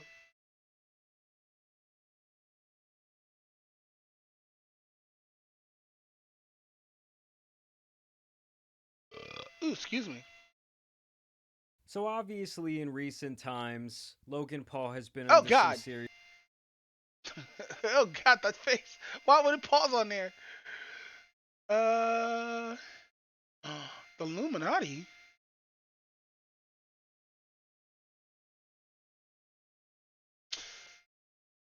You know what? Some ordinary gamers. Let's go. Hello guys and gals, me Mutahar, and today's video is hyper serious. Ladies and gentlemen, today we're addressing the Andromeda Galaxy, people living there, because I'm sure everybody on Earth knows exactly what's going on. Andrew Tate just got arrested a few hours ago. Hey, let's go. And I know I'm releasing a video late, but I wanted to get all my facts straight. I wanted to really look into this as hard as I could. Now, ladies and gentlemen, Andrew Tate, I made a video on him a few months ago. You probably heard of him. He's a wild character saying some wildly outlandish things.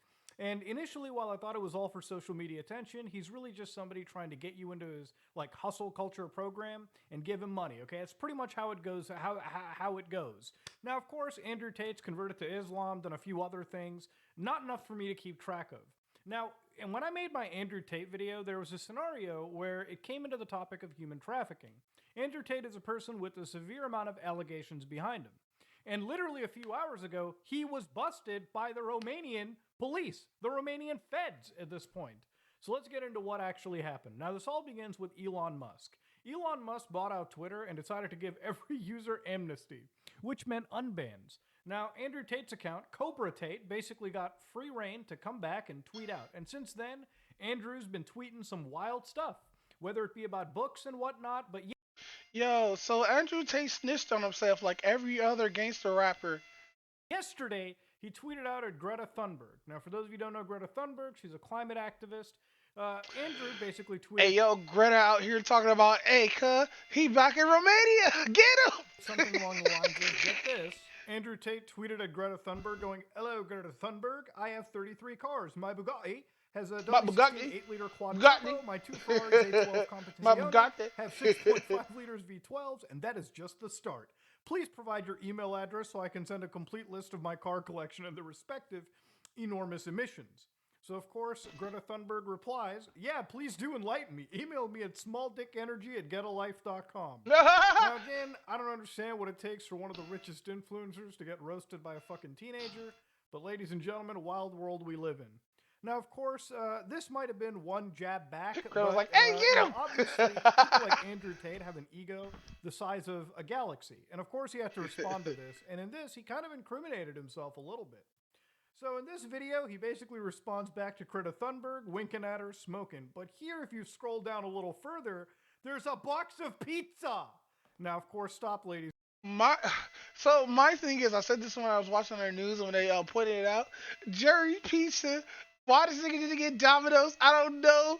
This dude got caught because this dude got local pizza. He was like, nah, fam. I need that real delicious shit. Not no Pizza Hut. Not no Domino's. Not no Papa John's. Fucking Jerry's Pizza.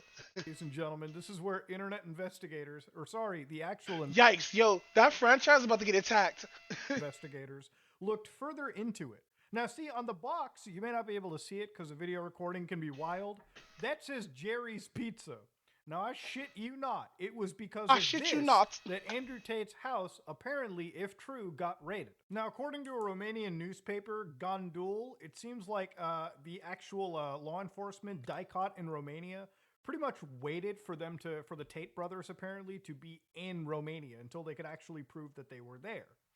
For instance, sources closest to the investigation stated that shortly after the completion of the computer expertise, the authorities waited for the right moment to catch the Tate brothers, who were...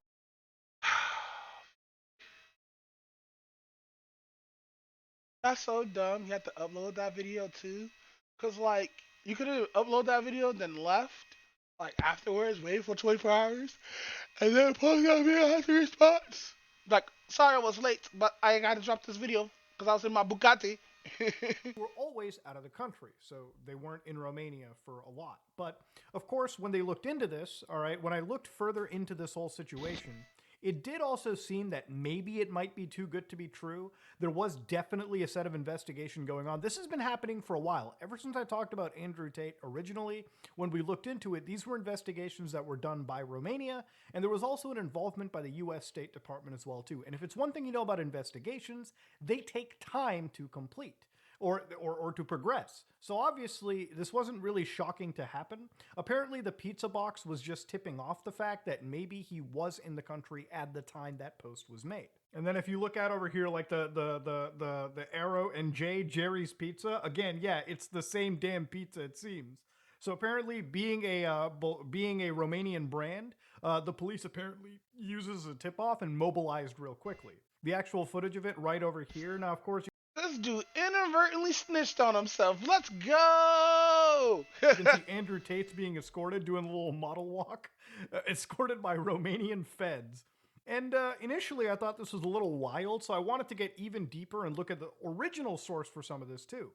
And so this brought me to the Direcția de Investigare you know what? This is the Counterterrorism Bureau of Romania, it seems, okay? Organizata și Terrorism. And they made a press release on the 29th, 12th of 2022. So this basically happened like this morning, a few hours ago. So on 29/12/2022, the prosecutors of the Directorate for the Investigation of Organized Crime and Terror... Damn, that's crazy, man. Like, fucking, this dude bought some food and got snitched on. This dude straight out has... the clout demon has left that dude as soon as he bought that pizza. He was like, no, my clout. Ah! Ah! That's fucking hilarious. DICOT, central structure, together with police officers from the Bucharest Organized Crime Brigade, implemented 5 home search warrants in a case which investigations under the aspects of committing the crimes of constituting an organized criminal group. So this is actually a translation from Romania to English. So again, there are going to be mistranslations. There's going to be some conjugation errors. There's going to be some grammatical errors for sure. Human trafficking, and in the case, it was noted that at the beginning of 2021, 4 suspects, 2 British citizens and 2 Romanian citizens, constituted a criminal group organized in order to commit crimes on the territory of Romania, but also of other countries, such as the United States of America and Great Britain, at the crimes of human trafficking. Victims were recruited by British citizens by misrepresenting their intention to enter into a marriage, cohabitation relationship, and the existence of genuine feelings. So the lover boy method, basically, hey, I'll be your boyfriend, your husband, your lover, come in. They'd move over, and things would escalate from there. So the Loverboy method, they were then later transported and housed in buildings in Ilfov County, where by exercising acts of physical violence and mental coercion, through intimidation, constant Oh, so like how surveillance, normal pimps used to do control, shit. and invoking alleged debts. They were exploited by group members by forcing them to perform demonstrations pornographic for the purpose of producing and disseminating through social media platforms material having such a character and by submitting to the execution of forced labor. Wow, that's insane. I mean, is that literally what what DICOT is claiming? This is from an official source. Jesus Christ. So far, 6 injured persons have been identified who were exploited by the organized crime group. So again, there's no names being thrown out here. It's literally like unidentified users, unidentified people. Okay, that's With weird. regards to the crimes, it was noted that in March 2022, an injured person was forced on 2 different occasions by a suspect through the exercise of physical violence Why and can my mic get psychological muted? pressure. Jesus Christ. At the headquarters of the Directorate for the DICOT Central Structure, 4 people who are reasonably suspected of being involved in criminal activity were taken for questioning. Following the hearings, the prosecutor for the Directorate, DICOT, ordered the 4 persons to be detained for 24 hours. So I assume sometime tomorrow, whoever's been detained. No, it's on the here is going to be floor. free. No. So of course, if you look at the footage they've got down over here, if you just like zoom into it real quick, I'm just gonna kind of like play Alright. it. I'll have to wind this a little bit. Tension. Sorry, I really have to go use the bathroom. I thought I had the mic muted. Enter into a marriage cohabitation. So all this is what he's explaining. The sex trafficking and stuff. That's just pimping. Basically, that's what it is. Basically, what they would do is they'll find women, usually white women or Amish women or whatnot, doing the whole little like thing or whatnot. And like they don't do this anymore, but like quote unquote, it was a story about this Amish girl who got pulled up. Like she met this dude, nice to her and all that stuff, like wonderful to him, and then like she started being used as like basically a she got passed around basically, and yeah, she ended up becoming like the dude was a pimp and ended up using her that way. And the fucked up part is too how they made the story. They made it so fucking racist, and they made the girl Amish too. But the story is based on a true story though, which is fucked up. I'm not laughing at that. It's just like I find it fucked up how racist it was. That's honestly. Relationship and the existence of genuine feelings. So the lover boy method, basically, hey, I'll be your boyfriend, your husband, your lover, come in. They'd move over, and things would escalate from there. So the lover boy method, they were then later transported and housed in buildings in Ilfov County, where by exercising acts of physical violence and mental coercion through intimidation, constant surveillance, control, and invoking alleged debts, they were exploited by group members by forcing them to perform demonstrations pornographic for the purpose of producing and disseminating through social media platforms material having such a character and by submitting to the execution of forced labor. Wow, that's insane. I mean, is that what that shit's nuts. Is that literally what DICOT is saying? This is from an official source. Jesus Christ. So far, 6 injured persons have been identified who were exploited by the organized crime group. So again, there's no names being thrown out here. It's literally like unidentified users, unidentified people. With regards to the crimes, it was noted that in that sucks. So you won't even know. Well, you would know once they stop posting content. Shit. Oh shit. Oh shit. Oh wow, that felt weird. I caught this sneeze at the same time. So anyway, that's really fucked up. This whole situation is really fucked up. But like, the reason why I'm not giving out names, but because they won't, because they don't want to like reveal their names and like, this is a fucked up method. How you gonna find out who it is? Because dead ass, it's gonna be those like people who are like constantly like uploading stuff like that. Well, not all, just like it's gonna be a few some that's in that circle or whatnot. Because like the girls actually do appear on stream sometimes. Wait, no. Did they used to come on Andrew Chase streams? Let's look that up actually.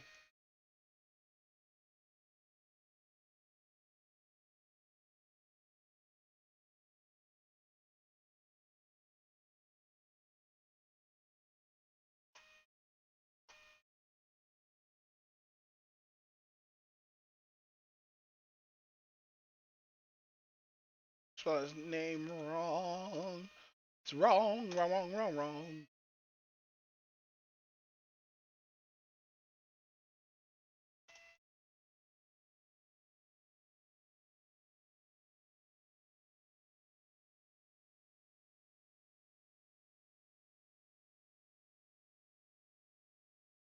No, that's not how you spell Andre.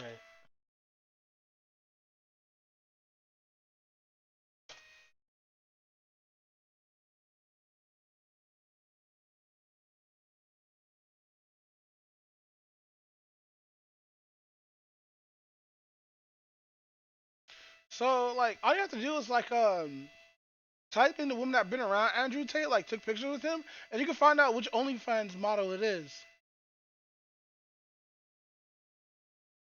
Bruh, that picture of him at poolside where it shows like his neck. How the hell this dude got a little ass head? March 2022, an injured person was forced on 2 different occasions by a suspect looking like a through the Tekken character. exercise of physical violence and psychological pressure. Jesus Christ. At the headquarters of the Directorate for the DICOT Central Structure, 4 people who are reasonably suspected of being involved in criminal activity were taken for questioning. Following the hearings, the prosecutor for the Directorate, DICOT, ordered the 4 persons to be detained for 24 hours. So I assume sometime tomorrow, whoever's been detained here is going to be freed. So of course, if you look at the footage they've got down over here, if you just like zoom into it real quick, I'm just going to kind of like play it. If you watch this footage, you can see like them. Dude, look how clean this dude's house is. Raiding the house. And this is in fact the Tate house too. If you go all the way to the... You know what? Can I find that full raid on YouTube? We don't look for that full raid.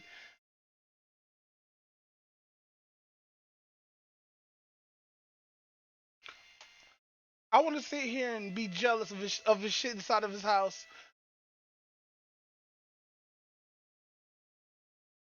Full. Oh, that's somewhere in here.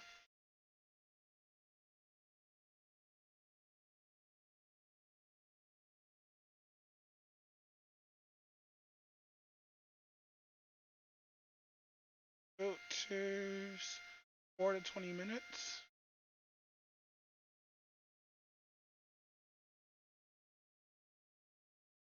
Oh, wait. I think we found it.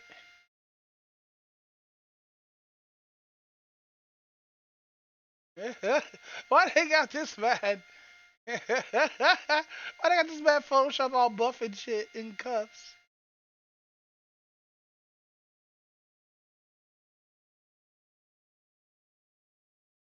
Damn, they don't have the full thing here. Oh wait, I think this is it right here.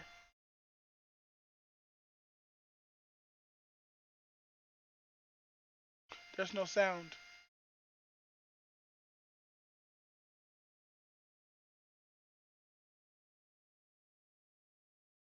There's no sound. There's no sound. There's no sound. Oh, I make some sound. Hold on, guys. I gotta open up VLC real quick. Alright, let's go on the music.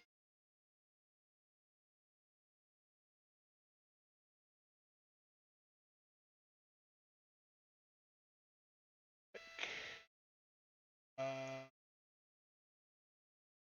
7 minutes, right?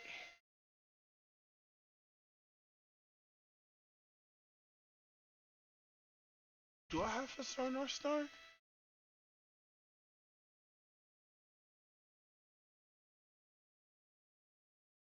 Oh, I gotta put this my name.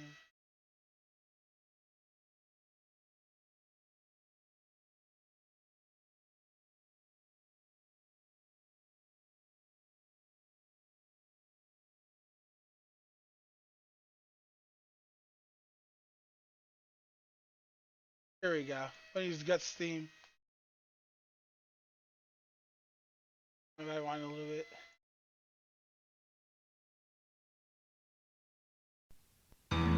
There we go. There we go.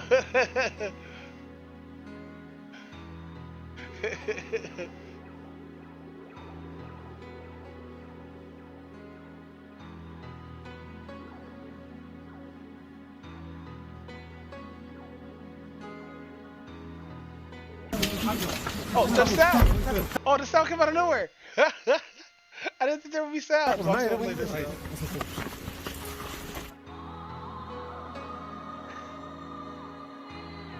That was loud. I didn't think it'd be that loud.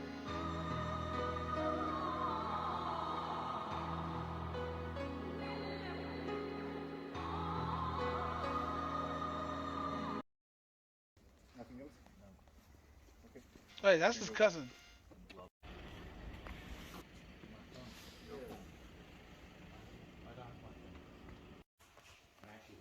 Look at this guns! Alright. But they're in attacks, right? That's the CO. Oh, that's the CO2 on what's the name? They probably dismantled it. That looks like the what's the name you put inside of it so it won't like discharge or anything like that. I think that's what it is. Probably wrong. Quality. Gonna do this one.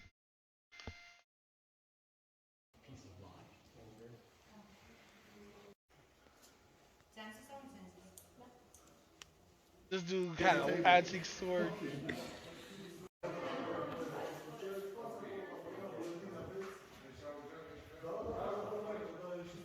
Yo, this shit's gonna get auctioned off.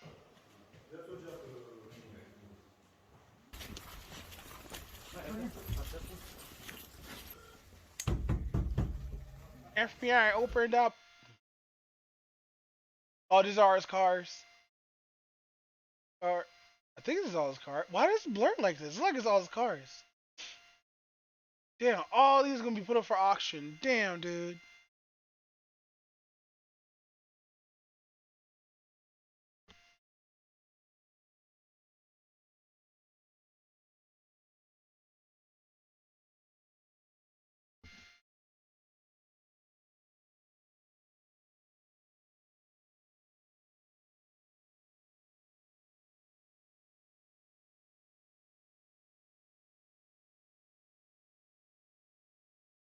Man, I wish we could see the cars though. Yo, look at that. He has gold. What is all that? What is that?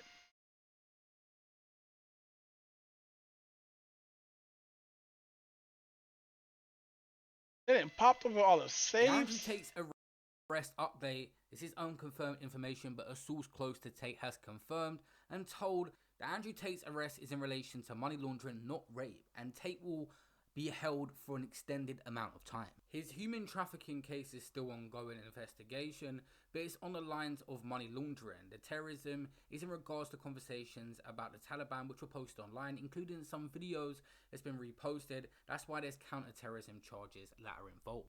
The money laundering charges stem from finding 10 million in cash at his house. That's why they brought him in on the money laundering charges. Authorities have been digging into the crypto wallets on Binance that Andrew Tate held. But it sounds like they haven't been charged. They're being held. They'll be interviewed, and I guess they're charged. No, After that the process. procedure is like this. So you are held retained for 24 hours. After this, you are presented to a judge, and there you need to put a statement. And usually the lawyers come with evidence and say, "Listen, we give you guarantees. You keep my passport. We didn't do nothing wrong. This is evidence. Release me. I'm gonna stay in house arrest, etc." Ah man, I wish we see more of like the body cam footage though. Cause like I wanna see all of that. Ah shit. Hold on, be right back.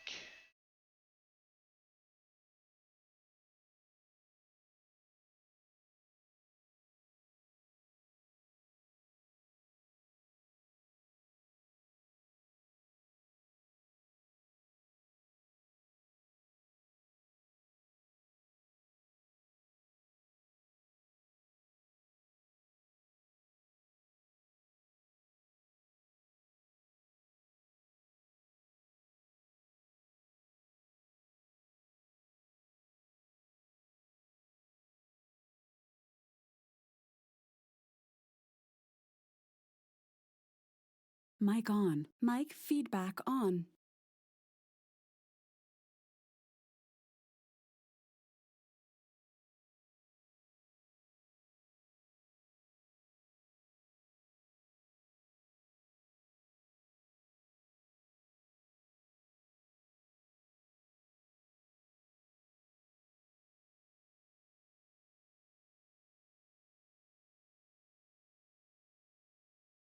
Mic off. Mic on. All right, we're back.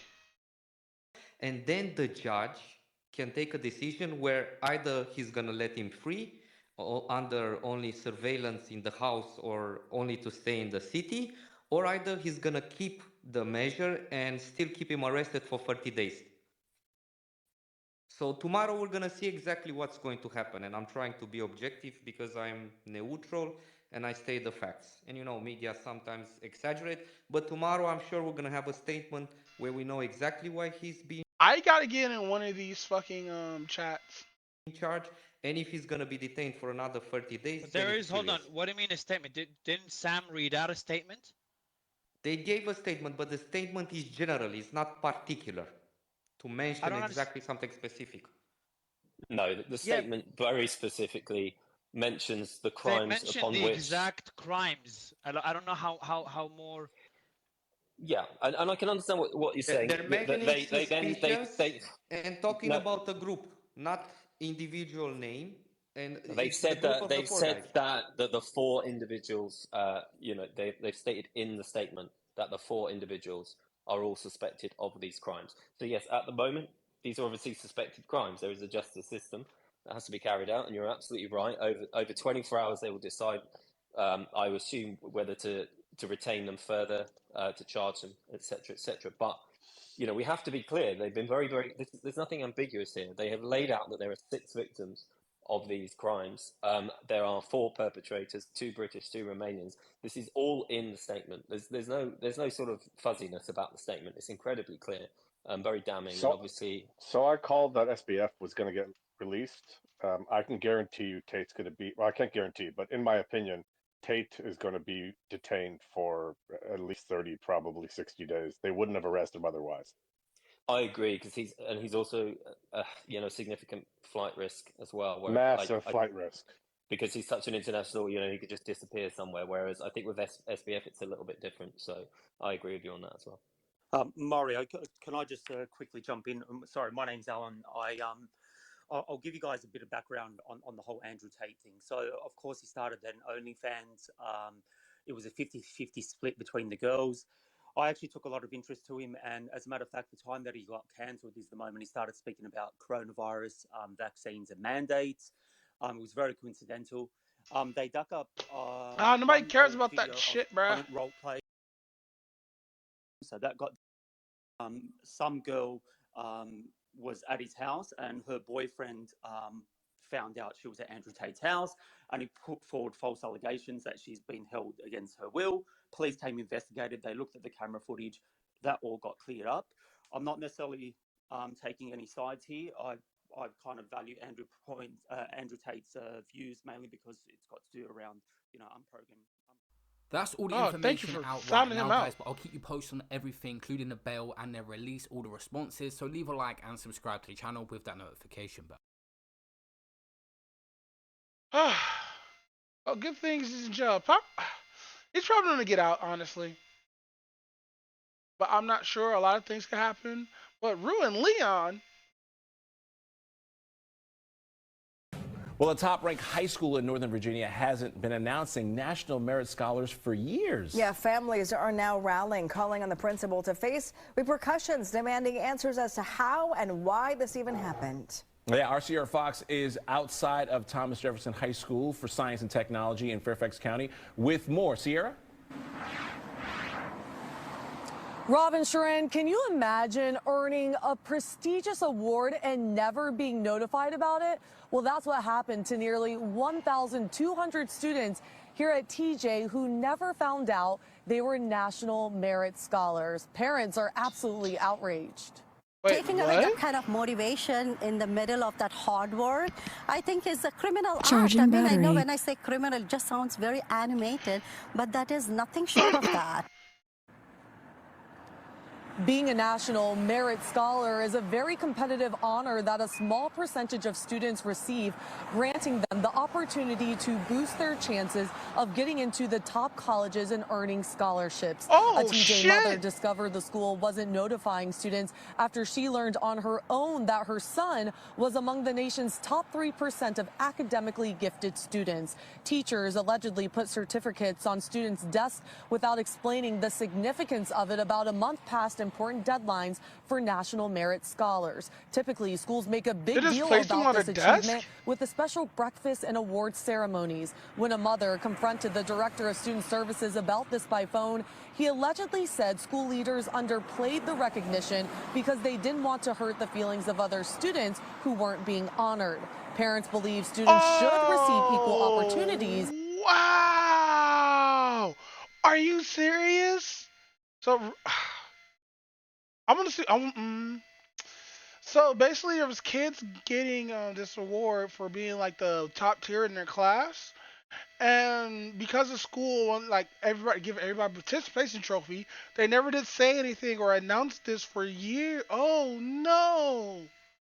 But that doesn't necessarily mean equal outcomes.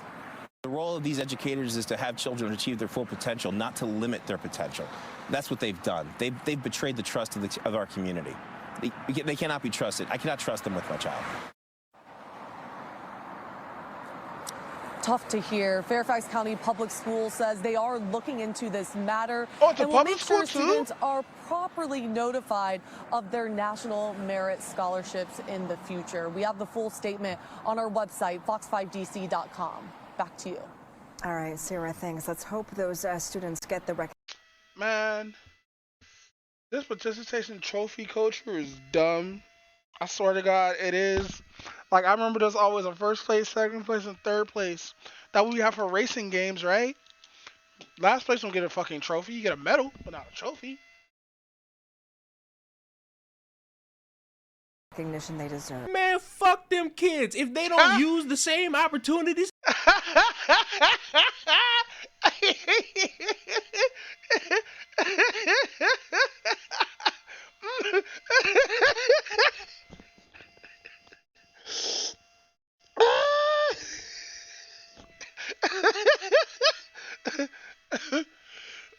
Oh shit!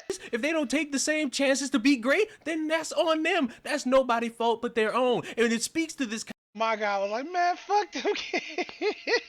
conversation about equality, equity, everybody having the same opportunities. People are going to use those opportunities to make themselves, their family, their friends, their business great. And there are going to be others that don't do the same thing. At that point, it's on your own personal choices and what you decide to do with all these opportunities given to you so that you can be great. If you don't hone your craft, if you don't take what you are given and use it to elevate yourself, that is your fault. And for people to sit there and say, oh, well, we just wanted to make sure people don't feel bad about themselves.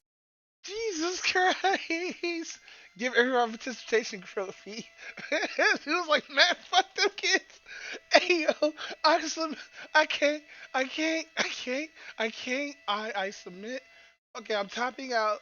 I'm tapping out now. Let's watch some adorable fucking shit from the Urban Ranch Rescue.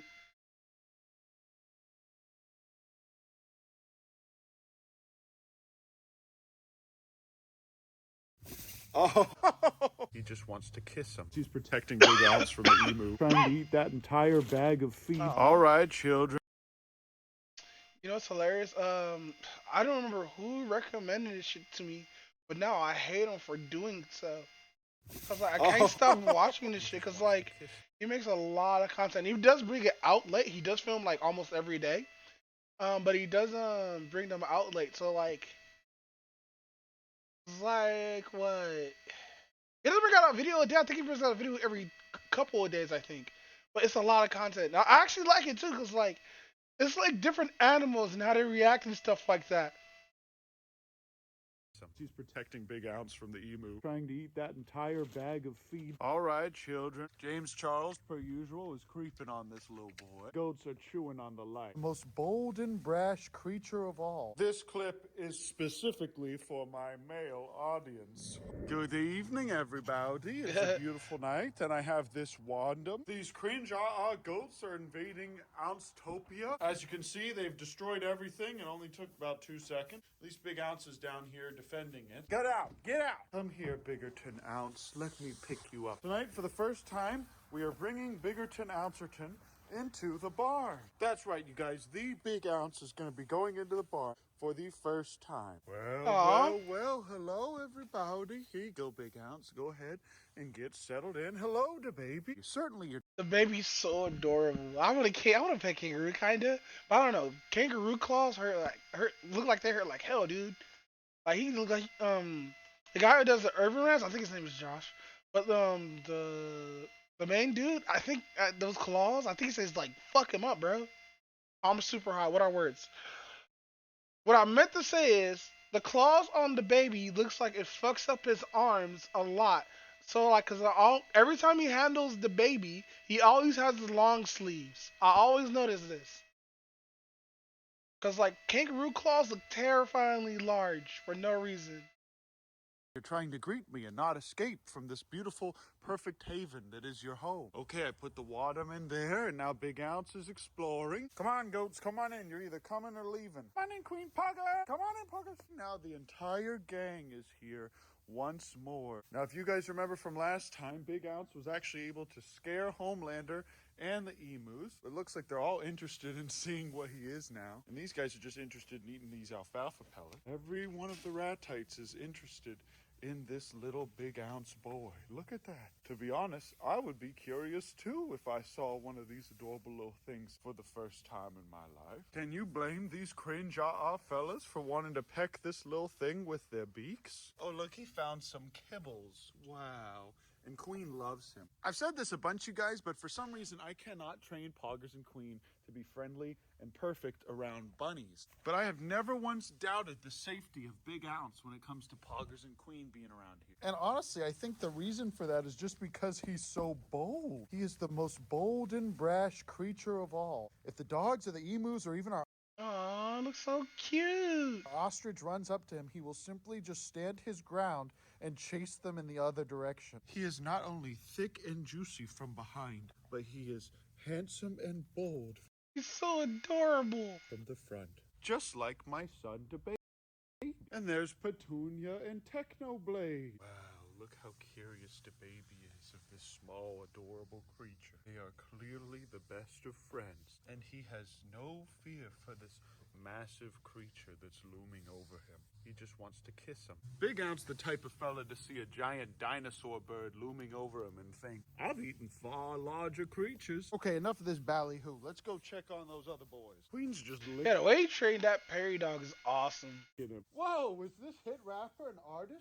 DeBaby? Uh-oh, where are the clappies? There they are. Wow. And they're being more friendly with these guys. Queen, give Big Ounce some space. Look at this little man. Big Ounce does not fear the dinosaur birds. Okay, I'm gonna go ahead and get that watermelon for the cappies, but you guys, I just had the best idea. Would you like to be the sole male in an experiment of 500 or more prairie dog female companions? Would you like to have your very own utopia with thousands of women, my friend?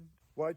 He likes it. Tell you what, you guys, if the YouTube channel fails and we don't get our permits for wildlife rehab, I am going to be doing that. Look at this perfect girl. Just throw him inside a little bucket with a bunch of other female prairie dogs. Like, have fun, my son. Look how comfy this boy looking. Very good, Poggers. Very good. I want to shake that hand, Poggers. I want to shake this hand. Big Ounce under the heat lamp photo today. A lot of you guys in the comments were saying it's dangerous for me to have this thing. I have this set up to where if it falls, it'll kind of shut off. It's not completely bulletproof, and I'm actually going to turn it off tonight because we won't need it. But as you can see here, nothing can really knock this thing off. And if it did knock it off, it would just turn off. Big Ounce exploring the nether. We lost him, you guys. We lost Big Ounce. Big Ounce learning how to operate a factory heater. Merry Crimbus, my friend. This is his first watermelon in a long time. Do you remember how to eat the watermelon, Gort? You can't just lick it, buddy. You gotta bite into it. Although it does look like the goats are chewing on the light, so I won't be keeping them in here tonight. How about you don't eat literal rubber, huh? Guys, get over here. We got watermelon. But Gordon Quandale are getting much bigger. They have infinite guinea pig food, which is very high in vitamin C, so they're able to be supplemented for that. That way they won't get scurvy or any kind of jaw disease. Oh, look, they're being territorial. He says, no, this is my watermelon. Give it. Oh, okay, I'm gonna go ahead and break it in half for him. Merry Crimbus. You guys know what to do. Yeah, let me do it. First off, got you. A big piece for one of yous. There you are, my children. Please enjoy this Christmas present. These guys have been settling in real well. Oh, they're so adorable. And they've been doing fine through the winter storm. A lot of you guys were commenting about how daylight was getting in through the cracks on these doors. Last minute, I had to opt in for the crappier doors because they were local and they would have been installed quickly. The original doors that we ordered through the manufacturer weren't going to get in until mid to late January, and I was not going to let these guys die because of some dang doors. I also thought about just putting up plastic sheets and other things like that, but that would have been just as bad, if not much, much, much worse. So now these guys are comfortable and healthy because of that. What are you doing today? All right, children. Please excuse me. I'm going to take one of these chunks so I can give it to the other animals. I'm going to leave so these guys will feel comfortable coming over here and eating it with them because it looks like they are interested in the food. They're still just a little scared of people. Merry Christmas, my beautiful son. Have as much of this as you'd like. Big ounces. He gave the baby some. Still exploring the nether, trying to eat that entire bag of feed by himself. But this will be a nice little Christmas present for all of these guys. So it turns out the babies in the wild do, in fact, eat and stumble across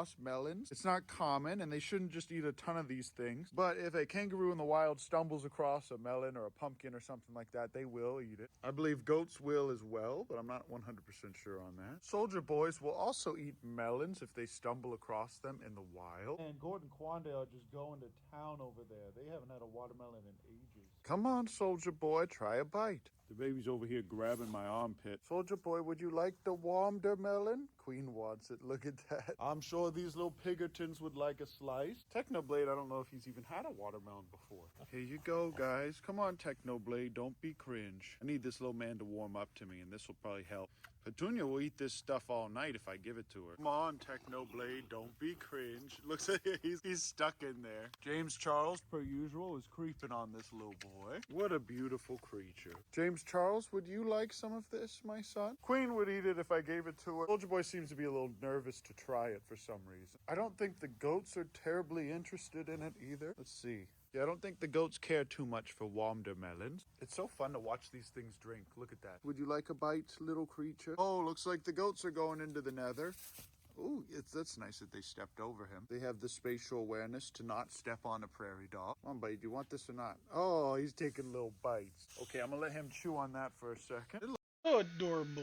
Looks like the wallabies are interested in theirs as well. Nothing like a big bucket of sweet feed for Christmas. Okay, now I've given the babers his food and a little bit of wadums. We got alfalfa pellets, sweet feed, all this other stuff in here, but these guys just have to be eating the baby's food. Okay, looks like the clappies are done eating and they're going to bed. Cringe, Ouncerton hiding in a pallet in the nether. Wow, what a perfect creature. Poke, poke, poke. All right, we did it, you guys. Sorry, this is why I see animals get so like, so like astonished by animals and stuff. They're so adorable.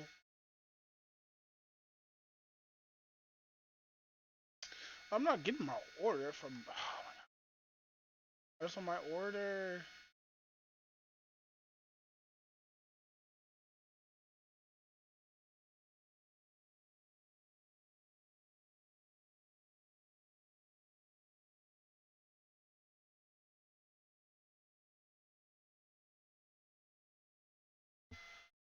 All right. What the fuck is that?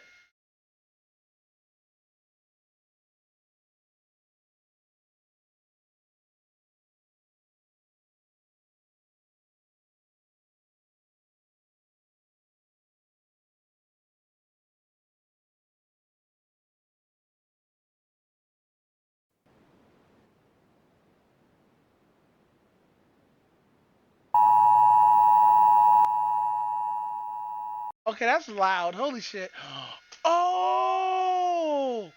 I know what this is. Hey, y'all guys wanna go on a wild trip through an ARG?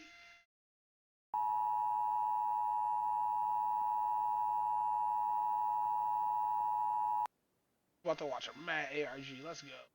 As of the time of this video's release, we have been facing a concerning increase of missing persons and fatalities on a global scale. The reason for this is because we are under attack. We have discovered that there has been a significant growth of mimic populations, which is threatening public safety. National leaders have released this instructional recording to teach you on how to defend yourself. Here is what you need to know about the threat. Mimics are humanoid, intelligent predators that are highly adaptive and feed solely on human prey. Mimics gain information on people by watching their daily lives and pick to hunt people when they are most vulnerable. The most common times a mimic will attack is when you are asleep, out walking alone, or in a cornered position. Oh wow, that's creepy. Mimics are cautious and calculative creatures, taking precautions to ensure a successful hunt. They utilize various tactics to capture a person by surprise. One of the more well-known tactics is hiding itself inside of furniture, to blend into its environment. Common objects that mimics can hide inside. God. Oh god, that's an eye.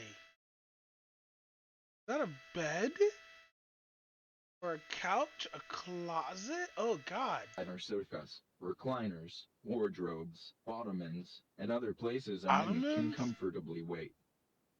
So I was doing the whole little mimic thing where it's like a mimic chest. Mimics are able to contort their body in ways that allow them to fit inside smaller places. They also use it to expand their body, making themselves appear larger for intimidation. That's gross.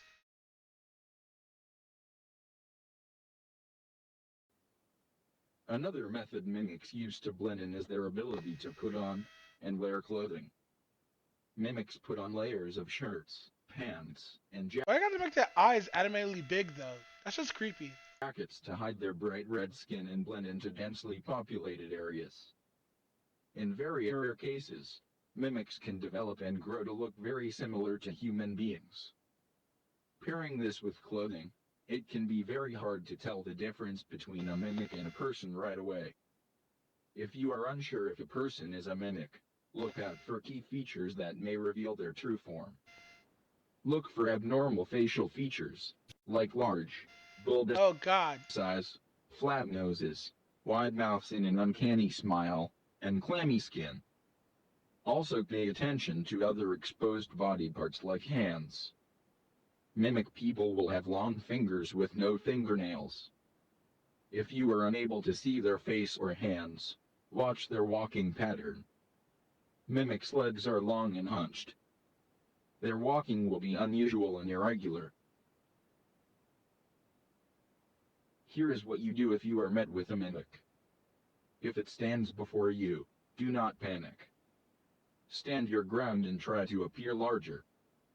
Wave your hands and make plenty of noise. Maintain eye contact. A mimic will hesitate to attack a potential threat. If you are armed with a weapon, aim for the head or legs. Okay, so you can fuck them up. Let's go. These are the best areas to hit to immobilize the threat. Immobilize? Fight back and don't let it get a hold on you. If you find a mimic that hasn't discovered you yet, stay out of sight. Call the authorities and alert them of your location. Okay, so like, if you're unarmed, don't try to like attack it.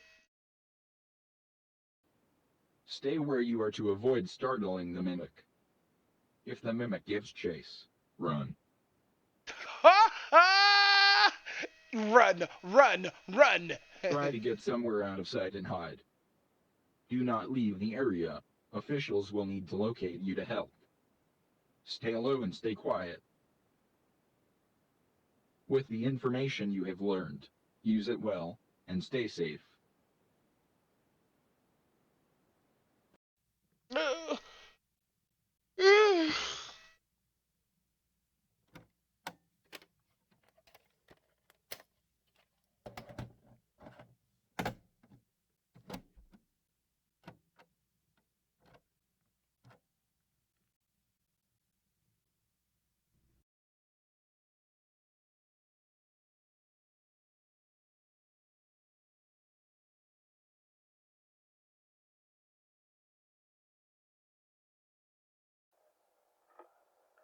Oh, we got footage. Got it. Let's see. Yep, it's working. Hey, can we get a move on? 1 sec. Yeah. Okay. Hello. I thought you only had 30 minutes of tape on that. Okay, so that's not a filter, I believe. I don't think that's an actual filter. I know, but just gotta see how it works. Like, Yeah, well, I've never got to don't use have one all of these. night. It's too bad. You were the only person who could film with me, so you're gonna have to put up with it. Fine. Screw you. Screw you. Screw you. It's still way too dark. 1 sec. There we go. Hello.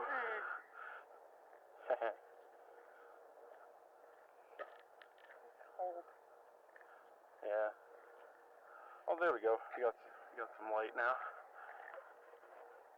But look at that over there. You can't see anything unless I like point directly over there. Like, nope, can't see nothing. Are you sure we should be out this late? Fine. I'll cook you stuff when we get home. Don't worry. I'm hungry. Too bad.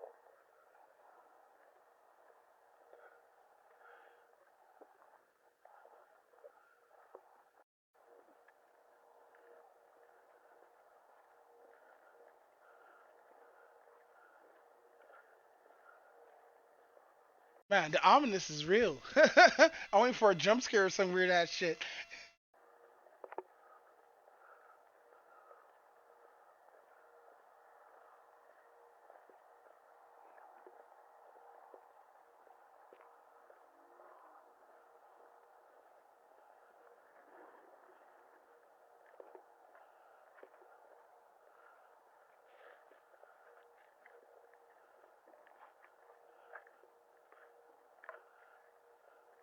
Where are they going? This is a long ass trek.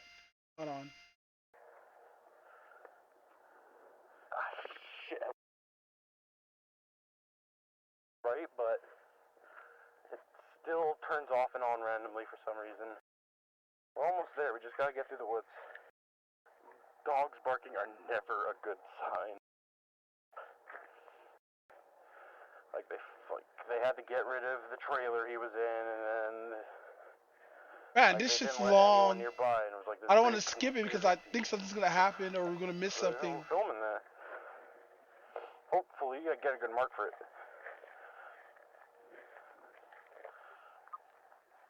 There we go. We're getting close. Oh, what was that? There was a little bit of interference in the cam.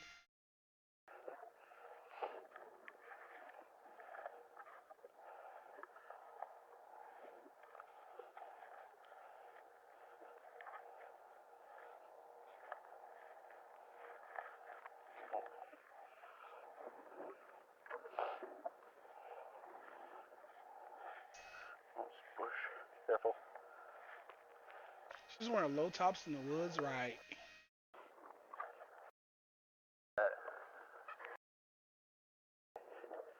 We're on the road. We're almost there. We just got past the tree line and make.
this way.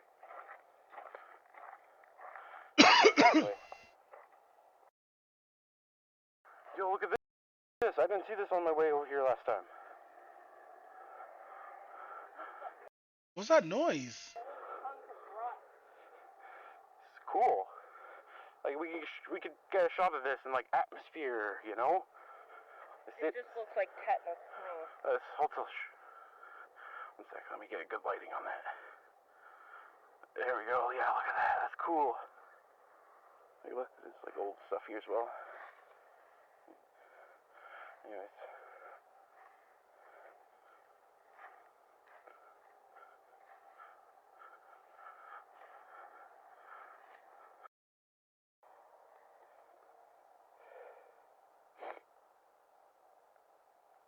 Dude, this shit's way too ominous.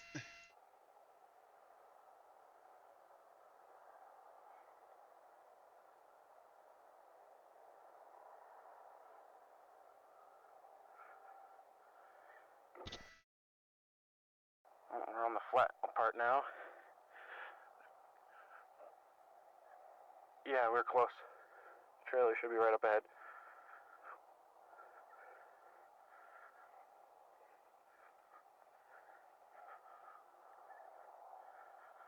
There's that interference again.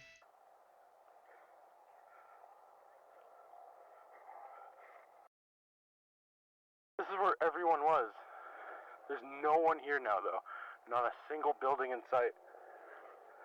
Except, like, way over there. But there's no one here. It's the strangest thing.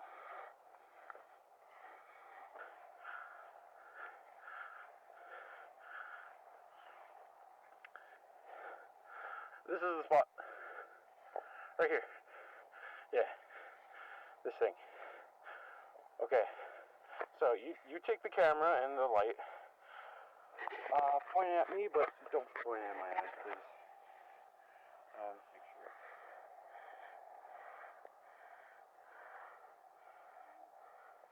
How do I look? Like a barf bag.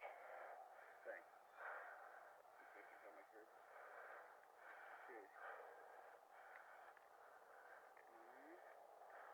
What did he take out a phone? Alright, give me a second. And let me do a little read.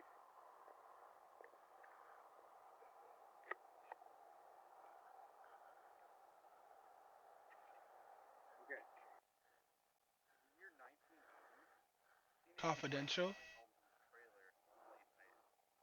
Although, when he arrived at home, he found a grisly scene. Detail Barar, his father that he came home to, was found dead. A grisly scene lies before him. Police were called. They came to investigate. Strange thing though, they immediately closed off everything.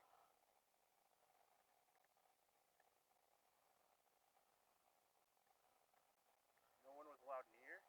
I'm sorry for being quiet. This is really interesting. It's really, really interesting right now. Only a few witnesses saw what truly happened there. For some reason, the police were acting very weird, trying to keep everyone away and telling little information. And when the information was released to the public, they say it was a suicide. Although, the trailer and most people living nearby moved away pretty much immediately.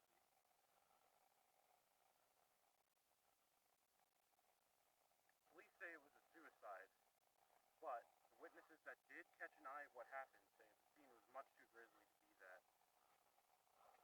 But police haven't come out about anything yet. So that's why I'm here to answer what truly happened. And that's it for now. You said grizzly way too much. What? You said grizzly way too much. Too much? Yeah. Okay, should I retry? Wow. Sure. Okay. Pause. That one turned out alright, I think. Yeah. Yeah. Wait, why is it rolling? Did you catch that? Oh. 30 minutes to film, and yet you screwed. I needed someone to film. Alright. No hard feelings, okay? Okay. It's pretty scary out here. I know. I understand.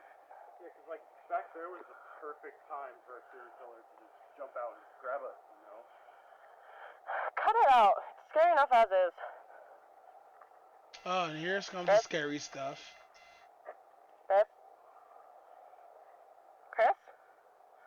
Where are you? Chris! Come on! Okay. It's pretty scary out here. I know. I understand. Yeah, because like back there was the perfect time for a serial killer to just jump out and grab us, you know? Cut it out. It's scary enough as is. Chris? Babe? Chris! Come on! This isn't funny! Chris! I just want to go home, come on! Fine, I guess I'm going home without you. I'm cold, tired, and hungry. If you want to stay out here and play games, you can.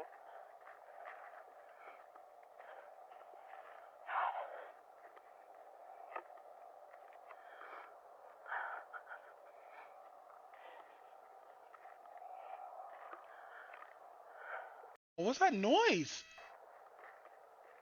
That's my like fourth time hearing it.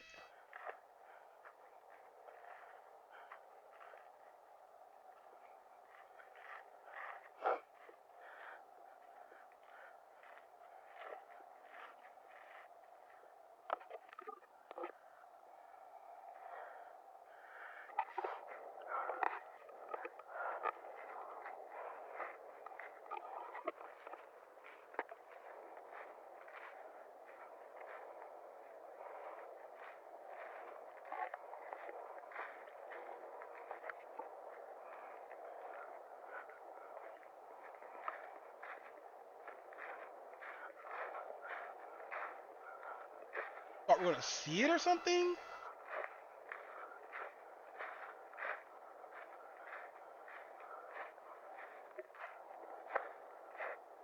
Chris? What are you doing? Because this isn't funny. Oh.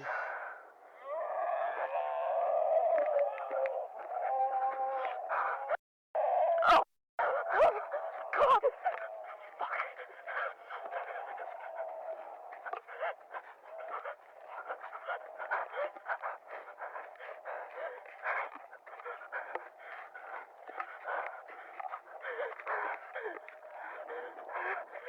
She's gonna fall probably.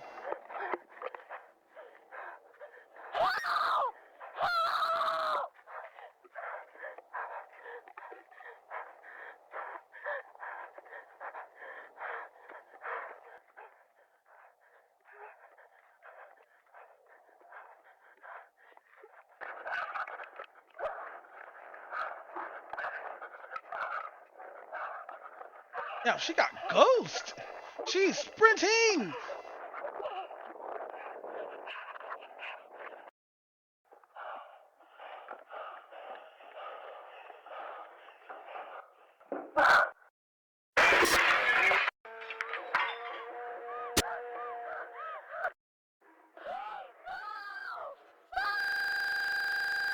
Yikes.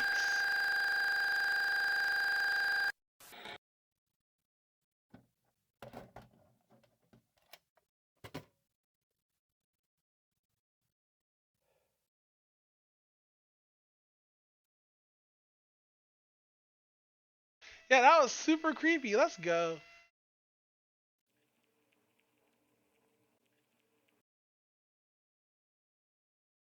So this is the documentary. He made more.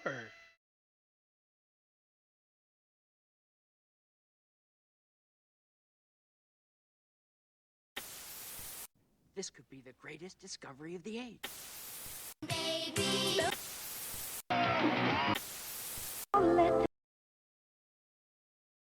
Feeling in.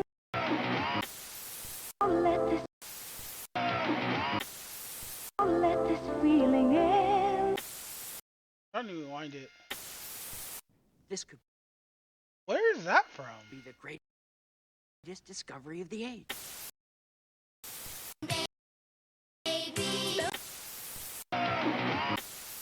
Let this feeling in. Have any information of the whereabouts? Wanted crisis, Vincent Barnier. We may be making a dish that has recently gained a fair amount of popularity. Today's dish will be This is so weird. a cheesy crawl penne.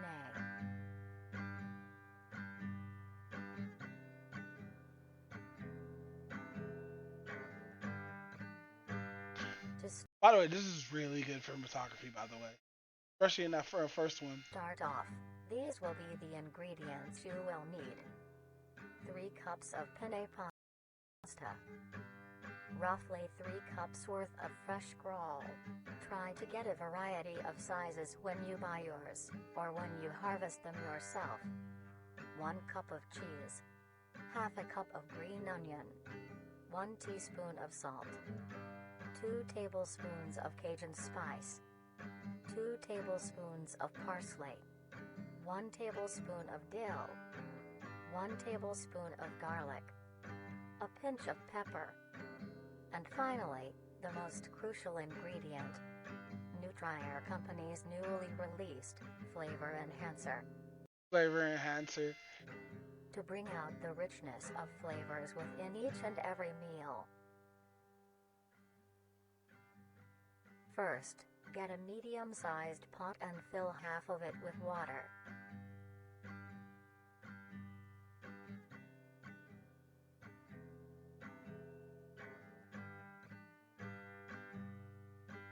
So messy. Add a pinch of salt, which is used to help the pot come to a boil faster and help flavor the pasta. I don't think salt does that. Then, set aside to boil. Grab your crawl and a sharp knife. Begin to cut the meat into a rough mince.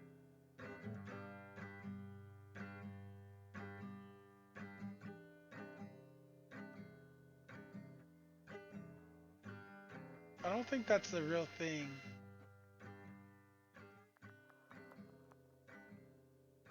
Ugh, what is that? That is not shrimp.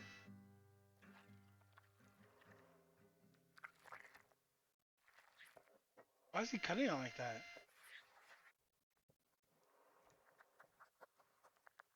Crawl is soft on the outside, but the interior has a surprising sturdiness.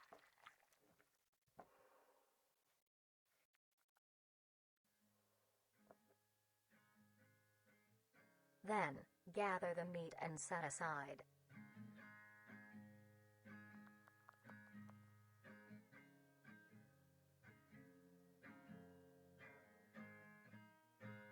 I don't get it. This is weird. This is really weird.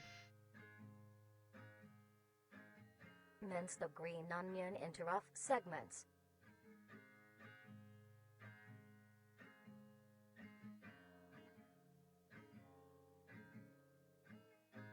Take this mince and set aside as well.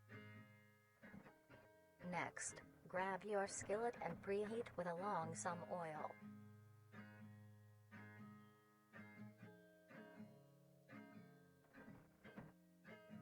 Take your minced crawl and spread it evenly across the I should give me a bag of chips. skillet.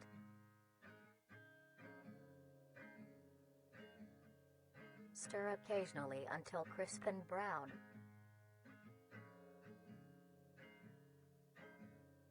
As your water reaches a boil, add your penne and stir occasionally.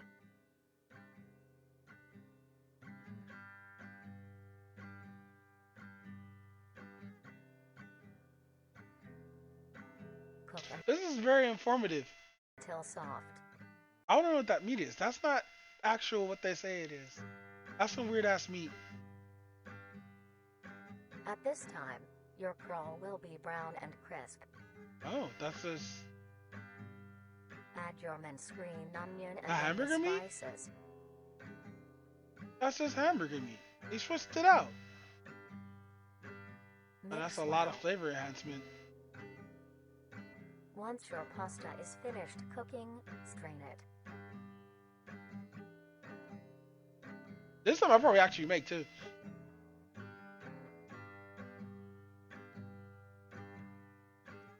cooked penne evenly into your dish. Wait, what the hell?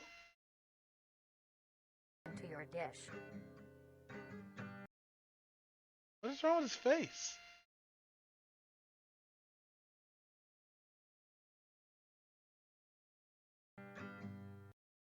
You wearing a mask? Oh, he's wearing one of those air mask things. Then add the crawl topping.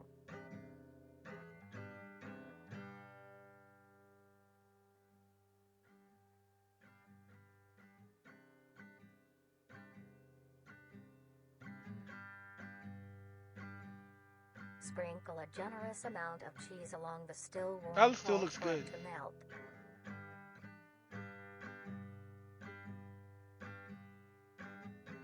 At this point, finish preparing the dish with your flavor enhancer. The music just changed instantly. Let's go.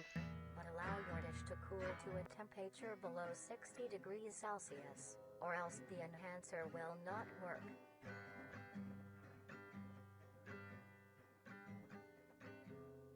They're putting a lot of enhancer on there. Now, you may serve and enjoy.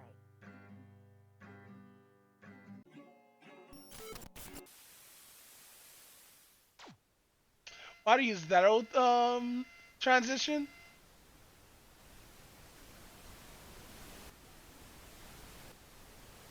It's on the screen.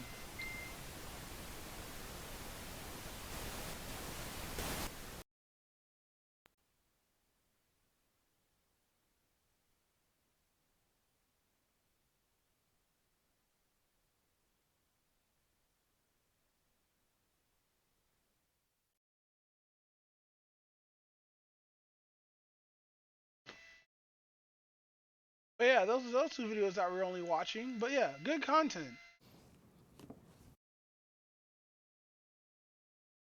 I really want to go get some chips.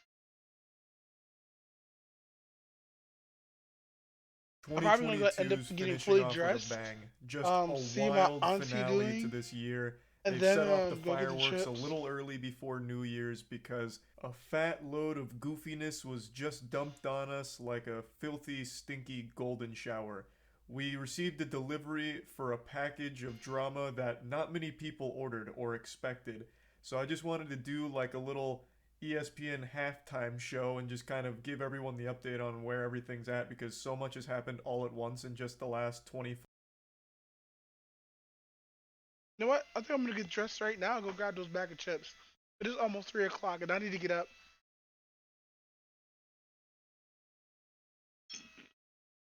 I'm gonna switch myself to be right back and I'm gonna make a run to the store. I'll be right back. It might seem ill. It might seem ill, feeling to be a dream guy till ice cream spills off Mrs. Paul's pie. Tonight's dreams for real. You can see the steam off his nice mean grill. A ill flick of hardcore Lorna Doone. Hot on a platter or either raw on a spoon. Just Plays Radio, On, Just son. Plays Radio. Take out Friday. For the bootleggers. He's fortune with the Thank you. Go sideways, as they say, even though it's little. At least he gets to figure out the riddle in the middle. Once in a blue moon could use a good nutter butter, even if it's homemade, amateur with no cutter. Just linger out to the old man at the cookie bar, and the child standing with his hand all in the cookie jar. Forgot to close it, although he swears he meant to. 50-cent joints with the chewy cherry center. Get caught arthritis or the itis. First you need to try to find the package that's the tightest. Just Plays Use your Radio, Just thumbnail, Plays Radio. get all in the Butano. Thin mint or chocolate dip, orange Milano. Petrus Farm remembers nothing dietetic. Sure could use a sugar boost with symptoms of a diabetic. Some have gone blind, like staring at the screen too long while online. Crackers is for the birds, they plain and they break easy. Idaho potato chips is too flaky and greasy. Keep your Triscuits with the icky fake cheese flavor. Give me something sweet and sticky, make the bees chase you. Read the ingredients, make sure you want it. You might be allergic, don't give me nothing with no nuts on it. They come with the territory, testosterone, and enough stress to test Oscar grown. Me love hot chocolate chips, melt sweetly on me lips. And how about macaroon? You got style that make me swoon. To me crave coconut, no if, no and, no but. And to me take Fig Newton, Cowabunga, sure as shootin'. The perfect midnight snack. Matter of fact, rig the whole pack. Even if I hit skid black, I have to keep a pack of them. Remember as kids, going back, we always jack stacks of them. In the back, find them on the rack. I need another pack of them.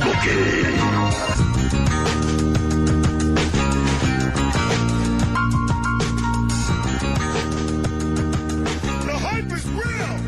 Shade 45.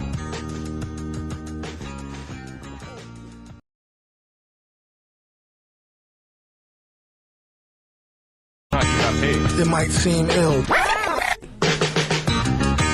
It might seem ill, feeling to be a dream guy till ice cream spills off Mrs. Paul's pie to nice dreams for real. You can see the steam off his nice mean grill.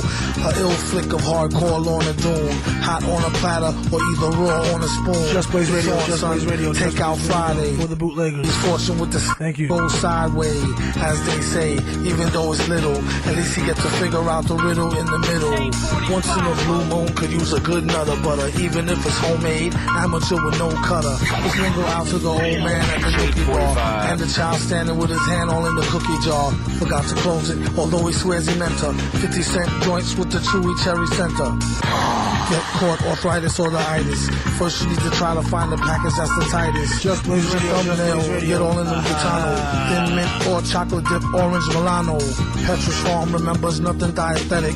Sure could use a sugar boost with symptoms of a diabetic. Some have gone blind, like staring at the screen too long while online. Crackers is for the birds, they plain and they break easy. Idaho potato chips is too flaky and greasy. Keep your Triscuits with the icky fake cheese flavor. Give me something sweet and sticky, make the bees chase ya. Read the ingredients, make sure you want it. You might be allergic, don't give me nothing with no nuts on it. They come with the territory, testosterone, and enough stress to test Oscar grown. Me love how chocolate chips melt sweetly on me lips. And how about macaroon? You got style that make me swoon. To me crave coconut. No if, no and, no but. And to me dig Fig Newton. Cowabunga, sure as shootin'. The perfect midnight snack, matter of fact, rig the whole pack. Even if I hit skid black, I have to keep a pack of them. Remember as kids, going back, we always jack stacks of them. In the back, find them on the rack, I need another pack of them.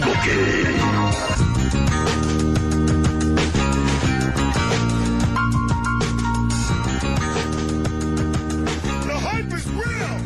Shade 45.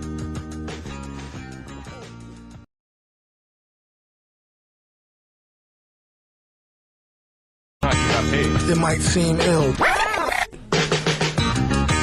It might seem ill, feeling to be a dream guy till ice cream spills off Mrs. Paul's pie to nice dreams for real. You can see the steam off his nice mean grill. A ill flick of hardcore Lorna Doone, hot on a platter or either raw on a spoon. Just Blaze Radio, It's on, Just son. Blaze Radio. Take Just out Blaze Radio. Friday. For the bootleggers. He's fortune with the Thank you. go sideways, as they say, even though it's little. At least he gets to figure out the riddle in the middle. Once in a blue moon could use a good nutter butter, even if it's homemade, amateur with no cutter. Let's mingle out to the old man at the cookie bar, and the child standing with his hand all in the cookie jar. Forgot to close it, although he swears he meant her. 50-cent joints with the chewy cherry center. Get caught arthritis or the itis. First you need to try to find the package that's the tightest. Just Blaze Use your Radio, Just thumbnail, Blaze Radio. get all in the Gitano. Thin mint or chocolate dip, orange Milano. Petrus Farm remembers nothing dietetic. Sure could use a sugar boost with symptoms of a diabetic. Some have gone blind, like staring at the screen too long while online. Crackers is for the birds, they plain and they break easy. Idaho potato chips is too flaky and greasy. Keep your Triscuits with the icky fake cheese flavor. Give me something sweet and sticky, make the bees chase ya. Read the ingredients, make sure you want it. You might be allergic, don't give me nothing with no nuts on it. They come with the territory, testosterone, and enough stress to test Oscar grown. Me love how chocolate chips melt sweetly on me lips. And how about macaroon? You got style that make me swoon. To me crave coconut. No if, no and, no but. And to me dig Fig Newton. Cowabunga, sure as shootin'. The perfect midnight snack. Matter of fact, rig the whole pack. Okay. Even if I hit skid black, I have to keep a pack of them. Okay. Remember as kids, going back, we always jack stacks of them. Okay. In the back, find them on the rack. I need another pack of them. Okay.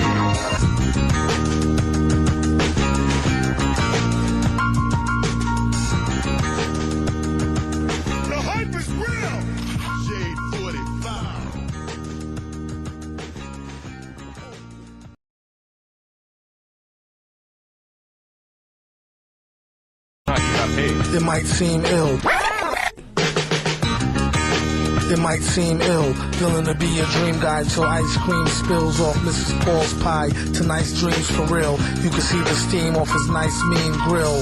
A ill flick of hardcore Lorna Doom. Hot on a platter or either raw on a spoon. Just Blaze Radio, Just Blaze Radio. Take out Friday. For the bootleggers. He's fortune with the Thank you. Go sideways, as they say. Even though it's little, at least he gets to figure out the riddle in the middle. Once in a blue moon could use a good nutter butter. Even if it's homemade, amateur with no cutter. Let's mingle out to the old man at the cookie bar.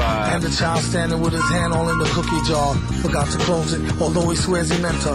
50-cent joints with the chewy cherry center. Get caught, arthritis or the itis. First you need to try to find the package that's the tightest. Just Blaze Radio, thumbnail, Just Blaze get Radio. all in the Butano. Thin mint or chocolate dip, orange Milano. Petrus Farm remembers nothing dietetic. Sure could use a sugar boost with symptoms of a diabetic. Some have gone blind, like staring at the screen too long while online. Crackers is for the birds, they plain and they break easy. Idaho potato chips is too flaky and greasy. Keep your Triscuits with the icky fake cheese flavor. Give me something sweet and sticky, make the bees chase you. Read the ingredients, make sure you want it. You might be allergic, don't give me nothing with no nuts on it. They come with the territory, testosterone, and enough stress to test Oscar grown. Me love our chocolate chips. Not sweetly on me lips. And how about macaroon? You got style that make me swoon. To me crave coconut. No if, no and, no but. And to me take 5 Newton. Cowabunga, sure as shootin'. The perfect midnight snack. Matter of fact, rig the whole pack. Okay. Even if I hit skid black, I have to keep a pack of them. Okay. Remember as kids, going back, we always jack stacks of them. Okay. In the back, find them on the rack. I need another pack of them. Okay.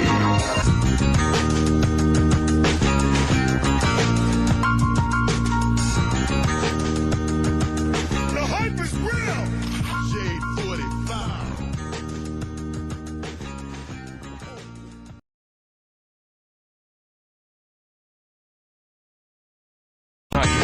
It might seem ill. It might seem ill, feeling to be a dream guy till ice cream spills off Mrs. Paul's pie. Tonight's dreams for real. You can see the steam off his nice mean grill. A ill flick of hardcore Lorna Doom. Hot on a platter or either raw on a spoon. Just Blaze Radio, Just Blaze Radio. Take out Friday. For the bootleggers. He's fortune with the Thank you. Go sideways, as they say. Even though it's little, at least he gets to figure out the riddle in the middle. Once in a blue moon could use a good nutter butter. Even if it's homemade, amateur with no cutter. Let's mingle out to the old man at the cookie bar. And the child standing with his hand all in the cookie jar. Forgot to close it, although he swears he meant to. 50-cent joints with the chewy cherry center. Get caught, arthritis or the itis. First you need to try to find the package that's the tightest. Just Blaze Radio, thumbnail, Just Blaze Radio. get all in the Butano. Thin mint or chocolate dip, orange Milano. Petrus Farm remembers nothing dietetic. Sure could use a sugar boost with symptoms of a diabetic. Some have gone blind, like staring at the screen too long while online.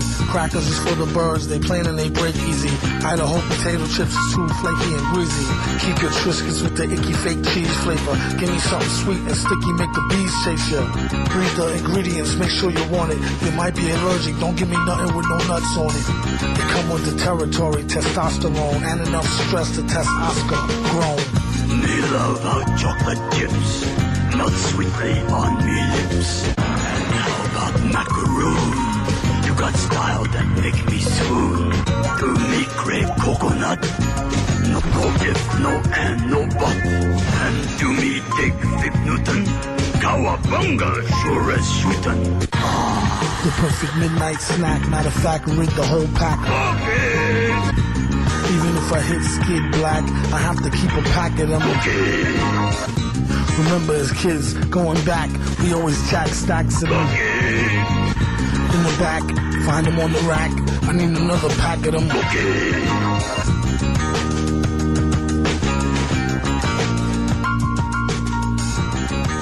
The hype is real! Shade 45.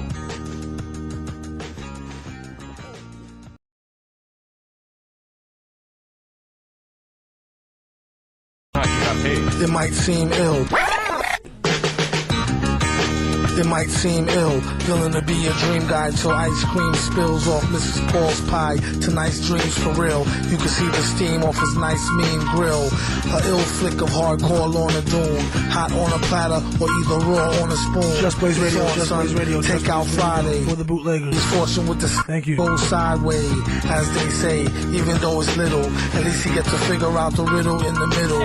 Once in a blue moon could use a good nutter butter, even if it's homemade, amateur with no cutter. Let's lingo out to the old man at the cookie bar, and the child standing with his hand all in the cookie jar. Forgot to close it, although he swears he meant to. 50-cent joints with the chewy cherry center. Get caught, arthritis or the itis. First you need to try to find the package that's the tightest. Just Blaze Use your Radio, Just thumbnail, Blaze Radio. get all in the Gitano. Thin mint or chocolate dip, orange Milano. Petrus Farm remembers nothing dietetic. Sure could use a sugar boost with symptoms of a diabetic. Some have gone blind, like staring at the screen too long while online. Crackers is for the birds, they plain and they break easy. Idaho potato chips is too flaky and greasy. Keep your Triscuits with the icky fake cheese flavor. Give me something sweet and sticky, make the bees chase ya. Read the ingredients, make sure you want it. You might be allergic, don't give me nothing with no nuts on it. They come with the territory, testosterone, and enough stress to test Oscar grown. Me love how chocolate chips melt sweetly on me lips. And how about macaroon? You got style that make me swoon. To me crave coconut.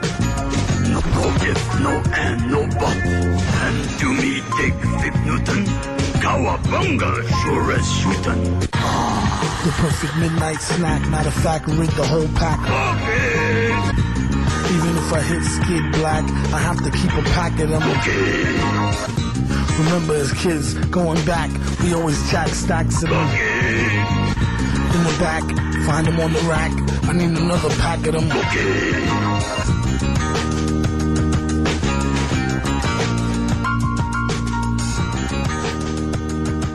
The hype is real! Shade 45.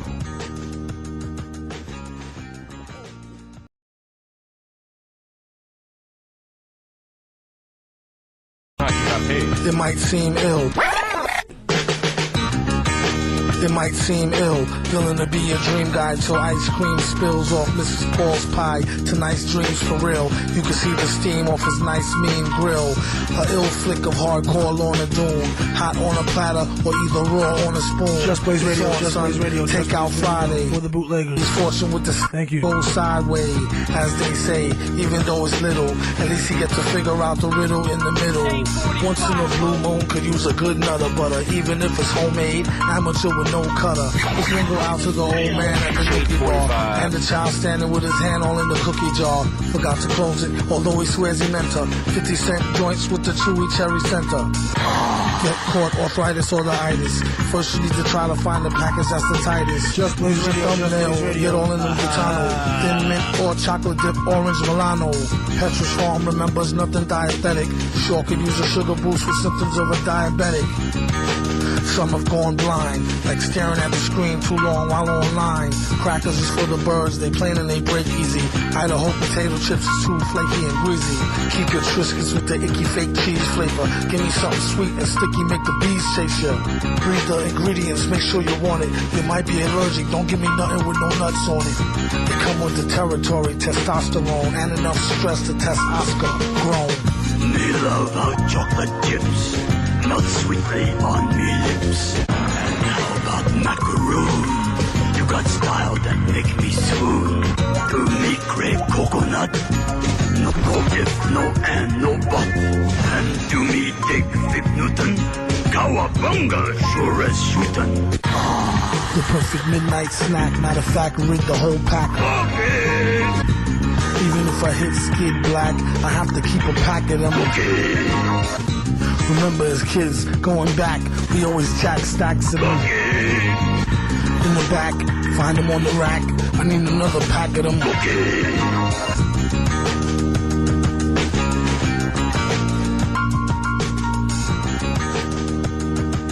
The hype is real! Shade 45.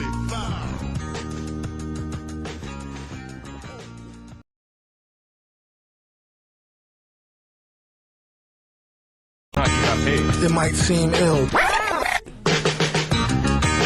It might seem ill, feeling to be a dream guy till ice cream spills off Mrs. Paul's pie. Tonight's dreams for real. You can see the steam off his nice mean grill. A ill flick of hardcore Lorna Doom. Hot on a platter or either raw on a spoon. Just Blaze Radio, Just son. Blaze Radio. Take out Friday. For the bootleggers. He's fortune with the Thank you. Go sideways, as they say. Even though it's little, at least he gets to figure out the riddle in the middle. Once in a blue moon could use a good nutter butter. Even if it's homemade, amateur with no cutter. Let's mingle out to the old man at the cookie bar. And the child standing with his hand all in the cookie jar. Forgot to close it, although he swears he meant to. 50-cent joints with the chewy cherry center. Get caught, arthritis or the itis. First you need to try to find the package that's the tightest. Just Blaze Radio, Just Blaze Radio. Get all in the Butano. Thin mint or chocolate dip, orange Milano. Petrus Farm remembers nothing dietetic. Sure could use a sugar boost with symptoms of a diabetic. Some have gone blind, like staring at the screen too long while online. Crackers is for the birds, they plain and they break easy. Idaho potato chips is too flaky and greasy.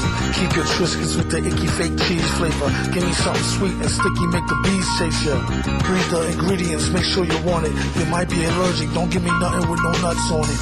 They come with the territory, testosterone, and enough stress to test Oscar grown. Me love our chocolate chips.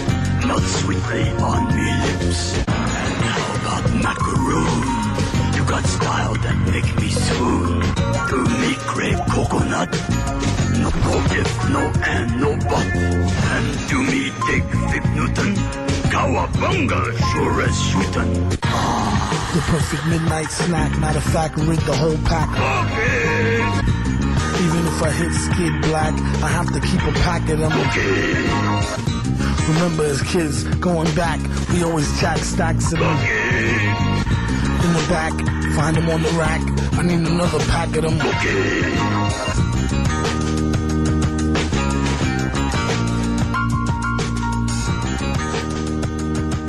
The hype is real! Shade 45.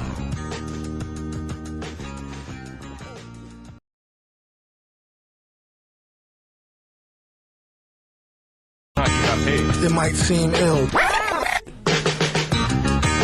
It might seem ill, feeling to be a dream guy till ice cream spills off Mrs. Paul's pie. Tonight's dreams for real. You can see the steam off his nice mean grill. A ill flick of hardcore Lorna Doom. Hot on a platter or either raw on a spoon. Just Blaze Radio, Just son. Blaze Radio. Take out Friday. For the bootleggers. He's fortune with the Thank you. Go sideways, as they say. Even though it's little, at least he gets to figure out the riddle in the middle. Once in a blue moon could use a good nutter butter. Even if it's homemade, amateur with no cutter. Let's mingle out to the old man at the cookie bar. And the child standing with his hand all in the cookie jar. Forgot to close it, although he swears he meant to. 50-cent joints with the chewy cherry center. Get caught, arthritis or the itis. First you need to try to find the package that's the tightest. Just Blaze Radio, Just Blaze Radio. Get all in the Butano. Thin mint or chocolate dip, orange Milano. Petrus Farm remembers nothing dietetic. Sure could use a sugar boost with symptoms of a diabetic. Some have gone blind, like staring at the screen too long while online. Crackers is for the birds, they plain and they break easy.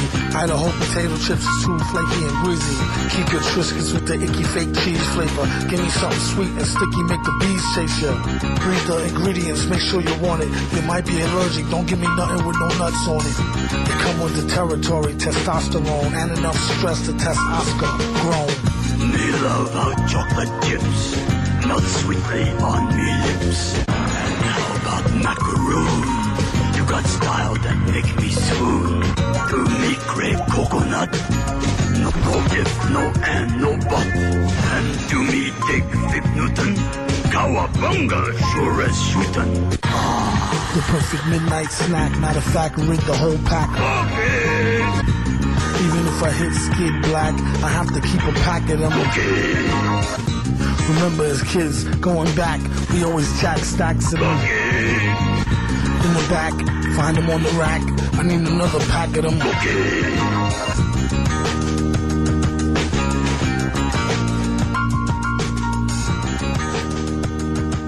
The hype is real! Shade 45.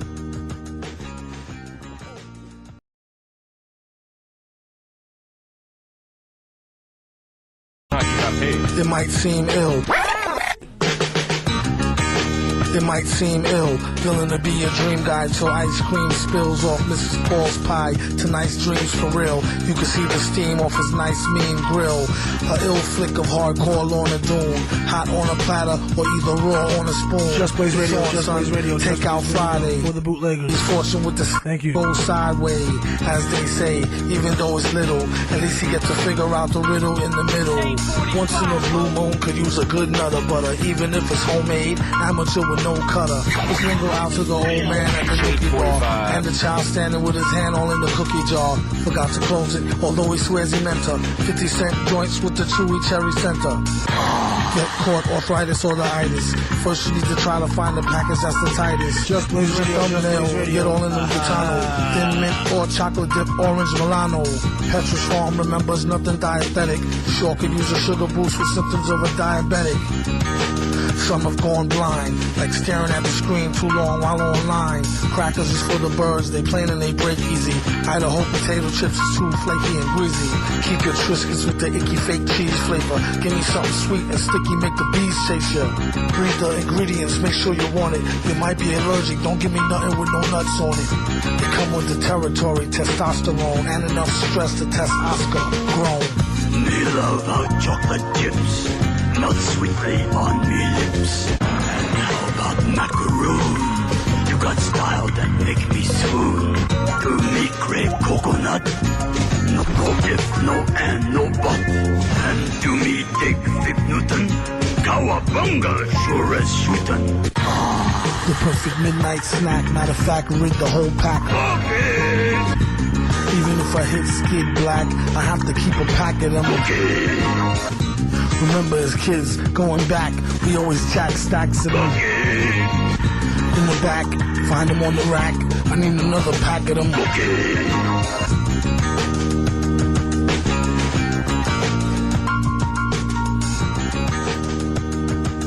The hype is real! Shade 45.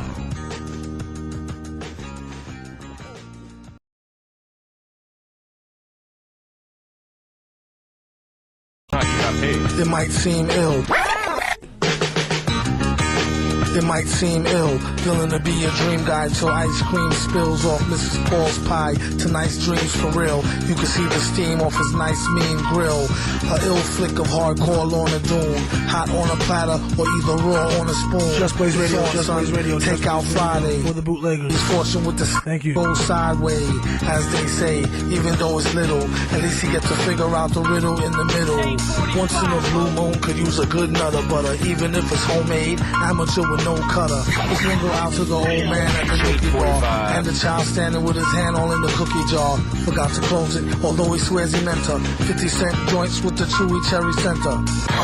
Get caught arthritis or the itis. First you need to try to find the package that's the tightest. Just Blaze Radio, Just thumbnail, Blaze Radio. get all in the Butano. Thin mint or chocolate dip, orange Milano. Petrus Farm remembers nothing dietetic. Sure could use a sugar boost with symptoms of a diabetic. Some have gone blind, like staring at the screen too long while online. Crackers is for the birds, they plain and they break easy. Idaho potato chips is too flaky and greasy. Keep your Triscuits with the icky fake cheese flavor. Give me something sweet and sticky, make the bees chase you. Read the ingredients, make sure you want it. You might be allergic, don't give me nothing with no nuts on it. They come with the territory, testosterone, and enough stress to test Oscar grown. Me love hot chocolate chips. Melt sweetly on me lips. And how about macaroon? You got style that make me swoon. To me crave coconut. No if, no and, no but. And to me take Fig Newton, cowabunga, sure as shootin'. The perfect midnight snack, matter of fact, rid the whole pack. Okay. Even if I hit skid black, I have to keep a pack of them. Okay. Remember as kids, going back, we always jack stacks of them. Okay. In the back, find them on the rack, I need another pack of them. Okay.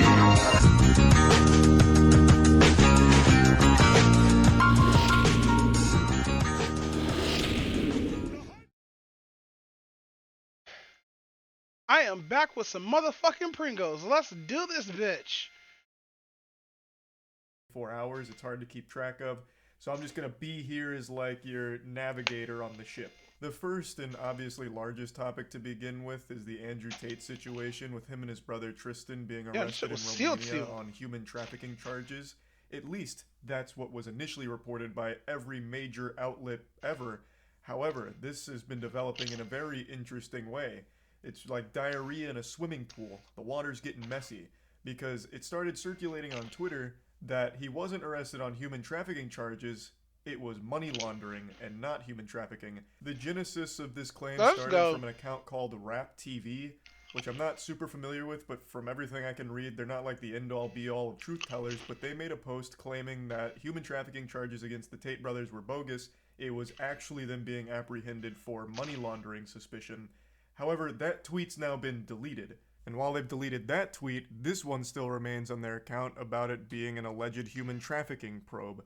So to me, that says that they must have got word, like officially, that it wasn't money laundering. However, that narrative still exists on Twitter and has led to massive debates about what's the truth behind their arrest. I haven't seen a single major outlet run with this narrative other than a couple of random accounts on Twitter. Not even like news accounts or anything like that, just actual random individuals running with it, even though that tweet has now been backpedaled.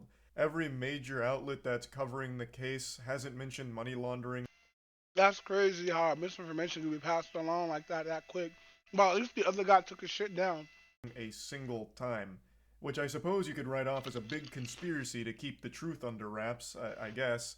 But most of them are just focusing on what the prosecutors are claiming to have found, with like 6 women who had been sexually exploited. These are big claims and obviously nothing's proven yet, so we're gonna have to wait to see how this case plays out, which is exactly what I said in the last video as well. It's not some kind of done deal. This is a big investigation that's been ongoing for some time, so we're gonna have to see how everything turns out. Dang, alpha males, is this your king? Is this your fucking king right now? Now, I also do take a lot of information from outlets with a grain of salt, as everyone should. However, when every major outlet, including official sources involved in the case, as well as video evidence of the arrest and everything is coming out, it's no longer just a rumor and potential fake news. There's clearly something going on here. So the reason why I'm mentioning that right now is because this really exploded this morning when Andrew Tate on Twitter made a statement of his own. He tweeted, "The Matrix sent their agents." And this led people to believe that it was all a hoax from the beginning. He's clearly free now, thus all of this was a bunch of baloney. But he's not free, he's just supposed to bail. But that's not the case because he was only being detained for 24 hours from the start. It's been 24 hours, thus they let him go, like a fish back into the water. Like he's home, he can tweet, you know, he could even make another video smoking a cigar if he wanted to. But it's not because he's free from the investigation or anything, he's just free from the holding period. From everything I have read and from everything I've seen from the sources, like the real sources, like the officials, he is still being investigated on the human trafficking charges, and they're currently trying to lobby for a 30-day extension on his detainment period while they continue to investigate. So he is able to tweet, talk, and do everything he'd like to do now, but that doesn't mean that proves his innocence. They let him go because of that. At least not. He can't leave the country. In anything I've read so far. Now maybe that changes in the next couple hours, it's very possible. But like I mentioned on stream as well, I am not surprised that he is not being held in prison for the duration of this investigation. Him being released on bail, I could absolutely see being a permanent thing throughout the entire investigation and being able to do what he wants online. Like that's not surprising in the slightest. But it makes no sense, like a ton of takes I saw on Twitter this morning about like how my video is now completely incorrect because Andrew Tate is home tweeting. No, it's not. Everything I said isn't invalidated by the fact that he is past the 24-hour detainment period. That was always going to happen. That doesn't disprove anything. everything about like the claims and all of that are still there, and the investigation is ongoing. He is just able to tweet and do what he wants now because of the detainment period expiring. Like, it's just delusional to say that now it was all just rumors being spread. I bet you feel real fucking silly now, Charlie. No, I was reporting on all of the facts that were presented, from the video of the arrest, from all of the claims made by the prosecutors and everything going on there. I was talking about those and even mentioning we're going to have to wait to see how everything wraps up. And now we've had a more recent development with what's going on in the investigation, and now he's past the detainment period, so maybe Andrew Tate will even make a public statement about all of this and give more insight into what's happening. Like, this is not something that's surprising or unexpected, and it doesn't all of a sudden magically make everything I said in the last video wrong, because all of those facts are still currently facts, unless that gets overturned in the next few hours, which again, it could happen.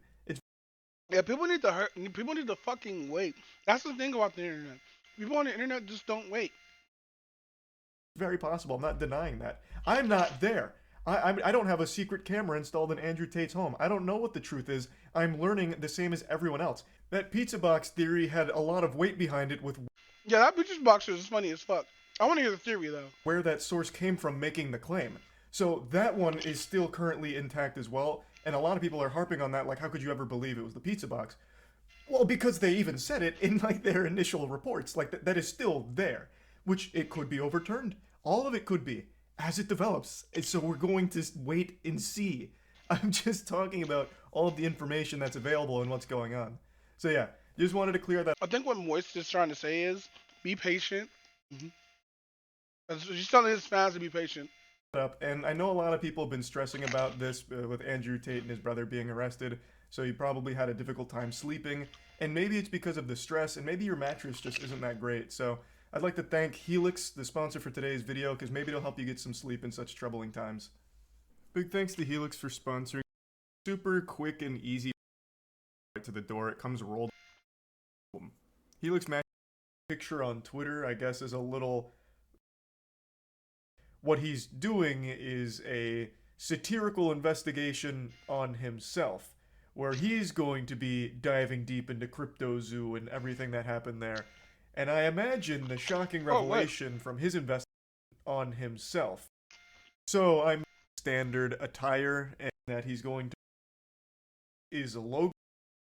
Go to helixsleep.com/moist to get up to $200 off plus 2 free pillows. Next up is Logan Paul once again making a fool out of himself. He posted this. Okay, so what's going on with that? I've been seeing him dressed up like CoffeeZilla for like the longest. This picture on Twitter, I guess, is a little prelude to his upcoming response to the CoffeeZilla video series that exposed him for a massive crypto scam called CryptoZoo. He's been teasing that he's going to respond to it on January 3rd, and then he dropped this little nugget of cringe on Twitter today. He's cosplaying as CoffeeZilla with his standard attire, and the caption is just coffee and cap emoji. So I'm led to believe, as are most... Okay, I gotta look this up now.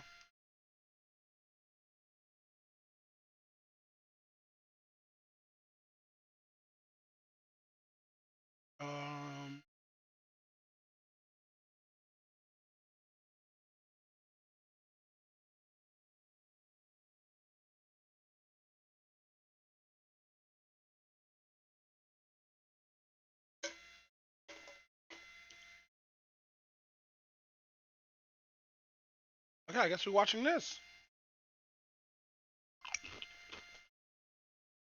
Serious scrutiny online. First, he had the whole religion debacle where he disrespected his co-host George.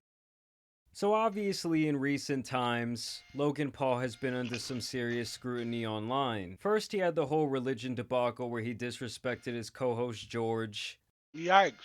As well as Christians all across the world. Because I'll be honest with you, bro, Jesus Christ. Oh, God. And people don't think that about him. I think he meant metaphorically. Then, a much worse turn of events, CoffeeZilla shined light on his scamming ways when it came to his CryptoZoo project. It's a really fun game that makes you money. A fun game that earns you money? How much did you guys make from CryptoZoo? I lost around $50,000 in CryptoZoo. I lost $40,000. I lost around $15,000 US.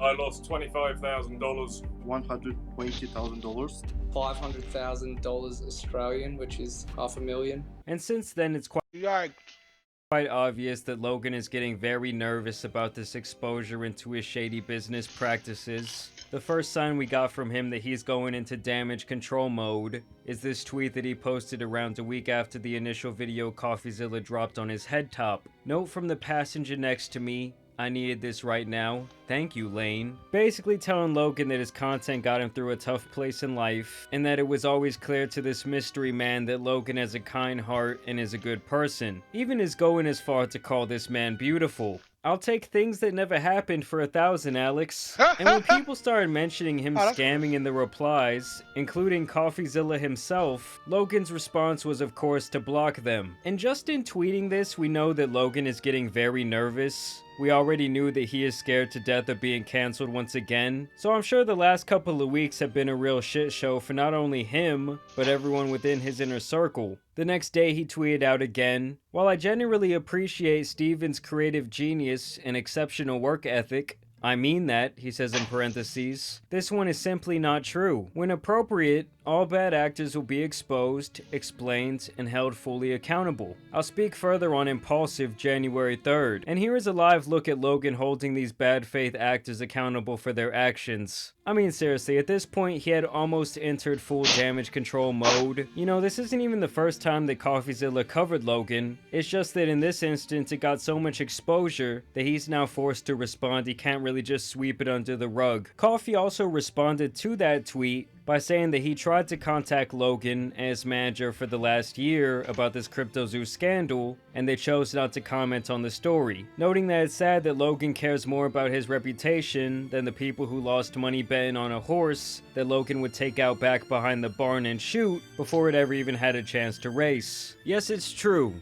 Logan's crypto projects have not aged gracefully. And if you out there watching this video want to age gracefully, look no further than the sponsor of today's video, my friends over at Teach Hanley. Y'all know Teach Hanley by now? They have the skincare system for men that I swear by for over a year now. Before, I never knew what products to use on my face, and a lot of times this would unfortunately leave me not taking care of my face at all. Oh my God. With Teach, they walk me through the step-by-step process to get better skin. The level 1 system I recommend comes with a daily face wash. Oh shit, I'm trying to fucking, I have to rewind this a little bit. Sorry about that. I have to fucking, trying to clean off this damn Arizona can. It looks filthy.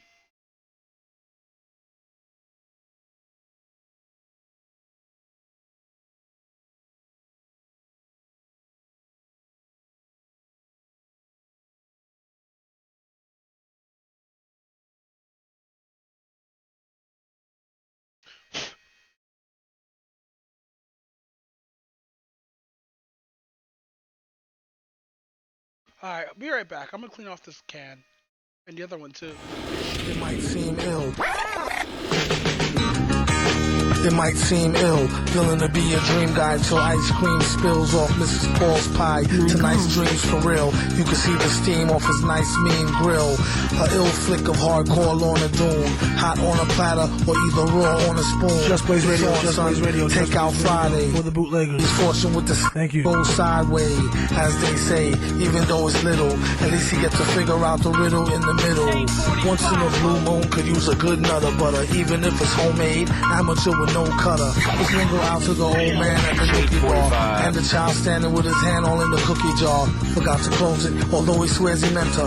50-cent joints with the chewy cherry center. Get caught arthritis or the itis. First you need to try to find the package that's the tightest. Just Blaze Radio, thumbnail, get all in the Butano. Thin mint or chocolate dip, orange Milano. Petrus Farm remembers nothing dietetic. Sure could use a sugar boost with symptoms of a diabetic. Some have gone blind, like staring at the screen too long while online. Crackers is for the birds, they plain and they break easy. Idaho potato chips is too flaky and greasy.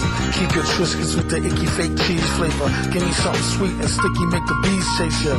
Read the ingredients, make sure you want it. You might be allergic, don't give me nothing with no nuts on it. They come with the territory, testosterone, and enough stress to test Oscar grown. Me love hot chocolate chips. Melt sweetly on me lips. And how about macaroon? You got style that make me swoon. To me crave coconut. No if, no and, no but. And to me take 5 Newton.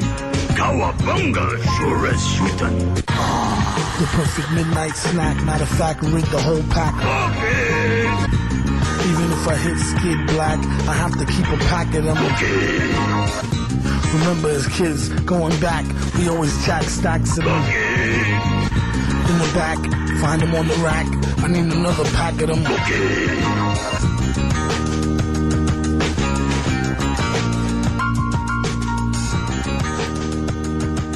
The hype is real! Shade 45.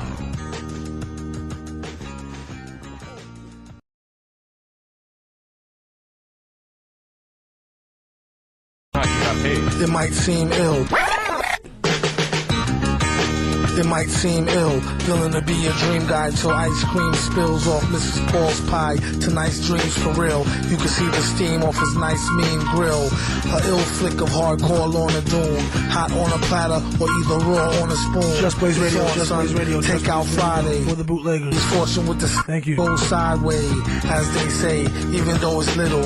At least he gets to figure out the riddle in the middle. Once in a blue moon could use a good nutter butter, even if it's homemade, amateur with no cutter. This one go out to the old man at the cookie bar, and the child standing with his hand all in the cookie jar. Forgot to close it, although he swears he meant to. 50-cent joints with the chewy cherry center. Get caught arthritis or the itis. First you need to try to find the package that's the tightest. Just Blaze Use your Radio, Just thumbnail, Blaze Radio. get all in the Gitano. Thin mint or chocolate dip, orange Milano. Petrus Farm remembers nothing dietetic. Sure could use a sugar boost with symptoms of a diabetic. Some have gone blind, like staring at the screen too long while online. Crackers is for the birds, they plain and they break easy. Idaho potato chips is too flaky and greasy. Keep your Triscuits with the icky fake cheese flavor. Give me something sweet and sticky, make the bees chase you. Read the ingredients, make sure the warning. They might be... Mic on. I'm finally fucking back. Alright, yeah, I have to clean off these fucking, these Arizona cans I just bought. But yeah, I'm finally back. Hey, what up, Saint? Hey, yo, Saint, lurk don't work. I mean, the lurk command don't work here, but I think you already know that, but like, yeah. What up, fam? But thanks for coming to the stream. $20,000. $500,000 Australian, which is $500,000. And since then, it's quite obvious that Logan is getting very nervous about this exposure into his shady business practices. The first sign we got from him that he's going into damage control mode is this tweet that he posted around a week after the initial video CoffeeZilla dropped on his head top. Note from the passenger next to His me, head top? I needed this right now. Thank you, Lane. Basically telling Logan that his content got him through a tough place in life, and that it was always clear to this mystery man that Logan has a kind heart and is a good person. Even is going as far to call this man beautiful. I'll take things that never happened for 1,000, Alex. And when people started mentioning him scamming in the replies, Hey, yo, fucking... the clout demon is real. including CoffeeZilla himself, Logan's response was of course to block them. And just in tweeting this, we know that Logan is getting very nervous. We already knew that he is scared to death of being cancelled once again, so I'm sure the last couple of weeks have been a real shit show for not only him, but everyone within his inner circle. The next day he tweeted out again, "While I genuinely appreciate Steven's creative genius and exceptional work ethic, I mean that," he says in parentheses, "this one is simply not true. When appropriate, all bad actors will be exposed, explained, and held fully accountable. I'll speak further on Impulsive January 3rd. And here is a live look at Logan holding these bad faith actors accountable for their actions. Pointing at the mirror of himself. Really cherry sour tastes fucking delicious. Liquor store up here knows I love cherry sours.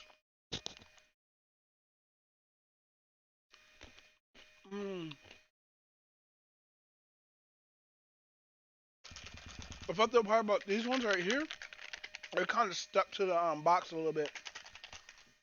So you have to shake them out and press against them and stuff like that so they get loose. The cherry sours are my actual crack.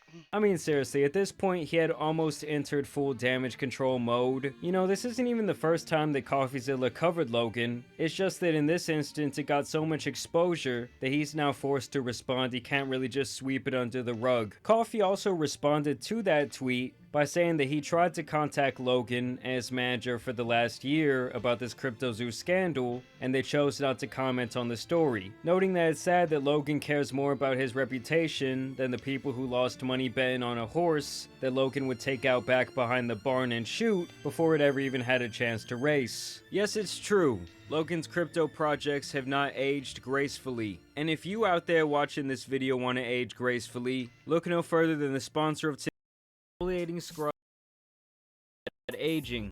Viewers 30 below, and you could be on 3 days after getting bodied once again by Coffee and other various Twitter users, Logan would then share an email, tweeting, invited CoffeeZilla on Impulsive, saying in this email that he wants to bring Coffee onto his show to discuss the scam, and that he will even fly him out and put him in a nice little Motel 6, as if he was some sort of little OnlyFans thotty he met online. Coffee then responded to this by saying, Logan invited me on his show, but didn't include the email 24 hours before this, where I invited him first onto my show, along with Eddie, Crypto King, and Jeff, which are like the other people involved in this CryptoZoo scam. Also saying that he's happy to get the sit down done on his terms, but that he will not enter Logan's domain. Basically, if you want to play this game, the ball's gonna be in my court. I'm not gonna give you all the power, I'm not gonna give you the final edit, and to sweeten the pot just a little bit more, Coffee says if they live stream the conversation on his channel, all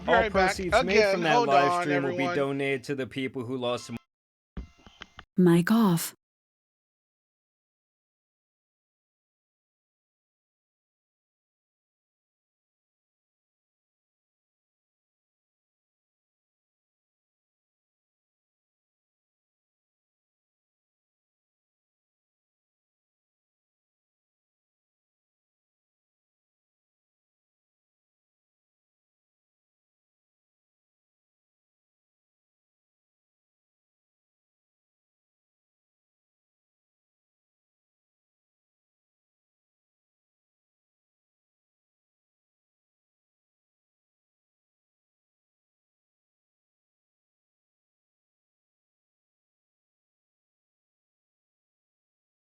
Link established. Mic off.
Mic on. Wow, I did that whole dance talking about I'm gonna get some chili, and nobody heard it.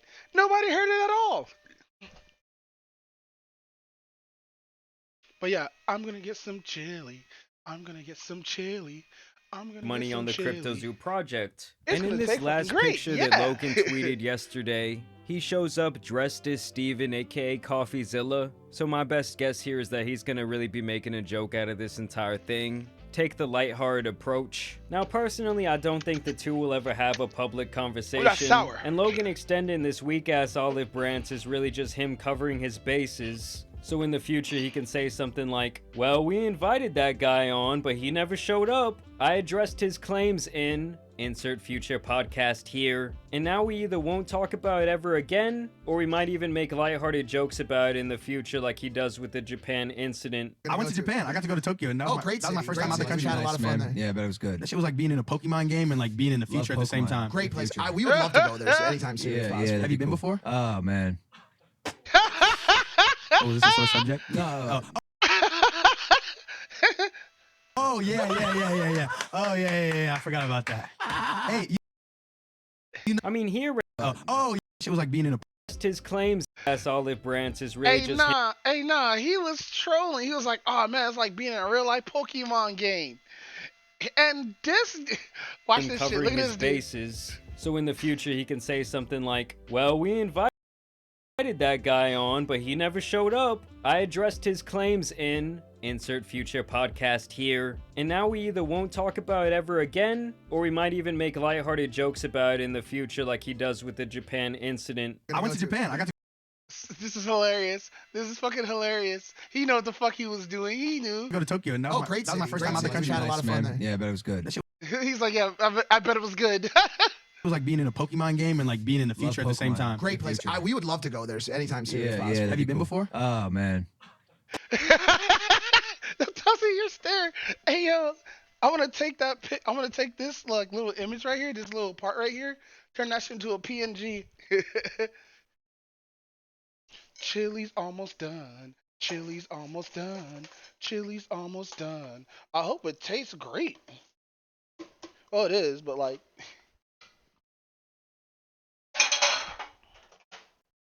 Ah, yes. Ooh, that's a hot. Ooh, that's a spicy chili. That's a spicy bowl.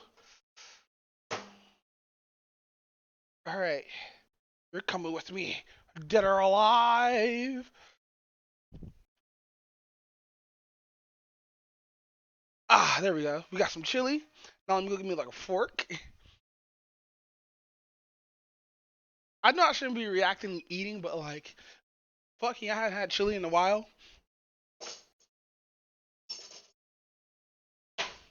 And I'm fucking hungry.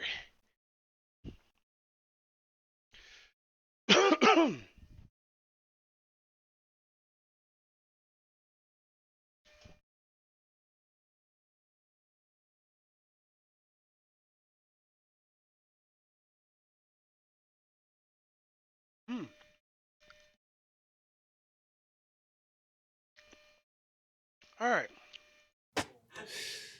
Oh, was this a sore subject? No. Oh yeah. Oh yeah. I forgot about that. Hey, I mean, he already admitted months ago that the Crypto Zoo project was almost seen by him as a stepping stone to the 99 Originals project that I mentioned in the last video. Originals will be the first thing that I do that, like, check, that worked. And is the issue with crypto, though, that because you've been involved in multiple things before, has that impacted your reputation in the world? 100%. Overall, I do think Logan will take this opportunity here to somehow play the victim and say, see, I'm just like y'all. I was deceived and lost money here too. I'm not the bad guy. He's gonna point his finger at someone else. He's the bad guy. The funniest part about this whole thing is that it totally fucked his next project that he's been working on, because now everyone is gonna see it as nothing more than a sham. I mean, just watch him talk about this stupid-ass Polaroid project, and tell me he doesn't sound like the most self-involved man of all time. Alright, check this out. We just got the first custom acrylic box to hold the originals in, with the Originals logo engraved on the front. Polaroid slabbed and authenticated by PSA, numbered on the bottom, and this is a cool little touch we did. So what, we you had get the physical story of the of it? day behind each. Because if you buy one of those, if it comes in all that, I'll definitely invest. If you get the physical product. Polaroid engraved on the box. So they each have a personal little touch to it, and look at it. Looks beautiful, incredibly chic. I'm really, really happy with how this turned out. Hell yeah. I just love putting plastic inside of plastic inside of plastic inside of plastic, and then paying thousands of dollars for someone else's story about a meaningless picture. I mean, seriously, this whole thing unraveling in real time is just hilarious. For months, Crypto Zoo holders have really been on his head, and if he's smart enough, he'll bow out and exit this NFT crypto space altogether after this series of events. Probably like not. I said, will most of Logan Paul's fans be able to forget about this? Yes. Will they continue to support his content? Yes. Will they continue to buy his merch and buy Prime? Yes. But is his reputation forever damaged? I really do think so. I will continue to cover these And then updates. crypto. I have a feeling January 3rd is going to be a very interesting day. So y'all subscribe to make sure you don't miss my coverage of that. As you guys know, That was Jamar. Good content. But I want to see what do double toasted. People who I used to watch for like a long while talk about Andrew Tate. So let's do this.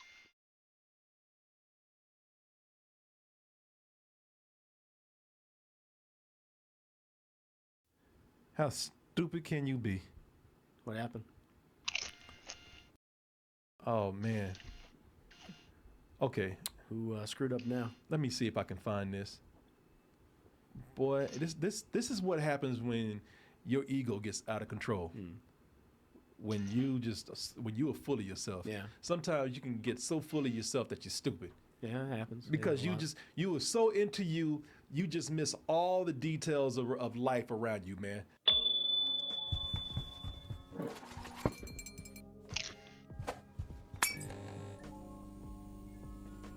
Do you know the name Andrew Tate? Yeah, I've heard about him in the last couple of months. He's really popped up.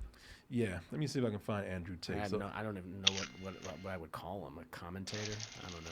So Andrew Tate. Now listen, I don't know a whole lot about Andrew Oh my Tate God. either. So I'm not going to come in here with strong opinions, but I know that he's a fighter. He's a retired fighter. Yeah, he's a retired fighter. There's a picture of him. Great shape, good looking guy. Yeah. It's like his neck got bigger in that picture. But then he started, from what I understand, he just started saying a lot of sexist things about women. Yeah, misogynistic. Like misogynistic, just like real basic shit about women. That like women have, this is their place. Yeah. This is how I feel about them, and most of it is like they're objectified for my pleasure. Mm-hmm. Yeah, he's like a professional troll. Yeah, that's exactly what he is. Now, the thing about being a professional troll is that you're going to troll so hard one day that you're going to troll yourself accidentally. Yeah. Oh, yeah, I saw this. Yeah. This. They can get away with it. Everything you say is, Oh my God, it's so delicious. Sorry. I'm just trying out my auntie's chili right now. It's actually pretty good. But I haven't had chili like in a long ass fucking time, so be tooting and shit. Just made some cornbread too. I haven't ate yet.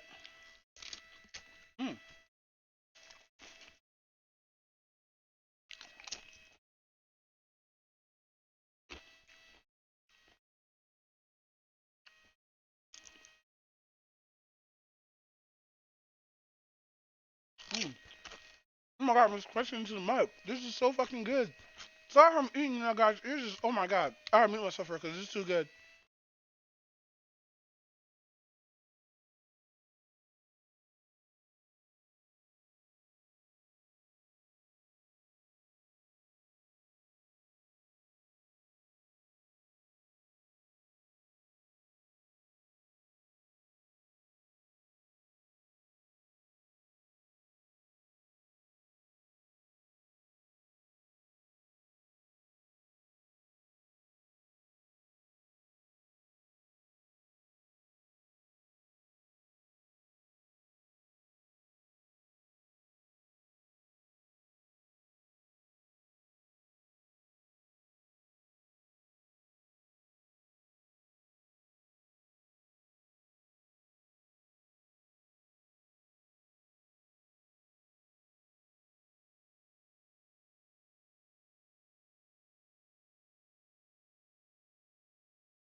Okay, I am fully 100% back after I eat this one Dorito.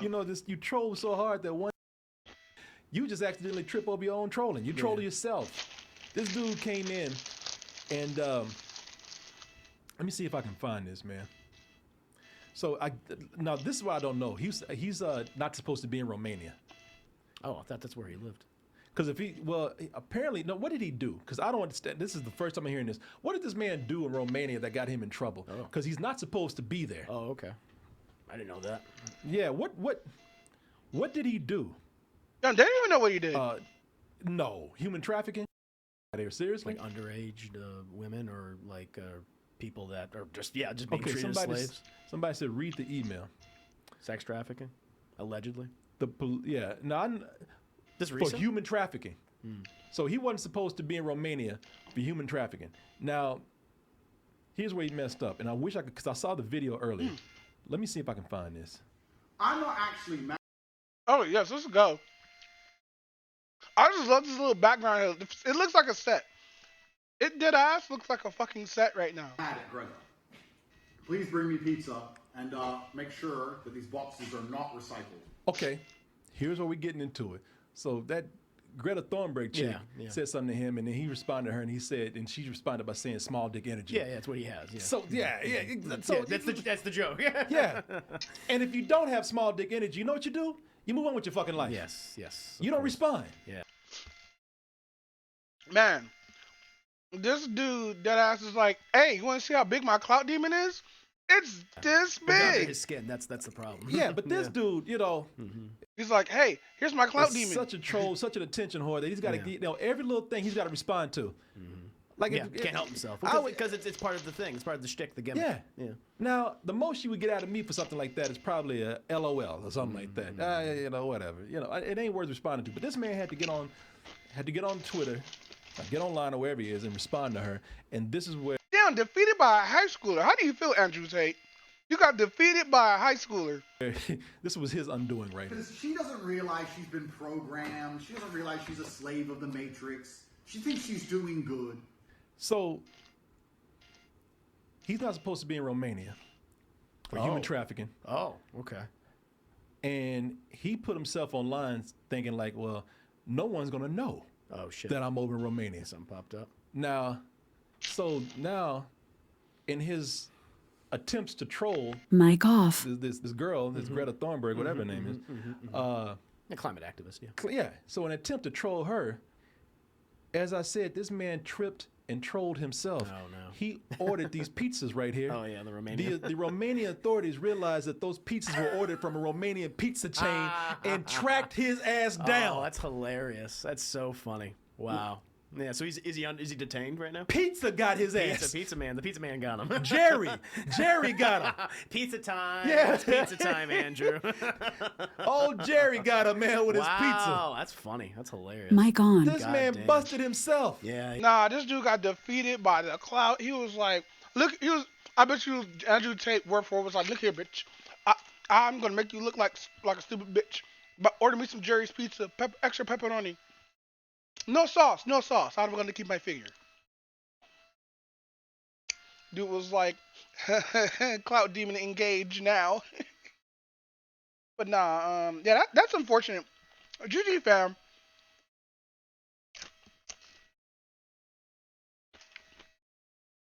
Andrew Tate played the stupidest game, and he won the most stupidest prize that he could get.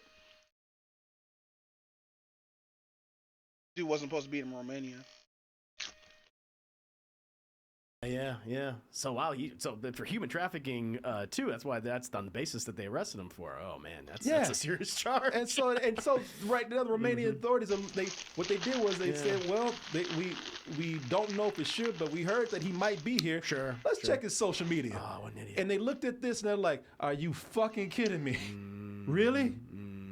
This easy? This man put a Romanian pizza chain box on, which he can only get if he's in Romania. That's true. Wow, that is brilliant. I mean, stupid for him, but very clever for the Romanian authorities. Like, no, that's not clever. Fortran did this shit years ago. Wait a minute. Enhance. Yeah. You didn't have to enhance it. It's yeah, right I know. there. It is actually very clear. Yeah. Should I have a pepperoni? a pepperoni and handcuff pizza? The self-own. On top of already being owned. Yeah. By a 19-year-old girl. Who played himself. Yeah. All over a pizza. What an idiot. And what's so sad is that there's... My dude got defeated by a level 19 female druid. Let's go!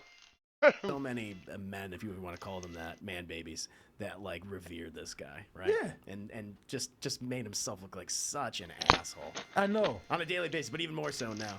I'm surprised the police didn't pop out the pizza box and get his ass. Pop out the pizza box with the gun pointed at him.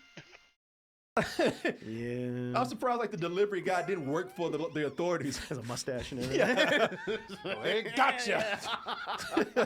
Oh no, bro, no, bro. Oh, bro, how did you get me? Yeah. I'll get you, Greta. I'll get you. She's like, it was all part of the plan. What if Powers Greta that had be. actually delivered the Yeah, pizza? she's wearing the mustache. But nah, that's hilarious. Somebody, I gotta make that meme. I definitely gotta make that meme. Ooh.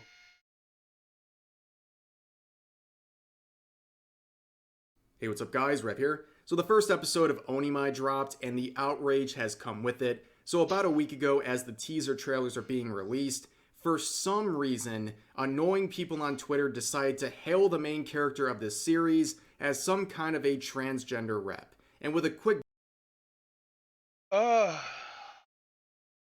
Google search, these people would have discovered that I hate it here. I hate being an anime fan sometimes. We always got people that always want to put their own shit onto other characters. this series is And this is so people will project their genders onto other characters, but when the character's made for a particular gender, they don't like it. They don't like it at all. I feel that's kind of weird, you know.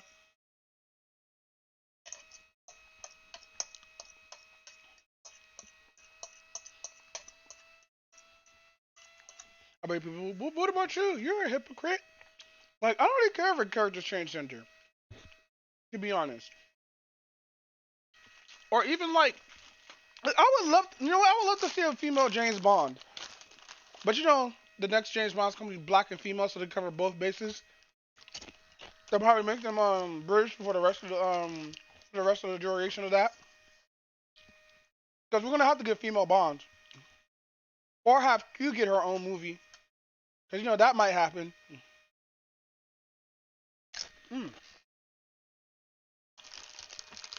the quintessential gender bender type, where the main character is tricked by their older sister to take what is essentially super estrogen that changes them from a boy to a girl overnight. And with further research, they would have also predicted that this anime will include problematic themes like lolicon and other fetishes that normally disgust them. Well, the first episode has dropped, and Twitter users are falling to their knees, realizing that their transgender rep did not turn out the way they wanted. Damn, get fucked! Now, none of this makes sense. Their expectations were completely ridiculous. They're upset that the gender bender lolicon anime is a gender bender lolicon anime and not some wholesome Chungus transgender rep that they have. This is hilarious. And Reps is going ham too. This is fucking hilarious. I love this. You know I hate it, but cause like honestly I'm sick of kind of the moe type anime where like they try to make the male characters look super flamboyant. You see this in a lot when reverse harems, when it's the boy, when it's a young boy and a bunch of older women. Imagined in their headcanon. It's like going into a McDonald's and being disappointed when they don't serve you sushi. Like, you should have done the research and looked up the menu before you started making these ridiculous expectations. He's right, you know. He's out of line, but he's right. Now, I'm going to look in the camera. I'm going to get real close here because I always have to address this, and like the Twitter people, when they see this video, they'll be like, oh my god, Rev, you're so transphobic. Hold on. Hold on. Hold on, where is it? Rev.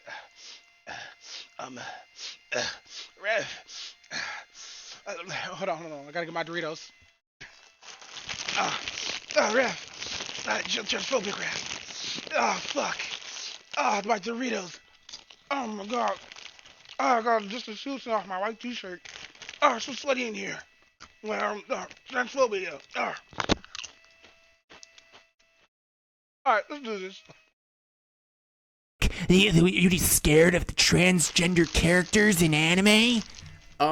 No, actually. I have consistently and probably nauseatingly begged for more transgender characters in anime. I think it would be a really cool thing, especially making sure it's done right. But Actually, it has been done right in the past. Nobody remembers this anime called The Mighty Birdie. People should actually look that up, especially transgender people, because that would be, a really good thing people should watch.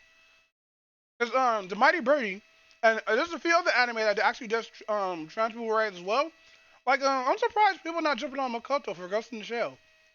The worst I thing know I'm not saying she's trans, she's actually a woman, but like, it's hinted that she might have been a man in her past life. you can do is start forcing regular characters to be transgender when it's not who they are, and then going on Twitter and being angry and disappointed when your headcanon doesn't play out the way you wanted to. There's no reason to attack.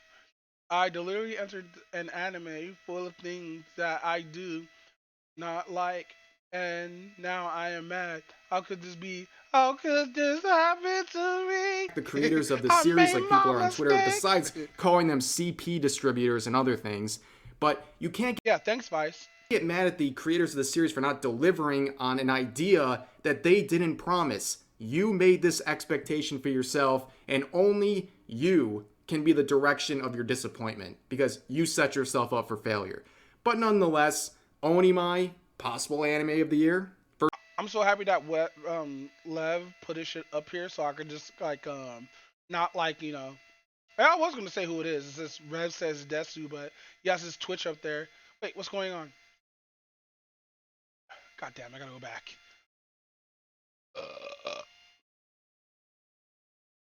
Can I get my spot back? Hey, what's up, please? guys? Red here. So the first we're right here. I think we're right here. Transgender when it's not who they are, and then going on Twitter and being angry and disappointed when your headcanon doesn't play out the way you wanted to. There's no reason to attack the creators of the series like people are on Twitter, besides calling them CP distributors and other things. But you can't. Like I said, thank you, Vice. Thank you for putting that out there as if like all anime fans are like that. Even though it's not all anime fans, honestly, there's a lot of anime fans that hate the cutesy, moe, Lodi, Susudu shit that we showing on anime and shit. Like me, like I know my tastes have changed throughout the years because like I used to watch this anime for anime I didn't care what setting it in, but I really got sick of slowly watching anime that involve high school kids and adult situations and shit. Because there is a lot of that. That shit does exist. Look at High School DxD for example. Holy shit, High School DxD. I remember that whole anime arc where like there was a bunch of fucking shows that were like super lewd with like the protagonist being normal and all weird and shit like that, but he has some hidden power, like some Tenchi syndrome type shit.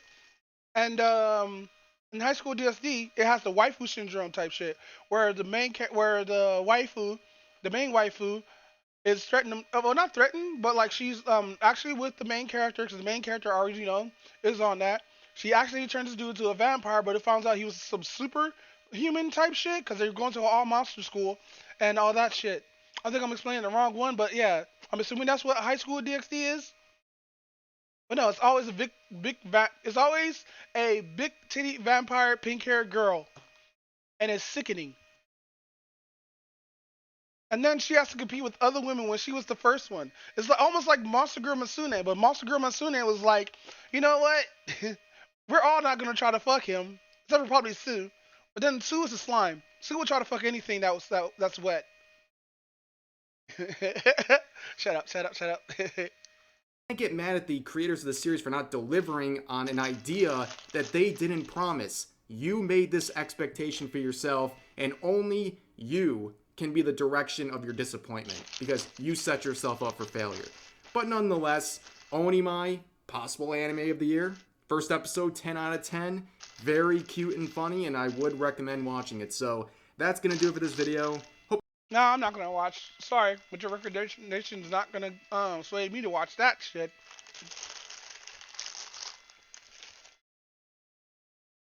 All right.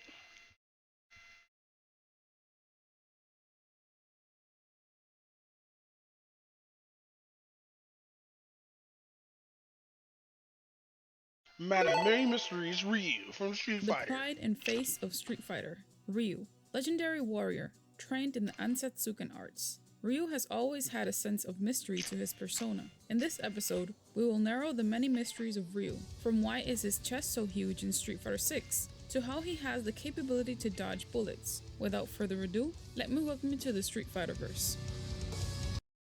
So Ryu actually can dodge bullets. I forgot about that. But I hope this, because usually Street Fighter verse does this. They take older videos and they mix it in with their newer shit. So you're gonna get like a lot of like older content that they already uploaded from other stories.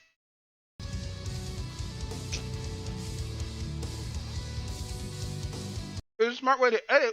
But that's a lot of files you have to go through and shit like that. But it gives them daily content to push out though, you know?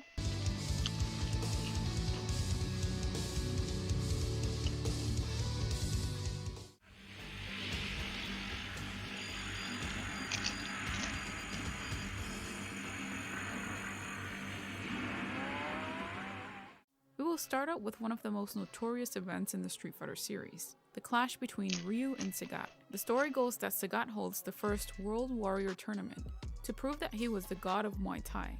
After all, he had defeated all of his challengers. Sagat also made the tournament to prove that he is the strongest man in the world. Word come across that a young martial artist named Ryu had defeated a great quantity of Muay Thai fighters. Looking for a challenge, Ryu and Sagat fight against each other. During the fight, Ryu attacks Sagat with a shoryuken and leaves a massive scar on his chest. Imagine he was just like, so you can. He did a light to fucking sight and he got KO'd. Nearly killing him in the act. The story follows that Ryu imposes victory over the menacing Muay Thai fighter. Meanwhile, Sagat swears vengeance on Ryu for his loss. An allegedly updated version of this event suggests that Sagat was winning the fight. It states that Sagat tried to help Ryu from the floor, when suddenly Ryu's Dark Hado kicks in and takes a cheap shot against Sagat and defeats him. Sagat becomes insane, consumed by vengeance, and decides to join the Shadow Lu. If we follow the updated version of what happened in the story, Ryu appeared to have lost his sportsmanship. It would have been at least fair for Ryu to admit that he lost the fight on fair terms. As a result of his actions, Sagat could have been killed with a cheap shot, which calls into question his combat composedness. But then again, we must also— Yeah, I don't think Ryu ever apologized for that shit. Like, I know Sagat came through in the end, but like, Ryu should have really apologized to Sagat. keep in mind that his Dark Hado was also responsible for his actions, which is the essence of Ryu's journey. Should we take that into consideration as well?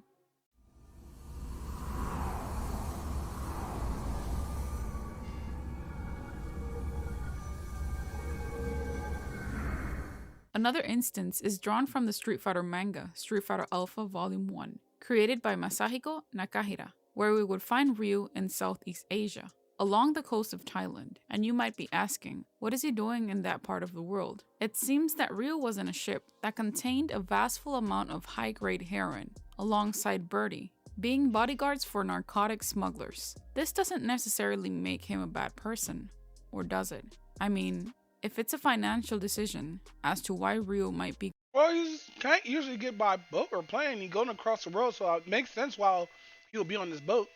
Going to these I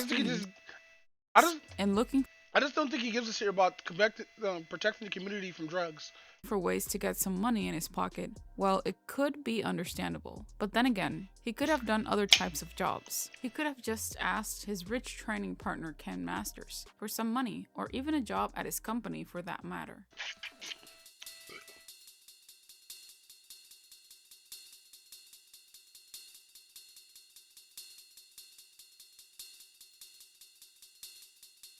In another instance, we can see in the ending of Sakura's Street Fighter Alpha 2 ending, we can see a motivated Sakura, looking forward to having the opportunity to train with Ryu. Sakura in her ending begs Ryu to teach her, but Ryu replies in a somewhat rude demeanor. Ryu states in his ending, and I quote, "I'm still learning myself. I got no time for schoolgirl games. You are on your own." In our opinion, we really think Ryu could have handled the situation a bit better. I'm not sure. He was right for saying that because, like, he's still training himself. Yeah, he was rude by saying it that way, but, like, dude's still a pup himself. He still have to get trained by Oro in order to do this shit. Like, yeah, even though later on he does end up training Sakura a little bit, but, like, still. Sure if it's the way the Capcom team Sakura's like translated 14 the text here, I in think. English, but he appears to sound selfish and self-centered. Ryu could just take the time and at least give the upcoming fighter some pointers, teach her a couple of things, and let her down easy. I'm not so sure you knew how to do a Hadouken. Don't give me that shit later down easy. And then be on your way. Even the actor that plays Ryu in the real Street Fighter movie is an evil Wall Street manager in the movie The Big Short. Okay, so the last one was a small joke, but you get the picture. To us in the Street Fighterverse, Ryu doesn't seem to fit the good guy hero narrative. Rather, he seems more like a neutral guy. If Ryu were a good guy, he would beat Bison or other bad boss type characters for the greater good. Ryu seems to take actions purely in his self-interest. Ryu can be generous at times, but he is most concerned about himself, which is not bad in a way. I mean, that's his whole persona, growing as a fighter and being better every day. In our opinion, Guile would fit the hero persona if we were to compare. Even if you're not so aware of the beginnings and creation of the Street Fighter they just went another video. universe, many of the Street Fighter characters are heavily inspired either by popular anime or manga series or real-life martial artists. In this case, this major design change that has been implemented for Ryu in Street Fighter 6 may have made Ryu more similar to the real-world Look at the toes! karate master who inspired the character's creation. And who is this real-world karate master that we speak of? Well, Ryu is inspired by the karate legend himself, Matsusatsu Oyama. Ryu's height and physique appears to closely resemble Oyama's muscular build, arguably even better than before. As you can see most clearly with Ryu's wide chest and shoulders, this was a deliberate decision by the developers, but we won't know why until they divulge the reasoning behind it. Despite being fairly average sized, 5 feet 8 inches, Oyama looked very stocky due to his muscular build. In his Jesus Christ, imagine that walking up to you threatening. later years, Oyama also had a wide dude just walks up to you talking about, Oi! Like, oh my god. Wider and hardened face, which can be seen on Street Fighter 6 Ryu, compared to where he was in Street Fighter 5. When it comes to the origins of the original Street Fighter's creator Takashi Nishiyama was apparently influenced by the manga series Karate Master, which is based on the life of Oyama. With Oyama's world-renowned martial arts skills and philosophies, Nishiyama created the Man, I can't believe fucking Ryu didn't apologize for uppercutting Sagat like that. first Street Fighter. Like Ryu, Oyama spent much of his time training in solitude, in the forest and mountains, developing his own style and purpose. It is no surprise that Ryu's martial arts are also characterized by hard-hitting, yet simple practical strikes. Master Oyama was also tough, considering he'd run a I just like seeing Ryu do Soyuken because I'm so used to seeing like other fighting games.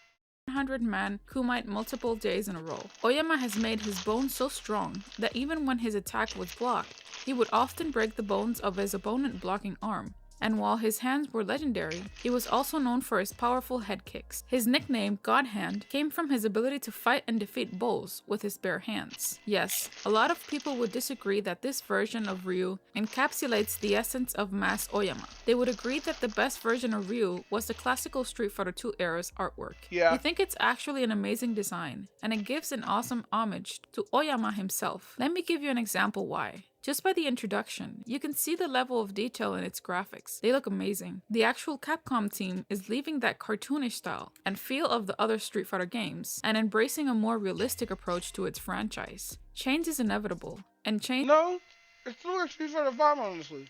For the good is great. So let's see what this new Capcom team has in store. To gather information, we're going to start with Ryu's speed. He's quite fast if we take into consideration the fact that he can dodge bullets without any effort. This information is based on the Street Fighter Alpha anime movie. According to WonderPolice.org, in their article, How Fast Can a Bullet Travel?, it states that when a bullet flies through the air, they do so at amazing speeds. The fastest bullets travel more than 2,600 feet per second. That is equivalent to over 1,800 miles per hour. To put that in perspective, it's amazing to realize that bullets travel over twice the speed of sound. Usain Bolt, currently the fastest man alive, can max out at 12.27 meters per second, not even close in range with the velocity of the firing bullet. You'd have to factor in reaction time as well.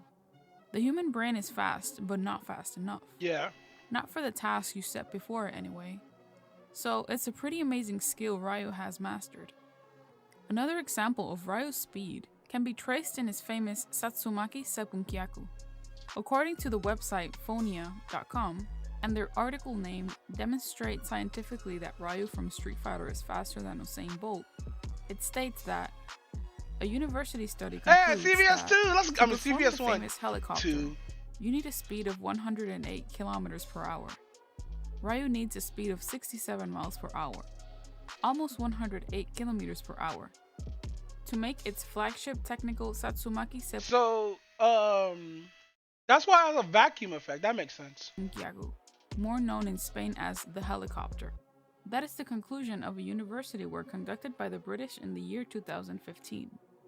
The student, as stated by this website, did this work while studying engineering at the University of Leicester, and his goal was to calculate if it were possible that a human being could do that movement and, in that case, what would be the physical requirements to achieve this. He estimated that for a human being to be able to stay floating in the air, performing that movement, should be he's slightly moving up too in a lot of them. In comparison, the great sprinters in 100-meter dash achieve peak speed of over 40 kilometers per hour, so that Ryu is more than 2 times faster than all of them. In strength, Ryu is well known to be a strong-willed character. Ryu's power comes from his years of training and unwillingness to give up. While training with Oro, Ryu manages to do an amazing feat that even surprised Oro himself. In a demonstration of Ryu's strength in that story, Ryu can lift a boulder while Oro's sitting on top of the boulder. The estimated weight of the boulder is said to be over 48 tons. Yikes. According to an interesting post we found on Quora, Antonio Fur broke the math down and calculated numbers on the weight Ryu had. Yikes! Death Battle gotta restart this shit. When carrying that boulder. 48 tons is the equivalent of 96,000 pounds, which is pretty heavy. To put it into consideration with the strongest man, Hafthor Bjornsson, the Game of Thrones actor, set the world record in deadlifting at 1,104 pounds, according to The Guardian, which is not even close to the strength Ryu has in his arsenal. Ryu can go hand to hand with Akuma. Akuma is known to be very powerful. Yeah, Akuma punch islands and win. To the extent of stopping a meteor with a punch. Oh yeah! I forgot he did that shit! Dude punched a meteor! And won! In Street Fighter, he manages to break an island. Like, he was like, nah, you're interrupting my training. Dude jumped up there like on some Sura Raft and shit, like on some Sura Raft shit, and just punched the shit out that fucking meteor. I totally forgot about that. Even though it is in his Oni phase in the Asura's Wrath installment, Akuma also manages to split a moon in half. Yeah, but that's not if canon. You add it all up, Ryu is a very strong individual. That's not canon. I wish it was canon, but it's not canon. Having the ability to withstand the strength of a character of that magnitude and still go toe-to-toe with Akuma. That alone is an amazing example of the strength that Ryu possesses. Ryu's standard special attacks are the Hadouken, generally referred to as the Fireball, the Shoryuken or Dragon Punch, and the Satsumaki Sebunkiaku or Hurricane Kick, in which we talked about earlier. The basic type of Hadouken is a surging punch in which a fighter's willpower is utilized to focus energy into and through the palms. As the palms are thrust outwards towards the target, a surging energy wave is expelled that results in a punching force traveling through the air in the opponent's direction. According to the Street Fighter II official fan book, the Hadouken is said to be as warm as normal body temperature, contrary to popular belief that it is a fireball. Depending on its practitioner, its force of impact varies. This gives an opening to Ryu's true power with its Hadouken. Since the Hadouken can't be measured systematically, we can assume that the Hadouken's strength has the potential for further growth, thus making Ryu's Hadouken annoyingly powerful. The Shoryuken is primarily used as an anti-air move. However, with some practice, it is possible to use it to counterattack almost any move. In the Street Fighter II series, the Shoryuken is almost completely invincible while rising, meaning it can pass through projectile attacks, potentially striking the recipient in the act of throwing. It is also rumored on blogs. I'm gonna have to do that every single time I see Saga get hit. I'm sorry. that Ryu might be a Revenant. A Revenant is a person who has returned, especially supposedly from the dead. If he is really a Revenant, his powers become godlike, since he isn't even born. Here in the Street Fighter verse, we have a video that goes in detail on Ryu's theory. You're welcome to check it out. I will leave the link in the description box below.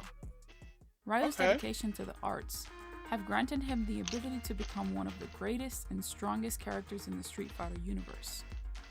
His objective is to always do better, to be a greater fighter than from what he is now. I cannot imagine how powerful Wait, hold Ryu on. is going to Didn't it reference one of the movies? Didn't him having a little brother count canon? get in the future. Definitely something to be on the lookout for. So what do you like about Ryu? Let us know in the comment section down below. Don't forget to subscribe and hit that notification bell to stay up to date on new theories and info. Thank you for watching. This has been your stream. Alright.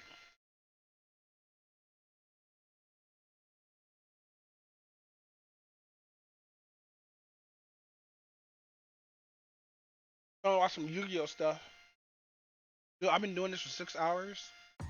Seto Kaiba's signature monster, the Blue Eyes White Dragon, is one of, if not arguably the most iconic monster card of all time.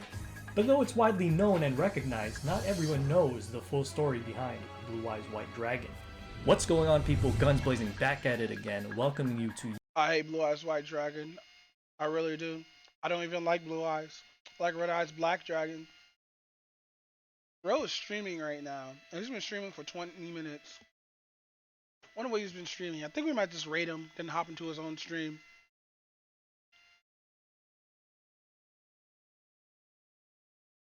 Let's react to Ro's stream.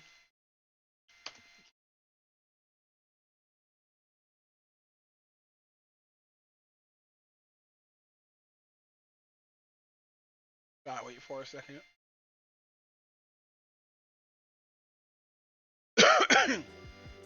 He's on Be Right Back. Boo. Hold on. Gotta do mini window. There we go. Boo. He's not even here. He's over here and Be Right Back. How could he? Is that Yuri? What character is that? That has to be Yuri from King of Fighters. She got the headband and everything. Why would she have a Santa head and then a headband? I just want you to know hot nipple headshots are amazing. Oh wait, he's here. Wait, what? Headshotties. After all this time, I finally figured out why the thing goes crazy on this. This is hilarious. Hold on.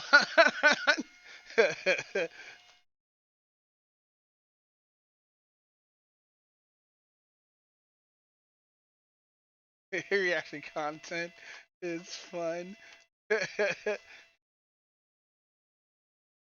So, like, either you have to, like, look at it and right-click with everything to move across the board, or move the mouse off the board and then control it.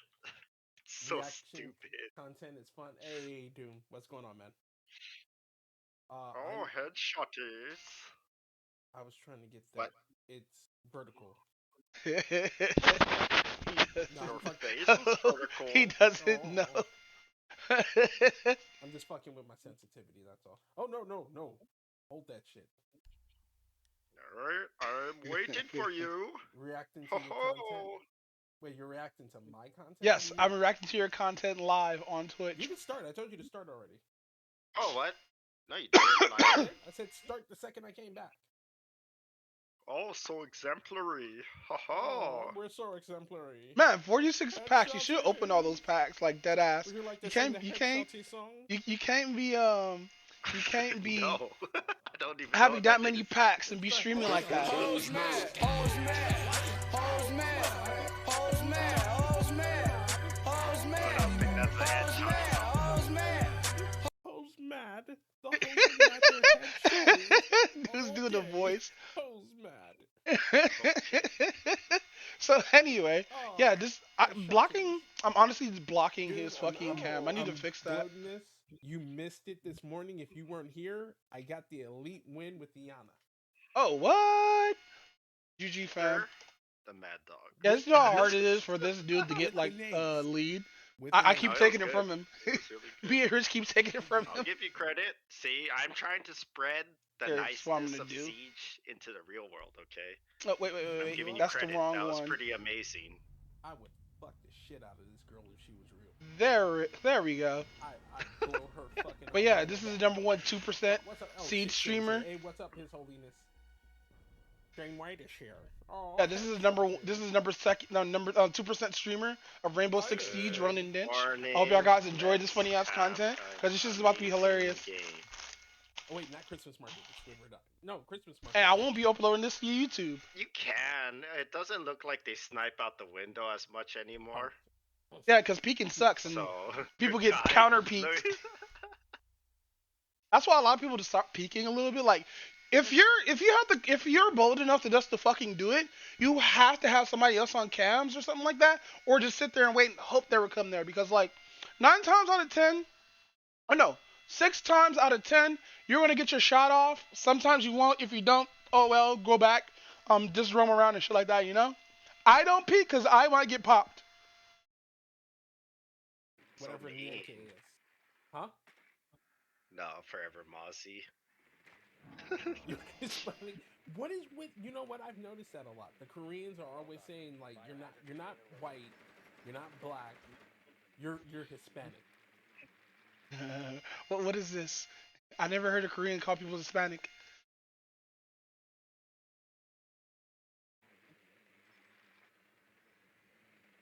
But no, does that even make sense? I honestly don't know what they're talking about because I keep on pausing their shit and it's not live. So as soon as I hit play, it just goes live. Dude, Jane, you don't know the power of Iana. Yeah, the power of Iana is kind of hot. If she was a lot more thicker, she has some meat on her bones. Like, you'll be amazing. If she really has some meat on her fucking bones, bro, like I'll mess with Iana. Respectfully mess with Iana. We're actually doing. You gotta be respectful. You can't be like all weird and shit like Andrew Tate. Yeah, we're calling Andrew Tate weirdos now. Be careful. I'm watching top. Yo, what is that black flash? Every single fucking time I watch streams, there's always this black flash. Like it's happening. Like when Gregor records, it's always this map. When Gregor, other people are always on this map, and they always look towards over here or whatnot. Everything always turns black. It's the most weirdest shit.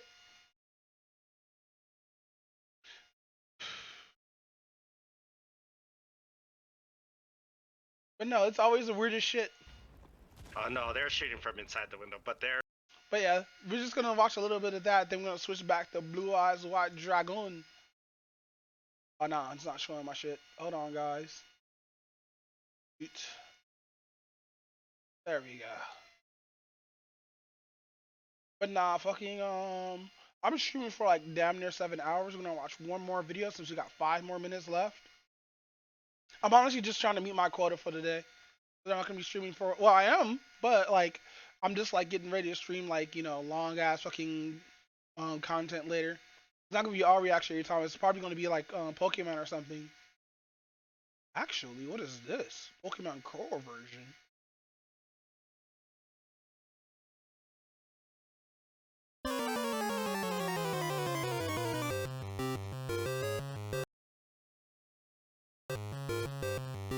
Oh man, this trailer. Silky smooth, 60 frames per second. Wow, I like the titles. Those are some really good looking titles. Tiles. There we go. Tiles.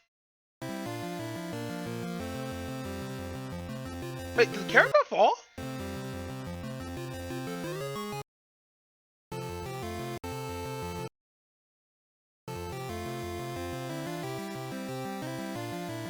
With ton of new features. Oh, he's skateboarding and he bit it. That's cool.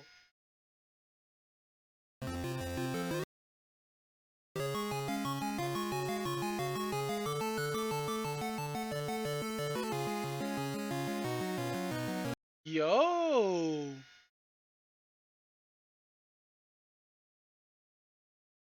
Yo, that monk. Yo, that looks cool. I want it. I want that monk.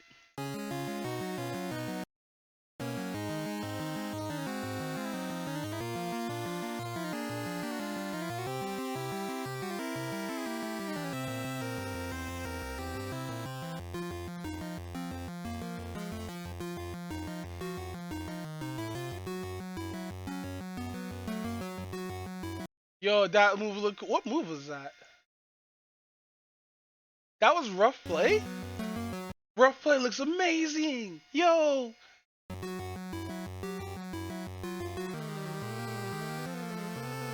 You get kickflip over trainers. That's cool.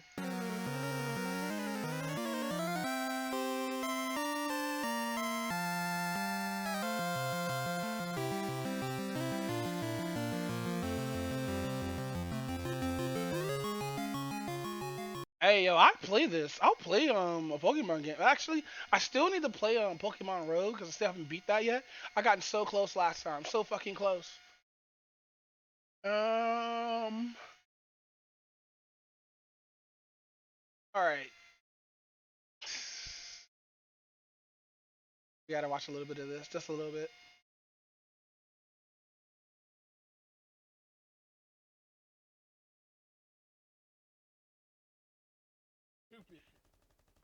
Oh, I can't take it anymore.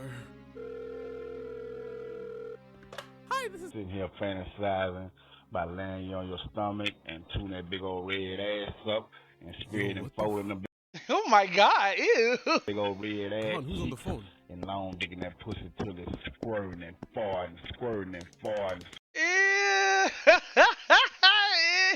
Ew. squirting and farting. Goddamn. Man, what kind of shit was that? Is this abridged? It's 10 minutes. Is this abridged? Hey, hey, hey, hey, hey, hey, hey, hey, hey, hey. Yo, that Pokemon beat was active. Nobody says that anymore. I know nobody says that anymore, but I have to be corny a little bit. I'm not even gonna lie to y'all, bro. After the shit this nigga's done, if this man is allowed to roam the streets freely, free R. Kelly. Hisoka is Hey, yo, chill. the literal super villain. Look what he did to this innocent man in the Hunter exams, bro. Dude accidentally bumped into him. 5 seconds later, hocus pocus, nigga. This man's arms are literally disintegrating. Like Hisoka, I get it. This nigga's hairline is demonically receding, but that don't mean he gonna reverse Joe Swanson, this nigga. Plus, this dude is zesty as hell. Look at how he just struts off like nothing just happened. His fit cold as hell, though, no cap. Anyways, literal. His fit. They running through the jungle, and these three niggas, fellow members of the Despicable Hairline Committee, are Despicable hairline. Dude in the middle's hairline's not even that bad. That's fucked up. Come on, you can't be roasting the dude in the middle like that. Like dude back here though, that got that kind of hairline. But this dude right here, I don't know about his hairline. It's like his hairline trying to turn into a fucking another hairstyle. Are plotting on jumping Hisoka, looking like a protagonist, to try and get back for the lost soldier. So they catch this man on his ones in the woods. This bald ass nigga got a stick. I don't know what he thinks he's cooking. And then the leader's like, you see, me and my niggas here don't quite appreciate how clean your hairline is one bit, Hisoka. Yeah, not one bit. Do you guys really think I give a fuck about the madness your barber did to your head? I'm only here to find those two little kids. Take his hairline! Oh wait, hold on. Y'all not getting my hairline either way. He packed every last one of them up with a 4. Got this grown-ass man on his knees crying out for help. Then this dude just throws a card into the back of this nigga's head and sends him to the afterlife. The two goats, Leorio and Kurapika, stumble upon this murder scene, and Hisoka's zesty ass is like, oh, do y'all boys want to play too? Then Ew. Ew. This is why I can't watch Hunter x Hunter. I'm trying to get their cheeks taken today, so they book it. But hold on, this nigga Leorio's back. I can't do it. I can't run away. As a fellow fucked up hairline brother, I will let you get away with this. Hisoka hit this nigga with a substitution jutsu and immediately went for this man's booty hole. Leorio's about to get violent. But our doggone hits him in the face with his to catch a predator fishing rod. You can tell this man Hisoka was excited. Straight up forgot about Leorio and started trying to riz up Gon. But the second he turned away, Leorio got up and tried to sneak him. But bro, someone please stop this man from cooking. Had this man doing several mid-air 360s. That was an uppercut from hell. So Gon tries to jump in and swing. Nah. This man isn't even interested in fighting Gon. He just wants to whisper Riz into his ears. Does your booty hole taste like banana pudding? I'll take that. Banana pudding. I'm out. That's it for the stream. I'm done. This new Sam said banana pudding. Hey yo, we're liking this shit. Yo, I'm subscribing to Waldorf right now. Hey yo, I'm out. GG's.